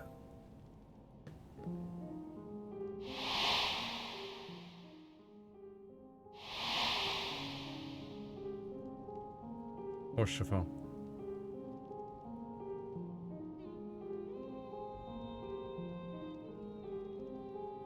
You are a curious one. A far cry from the merciless barbarian others paint you to be. Well, that's because the others who paint me to be that are the ones who were on the battlefield. So. You will be their warden. Take them away. Yes, sir. Me? The warden of the champion of Eorzea? Okay, sir. Yes, sir.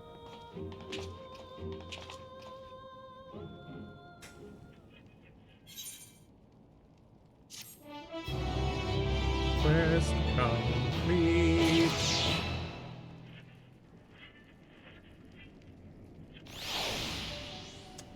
Well.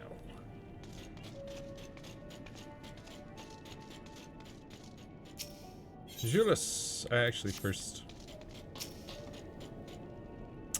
Man. Julius has his orders, unpleasant though they may be. As per Lord Quintus's instructions, I am to supervise you during your time here in Tertium.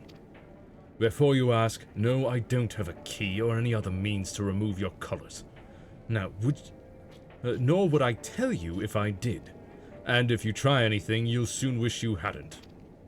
So, do you truly intend to speak with the others, or was that merely a ruse?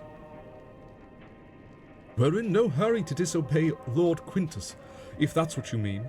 Or perhaps you doubt the wisdom of his decision.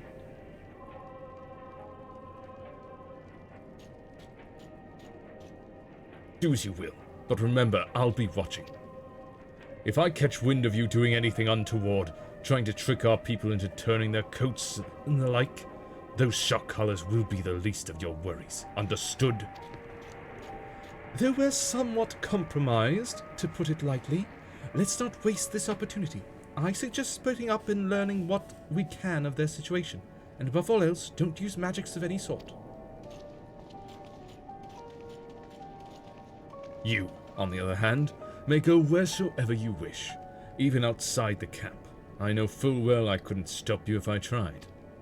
But do not forget, if you do anything to endanger us or our interests, Alphino and Alize will pay the price. Sheesh. Hello, Octavia. It's you, Genasi Vasan. I served under Lord Gaius in the 14th Legion.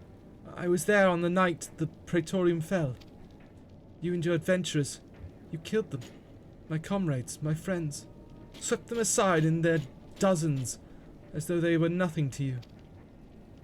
And maybe I am too, just another faceless enemy to be cut down, but it won't be long until our countrymen return, until you get what you deserve. Mark my words. Immediately goes back to... Ma'am. You and your comrades were trying to murder millions in Eorzea. Sabinius. Or Sabininus. So cold. This young soldier is on the verge of losing consciousness. Can I not help him to the fire? No? Queso! You came with Julius, didn't you? Well, whatever business brought you here, you'd best keep your hands off that aetherite. It's deactivated. But I'd rather you didn't mess about with it. There are others throughout the city, built by Guardians, for Guardians. Could teleport all over in the blink of an eye, provided there was a terminal nearby. These days, however, we use the aetherite power to keep this place lit, though that comes at the cost of its normal function. I see. Another deactivated aetherite.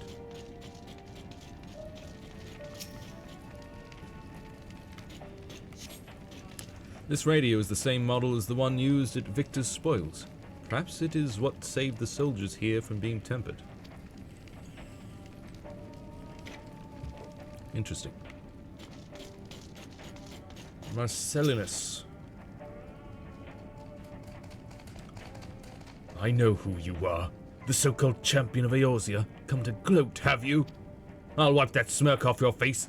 By the blood of our foreign compatriots, I swear I'll... Ugh. Tore the sutures. For the times, most of the lot within striking distance, and I can't even muster the strength. If it weren't for the third bleeding us, we'd be the end of you. Vergilia's treachery nearly cost Lord Quintus his life, but we made our escape. Took shelter in a mansion, tended to the wounded as we prepared to strike back, and then... night fell and we gathered around the radio. Then the roar. The terrible roar. The capital was in chaos, and but we were spared. If you can call this a mercy, mind intact but body broken, a soldier in name alone, I'd cut you down where you stand if I could, murderer.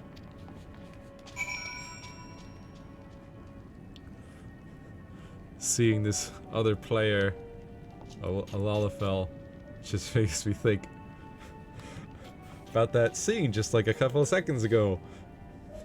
Hold up! That little Lalafel, that's the champion of Eorzea. Oh no! This little guy?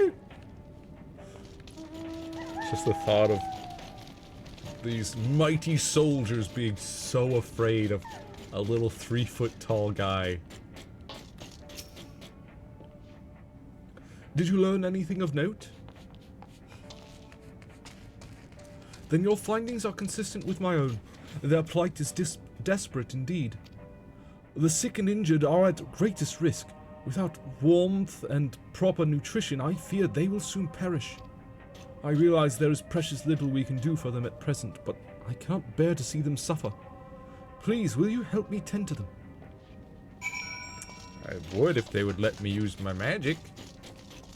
I could easily just pew pew heal. Flavius. Who's there? My eyes, I can't see all that well. Ah, thank you. The numbness has subsided a little. But I know I won't last much longer. You should look to the others who can still fight. Give them my ration. If me going hungry means someone else lives to see another day, so be it. At least I can still serve in that way.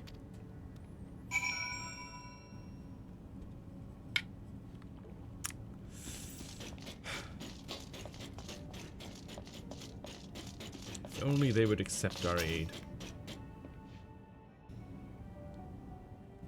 Cast aside their pride for a moment. So those you met fare no better? I was afraid you would say that. I know we were warned against meddling in their affairs, but we can't leave them like this. Perhaps we might gain permission to have the contingent deliver supplies? Quintus may have made his feelings on the matter quite clear, but Even he must recognize they are not in a position to refuse help. Maybe Julius could persuade him, though we'd need to persuade Julius first.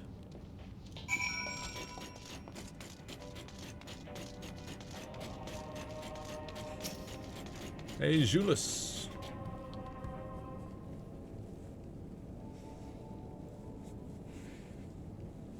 Well, seen enough.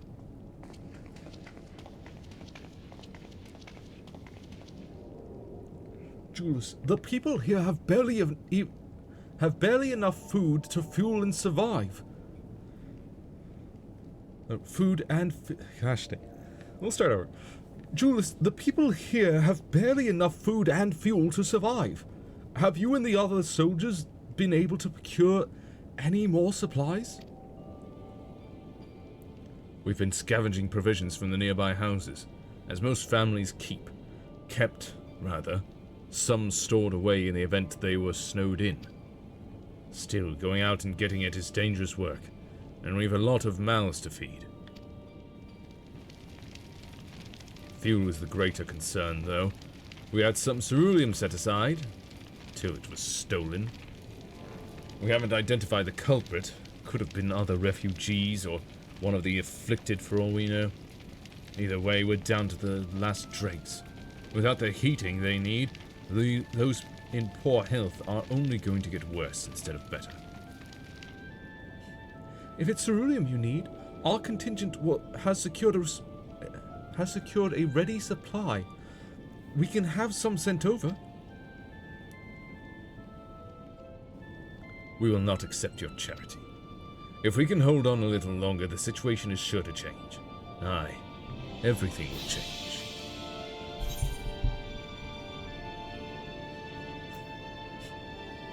Those mysterious countrymen of yours, I assume?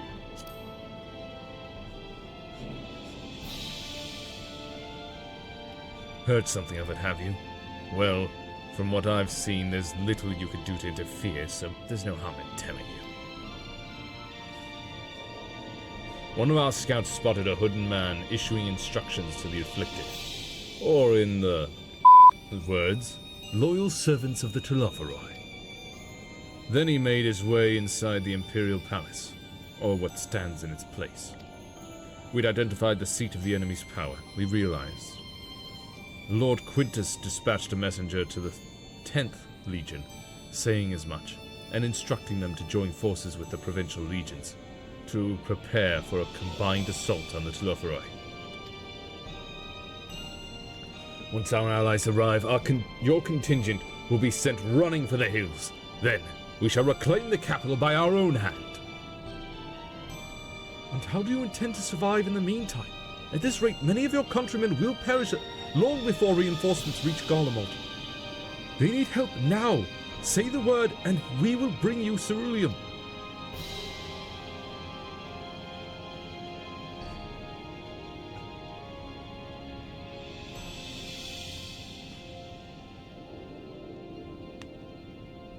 I will speak with Lord Quintus.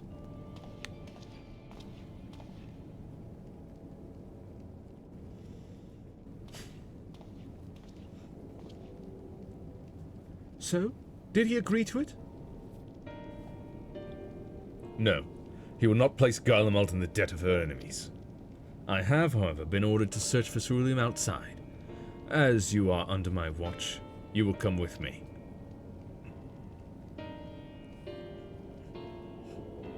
Very well. After all, many hands make light work. You lot are more trouble than you're worth. Once we are outside, you will follow my instructions to the letter. We depart shortly. Yeah. Quest complete.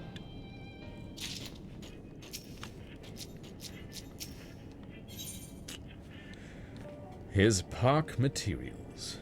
Julius finds himself in the somewhat bizarre position of leading ambassadors of an enemy contingent on a salvage mission. We will begin our search for ceruleum in Regio Urbanissima. The first location is Forum Silius, a park to the northwest of this station. You are to remain close at all times, and act only as ordered. Follow me.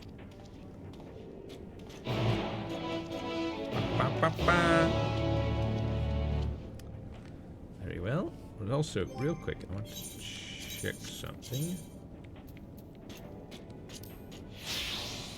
Okay, so it is possible to do that here. Then I will start the Reaper real quick, activate these things. Boots and pantsers.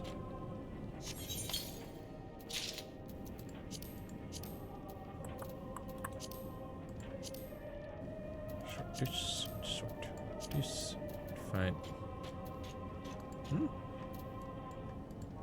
Huh? With maiming, yes. Where are they? Luncheon Toadskin's Hose of Maiming.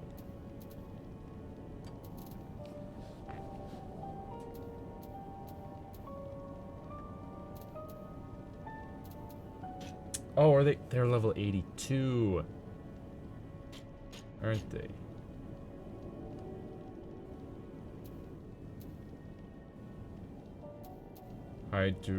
Durium Solarits of Maiming, right? Yep. Need one more level for that. Dang. Same for this. Don't look too bad. Looks-wise. Not quite the style here, but still.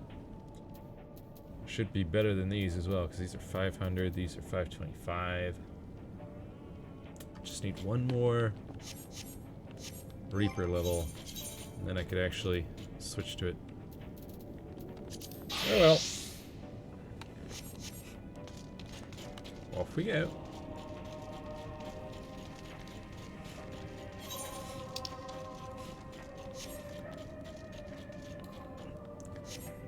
Warriors!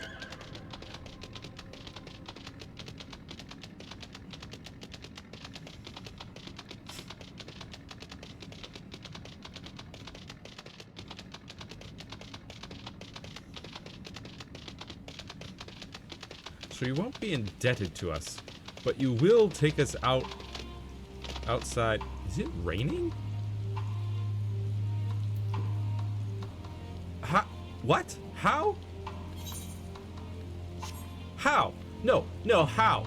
See, it would have to be above 32 degrees Fahrenheit for it to rain. And as I am understanding, it's so cold people will die without some source of heat out here. So tell me, how is it raining? Huh? Snowing, I could understand. Bit of a blizzard, sure. Rain? Rain? That's not how temperature and water works. What's going on here?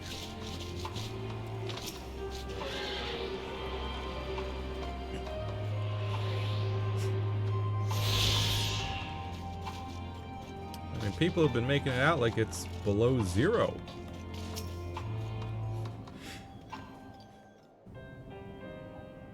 Oh look, now it's snowing. For the cutscene.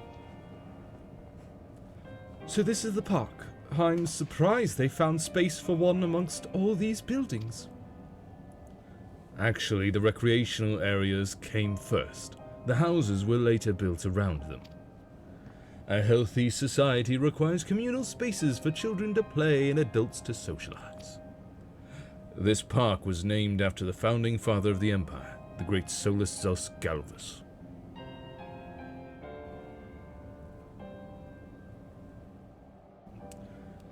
Did we come to extract ceruleum from the wrecked Magitech armor? No, we've already drained it dry. Same goes for the rest of the machina in the vicinity. But as our ceruleum has been stolen, we must scour the city for every last drop. And while I don't expect to find anything here, I've decided to try one more time in case something has been overlooked. I see. Then with your permission, we will commence the search.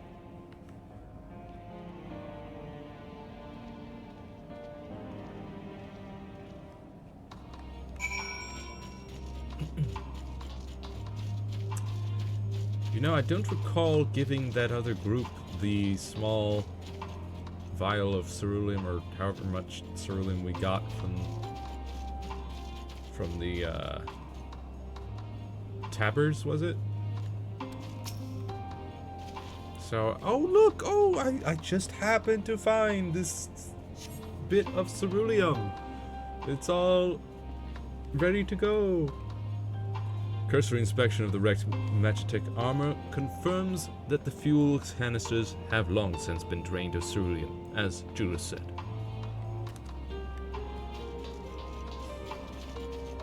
See another spot on this children's slide. What? Doubt we're gonna find any ceruleum on the children's slide.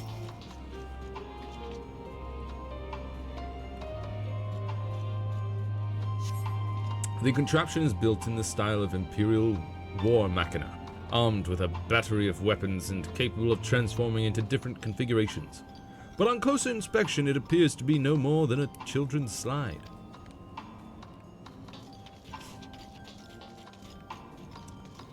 Man, what a grim fate for this to be your children's slide.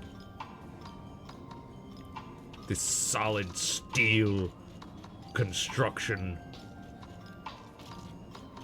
Like, dang, dude. This place looks so bleak. I mean, even if you had plants here. Man.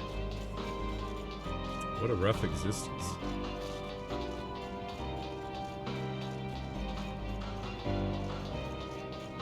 Oh. 2 spots. 2 spots.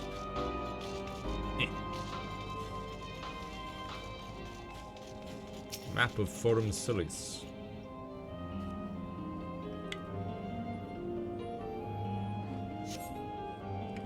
Several points of interest are marked on the map of Forum Silis. The pond, children's play areas, to your knowledge. However, none would require the use of ceruleum. Shop counter.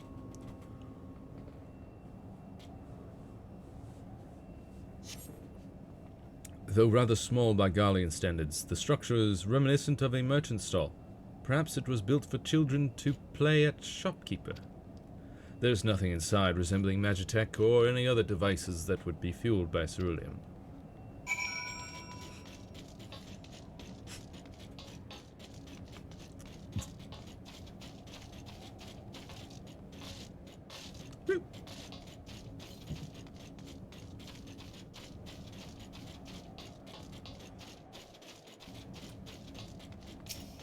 Julius.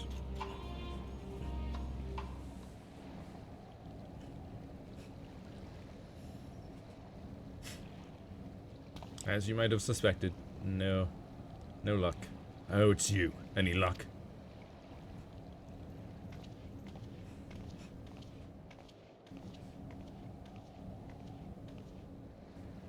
There's no sign of any ceruleum.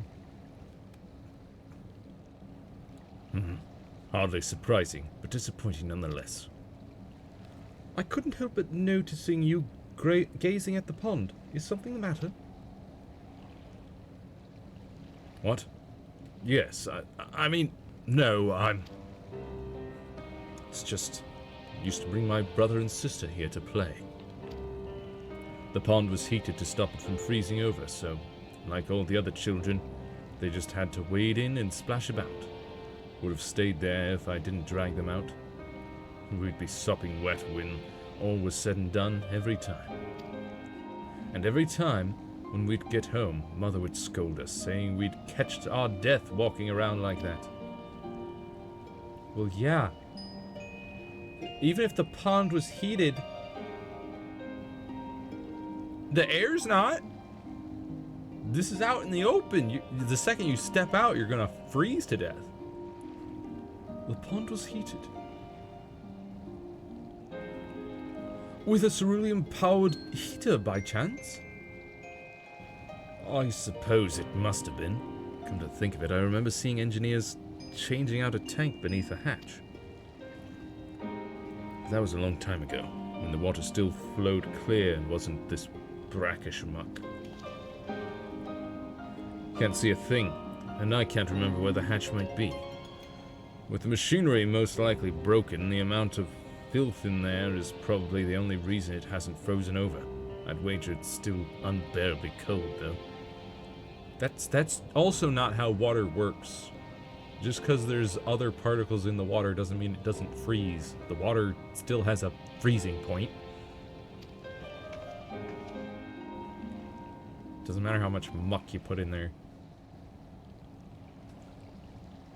I mean, even if it was, say, something like alcohol, which has a lower freezing point than water does, it's still got a freezing point. And I'm getting the impression that this place is supposed to be like below 0 Fahrenheit. And it's just that cold, so like, pretty sure just about any liquid would freeze out here, unless you're just throwing salt in there. Just filling it with salt. Then maybe. What are your thoughts on magic? The average Guardian would jump out of their skin if they saw it, but the first has a few foreign signiferi and medici, so it doesn't scare me. Then I take it you won't mind if I employ a little now. Alphino, as you have a knack for finding dry wood, why don't you bring me some? Once that's done, a blast of fire should do the trick. Leave it to me. There's a tree right there. You're not planning to go in there, are you? Of course I am. That tank isn't going to fetch itself. It's nothing so involved as extracting unprocessed ceruleum from a frozen lake like how the tappers do it. We're talking about a shallow pond in a park, and we have a way of warming ourselves up after. Yeah, tappers, that's what they're called. Well, that's insane. So, fancy a dip? A little friendly competition might make things interesting. Last thing we need is you catching a cold. Step aside while I drink the pond dry. That way we'll find it in no time. Little friendly competition.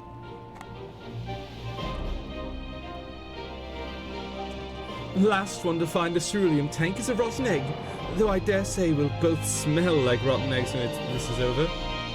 But also, speaking of those trees, what are those trees doing here? They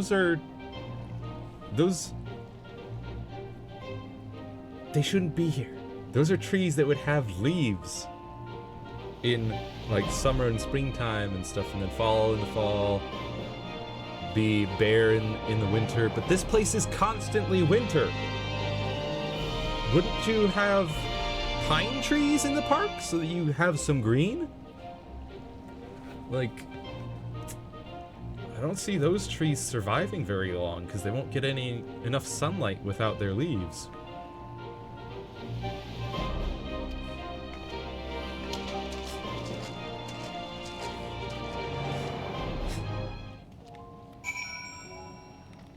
Okay, see, there's some pine trees out there, but like, these trees, they're just bare branches. I mean, these ones are definitely dead, but like, why would they even be here to begin with? Anyways, point of interest.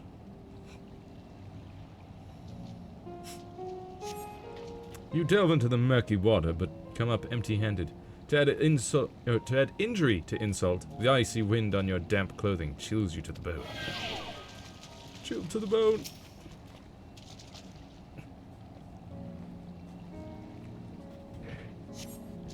You delve into the murky water, but come up empty-handed, chilled to the bone.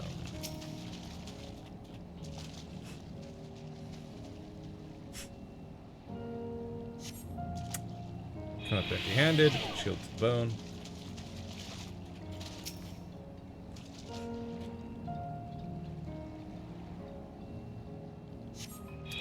Beneath the water, your fingers catch on what you think might be a handle.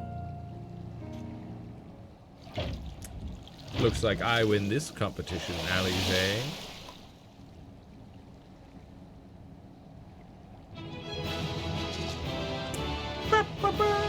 You open the hatch and retrieve a ceruleum tank. It's cold though. It's still cold. However, your grand discovery comes at great personal cost as you become acutely aware of the freezing cold and a rancid odor emanating from every ilm of your body. Jules will doubtless feel compelled to pinch his nose shut when you deliver to him your prize.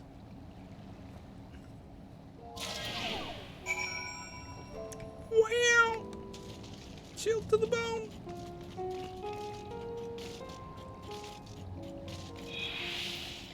Jules, did you find anything?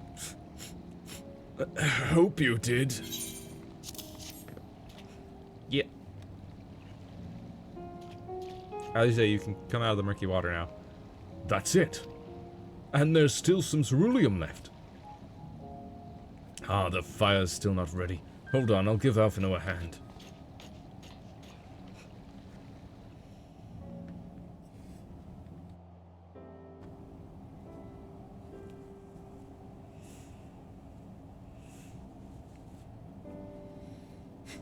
Call me a new dawn because by fire I am reborn, and my clothes are mostly dry now too.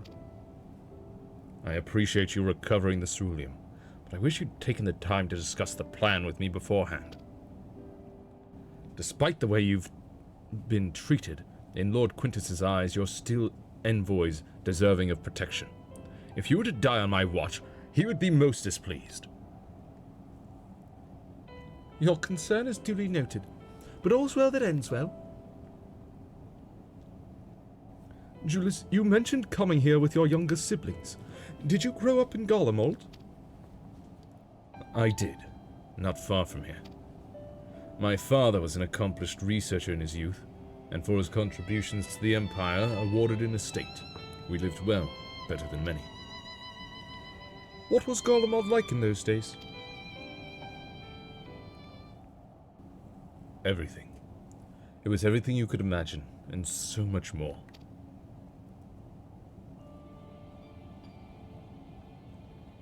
Even during the coldest winters, we always found warmth and comfort at home. Coming in from the snow, taking off your coat and sitting down for a hot meal with family. Visiting friends and relatives, receiving that same welcome, knowing they had everything they needed. Walking down the street, seeing the lights in all the houses, hearing the faint sounds of laughter and song, of happiness. And although the summers came and went all too quickly, in that brief respite, the ice would melt and the forgotten grass make its triumphant return. Grey clouds gave way to blue skies. Some mornings, we'd climb to the top of the tallest building we could find to watch the sunrise. Never again. Those rooftops are rubble, those friends dead, and those memories. But if I could reclaim even a fraction of what we once had, soon our chance will come. We just need to hold on a little longer.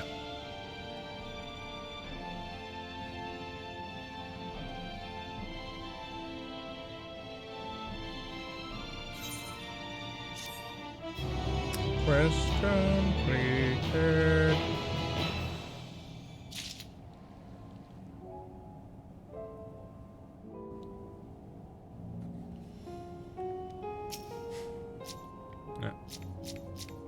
Julius. Alright, now that you've recovered from your escapades in the pond, there's another location I'd like to search just outside the park.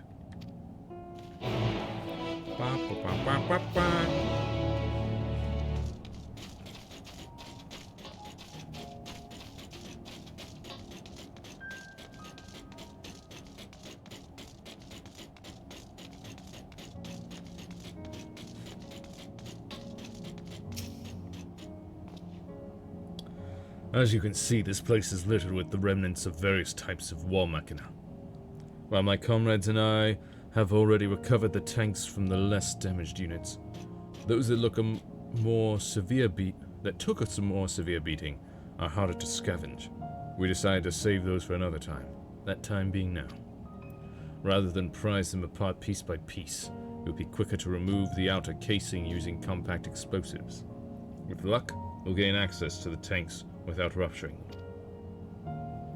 Though the force generated by these devices is relatively weak, I would advise you stand well clear to avoid being hit by any shrapnel. Before even bothering, though, you should check the machina's ceruleum gauge, see if there's any left. Should still provide an accurate reading even when the unit itself is inactive. If the gauge is broken, I'll let you decide whether to use an explosive or not. Should you need more, come to me.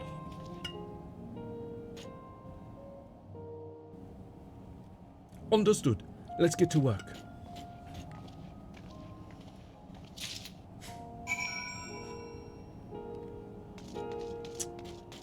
Destroyed. Magic armor. According to the ceruleum gauge, this unit's fuel tank is empty. Nope.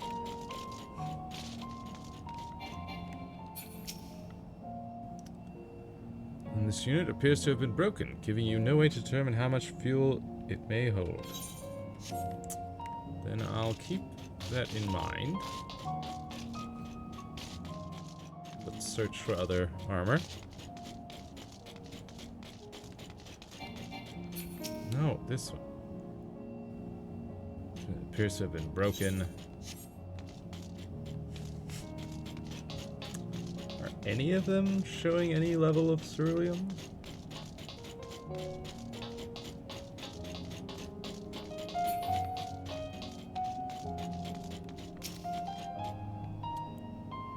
Giving you no way to determine. Fuel tank is empty. Well, I'm definitely not doing that one. Okay, I guess I'll try putting one on here. See what we get. He said I could come back to him for more.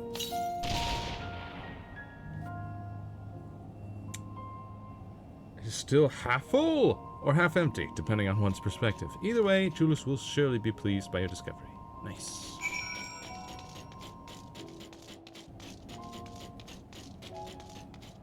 Oh, that was just the one that I should go and get. Then I guess I picked wisely. Oh, good, it's snowing now and not raining. The world realized how ridiculous that was. More explosives? Wait, is that what I think it is?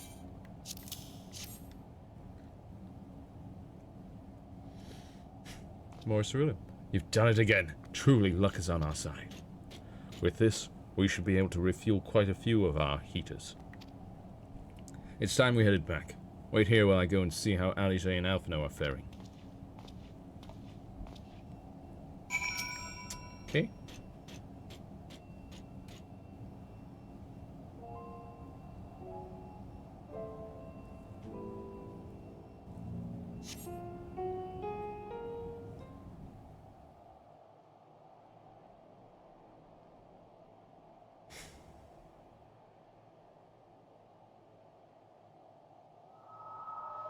Finally escaped the watchful gaze of your keepers, have we?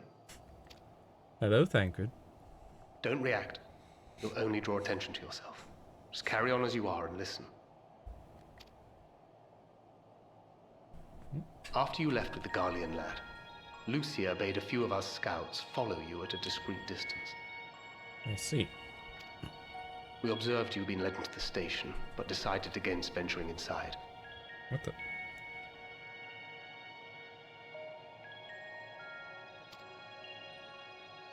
When you emerged sometime later, and we saw that the twins were sporting Magitech collars, it was clear what had taken place. Now, as quietly as you can, tell me everything. Well, they refuse aid. The Legatus himself, eh? Also, yeah, that. Now there's a surprise. This is also the first I've heard of a plan to join forces with the 10th and storm the Tower of Babel. An interesting development. And perhaps the opportunity we've been waiting for. What's that? Yeah.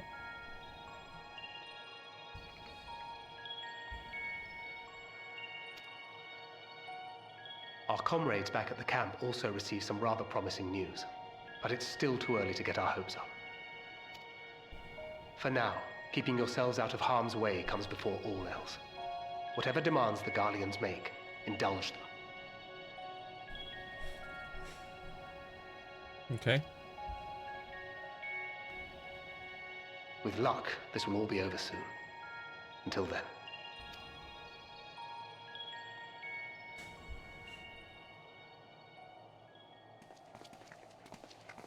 They had not gone far. We searched high and low, but no luck, I'm afraid. I might have guessed you'd be the only one to find anything. You know. I wasn't expecting much to begin with. Eventually, there will be nothing left out here for us to safely salvage. For now, this will have to suffice. We should return to the station.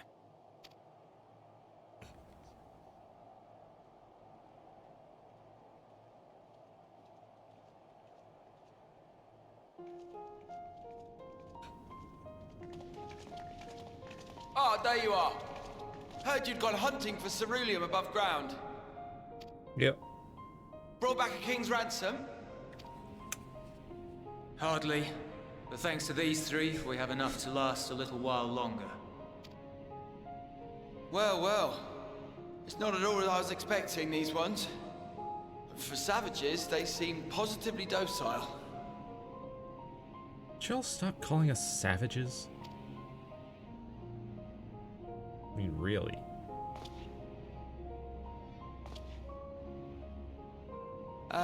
It's a poor attempt at humor.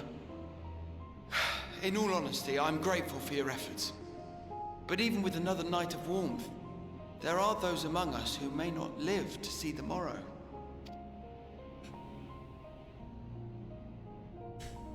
I trust your expedition was fruitful. Lord Quintus! Indeed.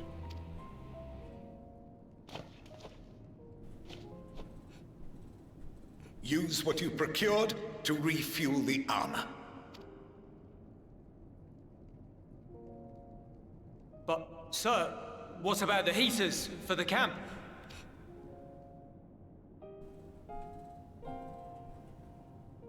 The time for action is upon us.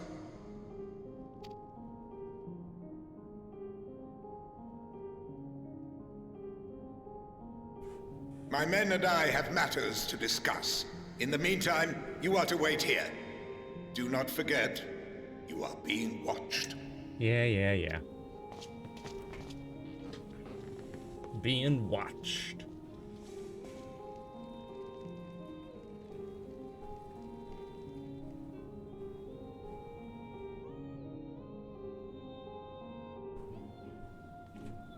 The time for action. What did he mean by that? I can only speculate. Clearly something requiring their magitech, given what we just heard.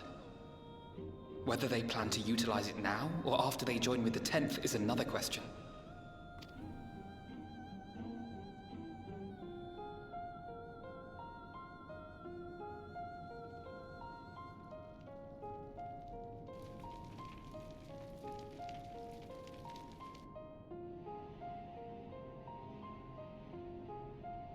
Will they ever escape this cold? Return to and reclaim the idyllic spaces of which Eula spoke?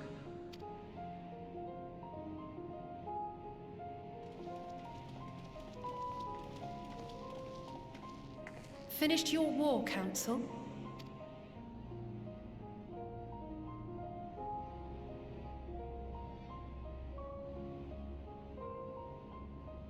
Alphino and Alizé are to stay here as our prisoners. They will be released once your comrades have relinquished their supplies and withdrawn from Garlean soil. Until our terms are met, they will be detained at a separate location.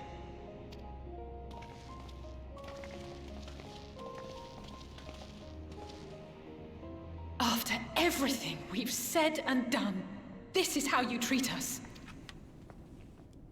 Our allies have but limited supplies. They may stave off cold and starvation for a short while, but what then?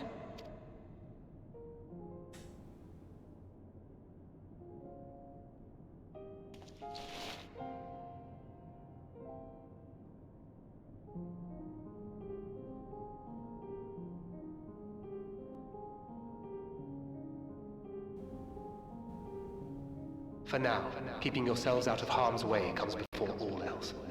Whatever demands the Garleans make, indulge them.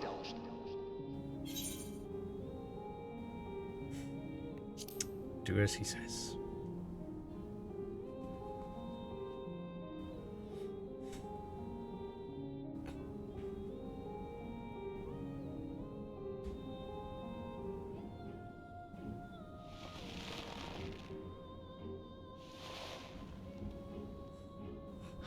Get them out of here.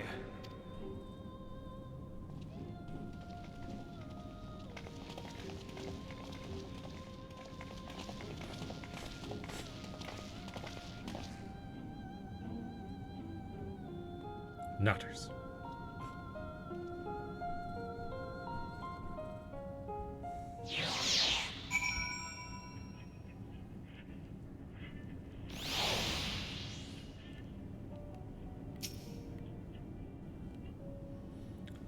Alphino and Alize will be fine, providing they do not resist.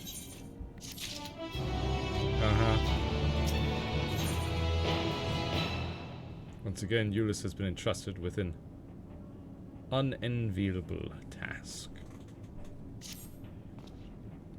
You will accompany me back to your camp, where I will meet with your leader and present Lord Quintus's demands. Before we depart, however, there is something I would ask of you. Assuming your contingent complies, the supplies they surrender will need to be transported here. That task falls to Legionnaires Marcellinus and Octavia, who will pilot Magitech armor to your headquarters. You're to inform them that we are leaving shortly. Tell them to ask the Ill for further details. In those words. Once they've seen to that, meet me by the exit.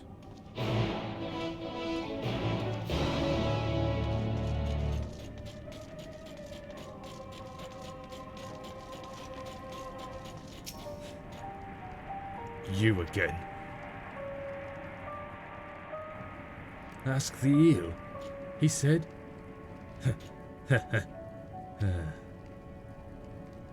So, that's to be the way of it, after all this.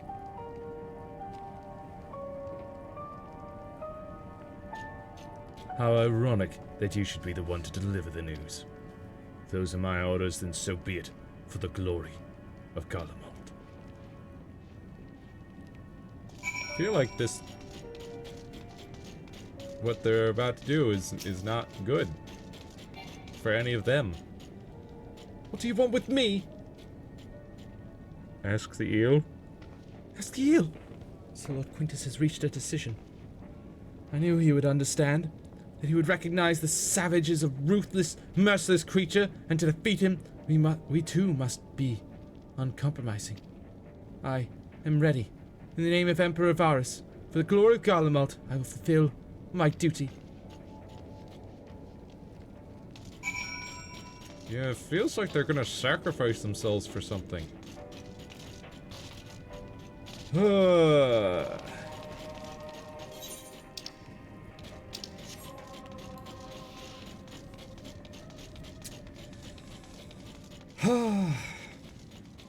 So prideful, these Garleans.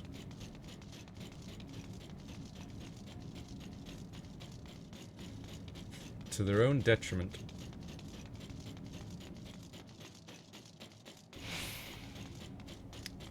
Euless. Have you done as instructed? Their duties involve more than the transportation of supplies, don't they? Duty is rarely a simple thing. We have been given additional orders, though. Whether we will be required to follow them depends entirely on your contingent. You and I are in this together now. Like it or not, we have to cooperate. There's one other matter. A place I'd like to visit on the way to your camp. It's a short walk from here. Follow me.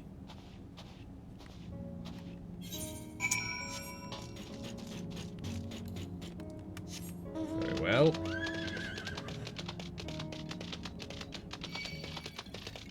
No! No! Back off!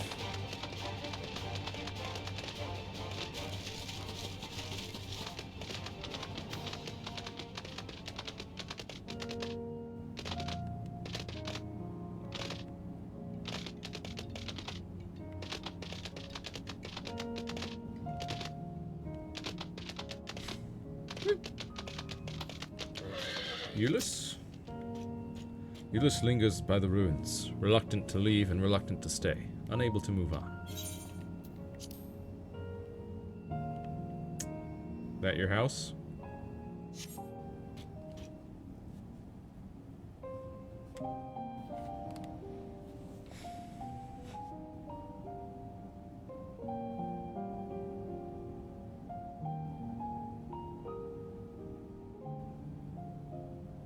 This is my home. Our home. At least it was, until that night. I was with Lord Quintus when the capital fell, and thus spared. My family, who did not own a radio, were less fortunate. When dawn came, I made my way here. My parents, my little brother and sister, they were still inside. But they weren't themselves, and they tried to. And I had to. You killed them. I'd promised to take them away from the capital that very morning, to somewhere safe, to hide until the fighting stopped. I promised.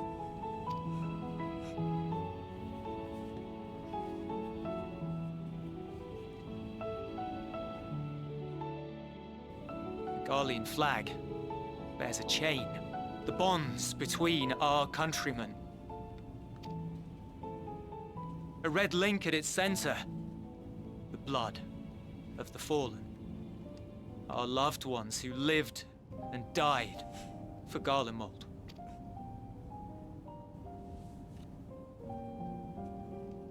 But if she too fell, who would be left to remember them and their sacrifice? What enduring proof would there be that they were ever here? If we had turned to your gods, would they have saved us? Probably not. We don't even turn to our gods. What is with you Garleans and your singular focus on the fact that there is religion in Eorzea? Like, I've not seen hide nor hair of any god. Okay? I've fought primals up and down the entire continent, sure. But gods? There's not even that much talk of them. The occasional mention, you know, thank so-and-so that we made it or whatever. But not much out, like...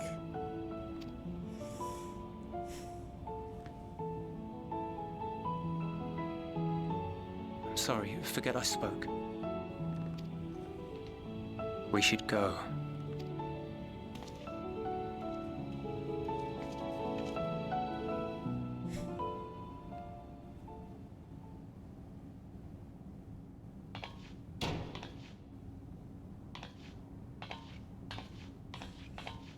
It's no use. Believe me, I do not enjoy being here any more than you. But she wanted us to play along, so that is what we will do.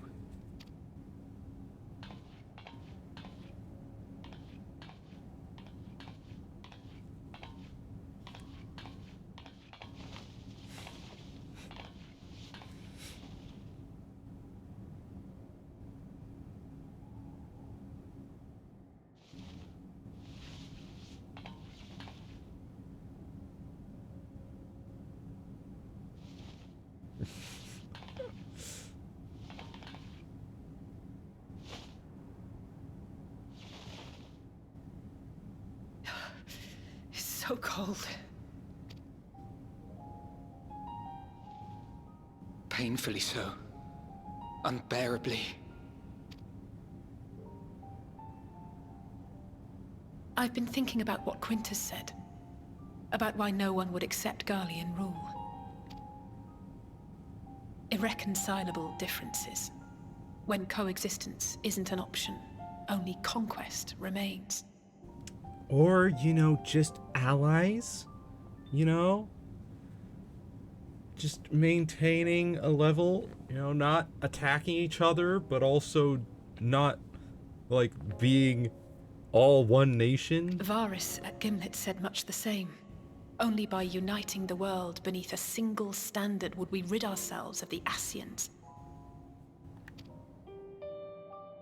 United as one people, one race cleansed of imperfections, a cold and unforgiving vision. And when we fail to live up to their standards, what place is there for us in their world? Mm-hmm.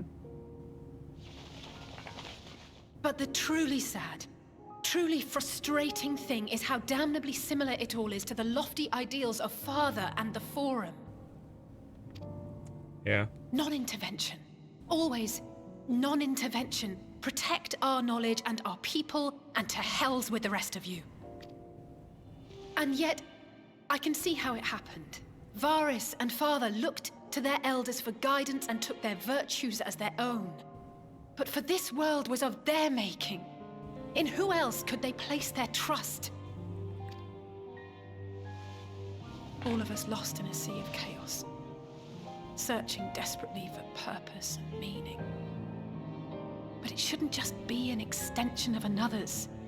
It has to be ours. It has to be. We all have a stake in this world. No one should be silenced. I won't deny that we lack the experience of people such as Father or Quintus. Perhaps they've come to see the world as a series of problems, and the most efficient way of solving them, to reduce everything to fundamental forms. A stone is a stone, a cloud, a flower, no more than that. Simple descriptions that strip the subject of distinguishing characteristics. A man is a man, divided according to race, creed, or allegiance, and to some, defined by such associations. Is that what you think? In my misbegotten youth. But what I believed wisdom was no more than aggressive ignorance. I've since learned to look beyond the banners and the politics, to see people as individuals with their own hopes and dreams. As for my dream of building a better world, well, every day I'm reminded that it is far more complex than I had ever imagined. But it only spurs me onward, to find the wisdom and the strength to see it through to the very end.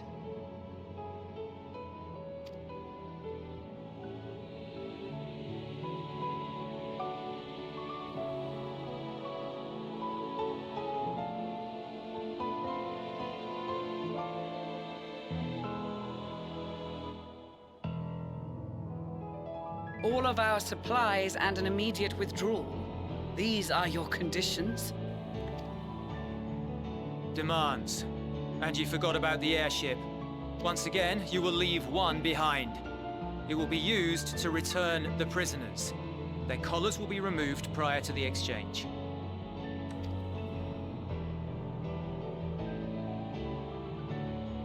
So in the end, not even Father's expertly worded rhetoric could deter you from your chosen course. Huh? Huh?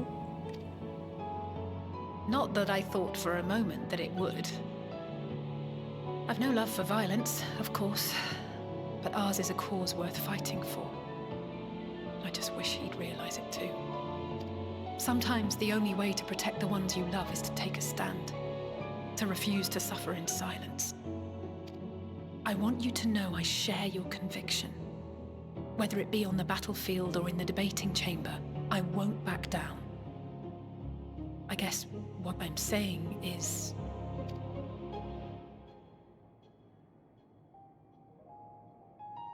You've found your own reason to fight. Yes. Yes, I have. God's willing, there will come a day when we can finally lay down our arms, and there will be peace. But not until the Telophoroi have been defeated once and for all. And you, brother, will have a vital part to play. By your words and deeds, you'll lead the way. I pray I am up to the task. There'll always be naysayers. Those who think us fools for even trying. It's easy for learned elites to criticize earnest efforts and assert their moral superiority, all without offering alternatives. Not that their sophistry has ever wounded you. So stubborn and strong. Stronger than you even know. Don't ever change, you hear me? If you stumble, I'll be there to catch you. Or give you a thick ear. Maybe both, for good measure.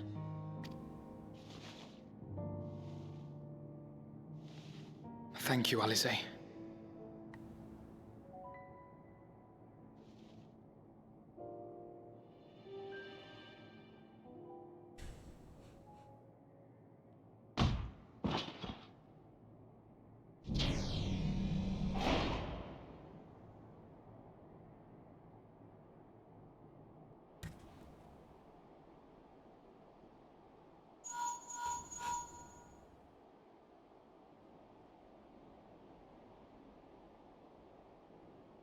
The scouts have secured Alize and Alphino. Their collars were removed without complication as well.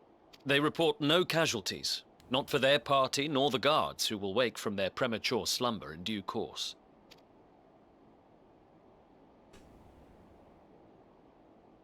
It would appear the situation has changed. I propose new terms. We have information that will be of great interest to Lord Quintus, and I wish to speak with him in person.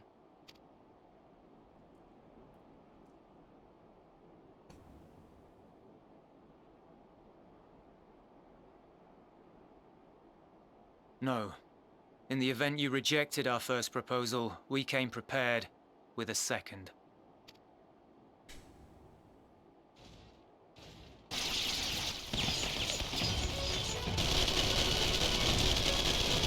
Ambush! Of course. More are coming! Make ready!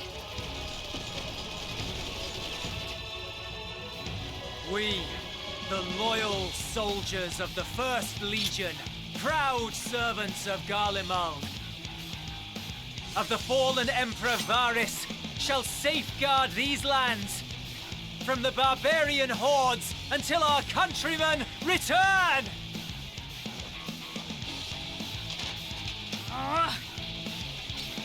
Stop, both of you!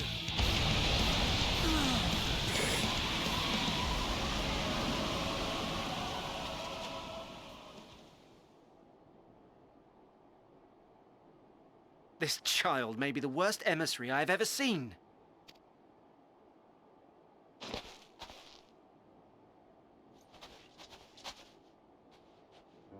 We received an urgent communication from the Grand Company of Eorzea. Envoys from the Imperial Army, led by members of the 10th Legion, came to Alamigo and requested an audience. They explained that their efforts to coordinate the reclamation of the capital with the aid of the 4th, 5th, 8th, and 12th had ended in failure. Communication between most legions has broken down entirely. Most of the 10th's conscripts have deserted, leaving their forces severely depleted. That is why, unable to continue the fight on their own, they and their allies turned to the Grand Company of Eorzea for aid. Lies! Every word!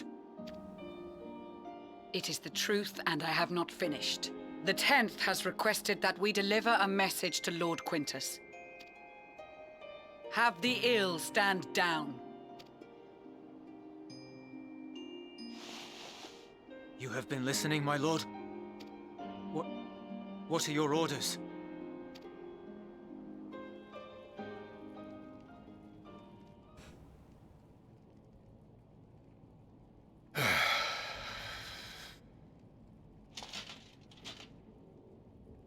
Inform her that we will honor the 10th's decision.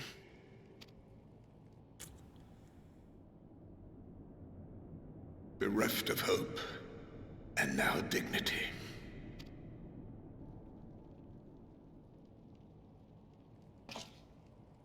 I release you from your duty. All of you.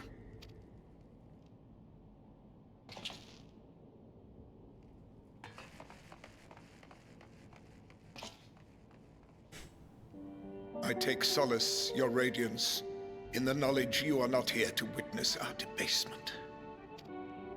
'Twas a grand, glorious dream we shared. Of a world united, of peace and prosperity.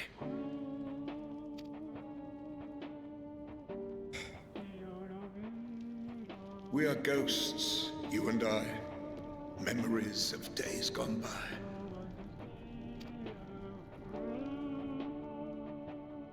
Bonds forged in blood that I will not see tarnished.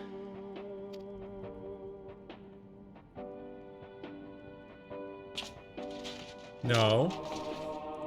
No, no, no.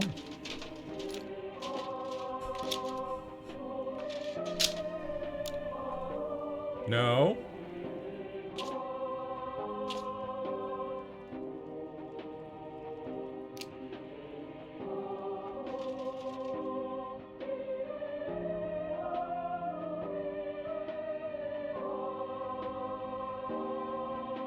Gosh dang it, sir.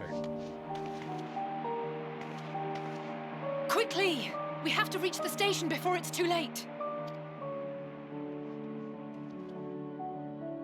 If there is still a chance that Quintus will agree to a truce, we must take it. I just hope we get there before he and his men do something rash. He's already done something rash.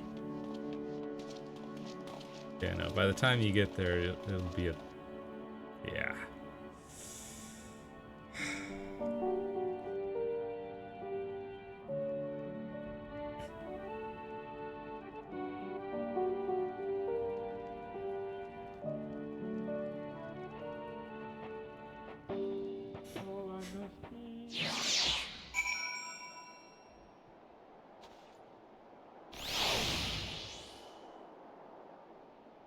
Well, we will have to call it here for today.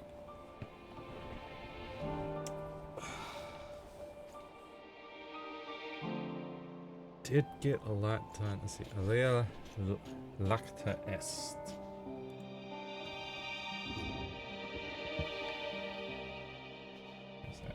Here it is.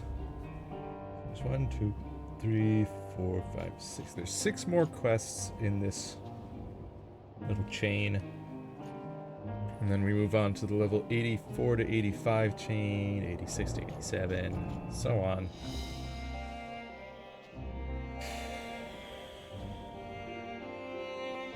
Heavy times today. Heavy times.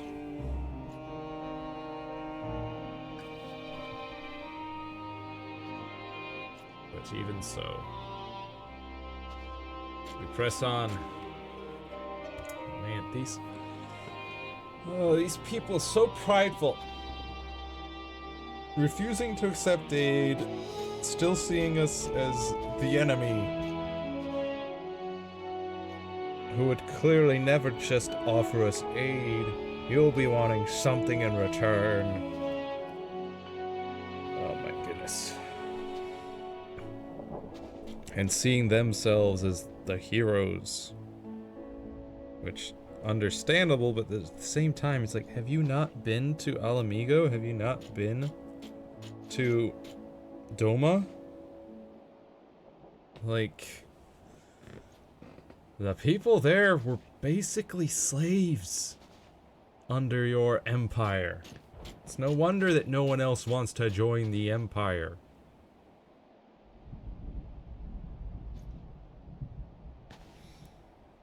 Claiming, oh, you pushed us out here, which, I mean, it's my understanding that they were kind of driven away out into these frigid wastelands. But yeah, maybe I'm wrong, but I don't recall us then, or, you know, the people of Eorzea then advancing towards Garlemald to take what little they had. Well, I guess maybe the ceruleum. Like, oh, you've got ceruleum. What's this? This is cool. Making cool contraptions. We want some. I guess that makes sense. It probably did happen. But, like, you have been, like, invading Eorzea quite a bit. In fact, back in A Realm Reborn, invaded Eorzea trying to assault us with your Ultima weapon. With Gaius van Belsar at the helm.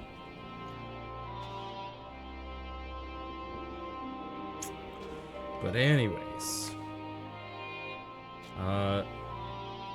no stream after this. I'm gonna be playing some Vampire the Masquerade tabletop with some friends. Finally getting our second session together. And then also no stream on Monday. But I will be back on Wednesday for more Rebirth. And then next Saturday for more 14 Endwalker. To continue this journey. But until then, be kind to yourself. Have a lovely rest of your day. And I will see you next mission. Bye-bye.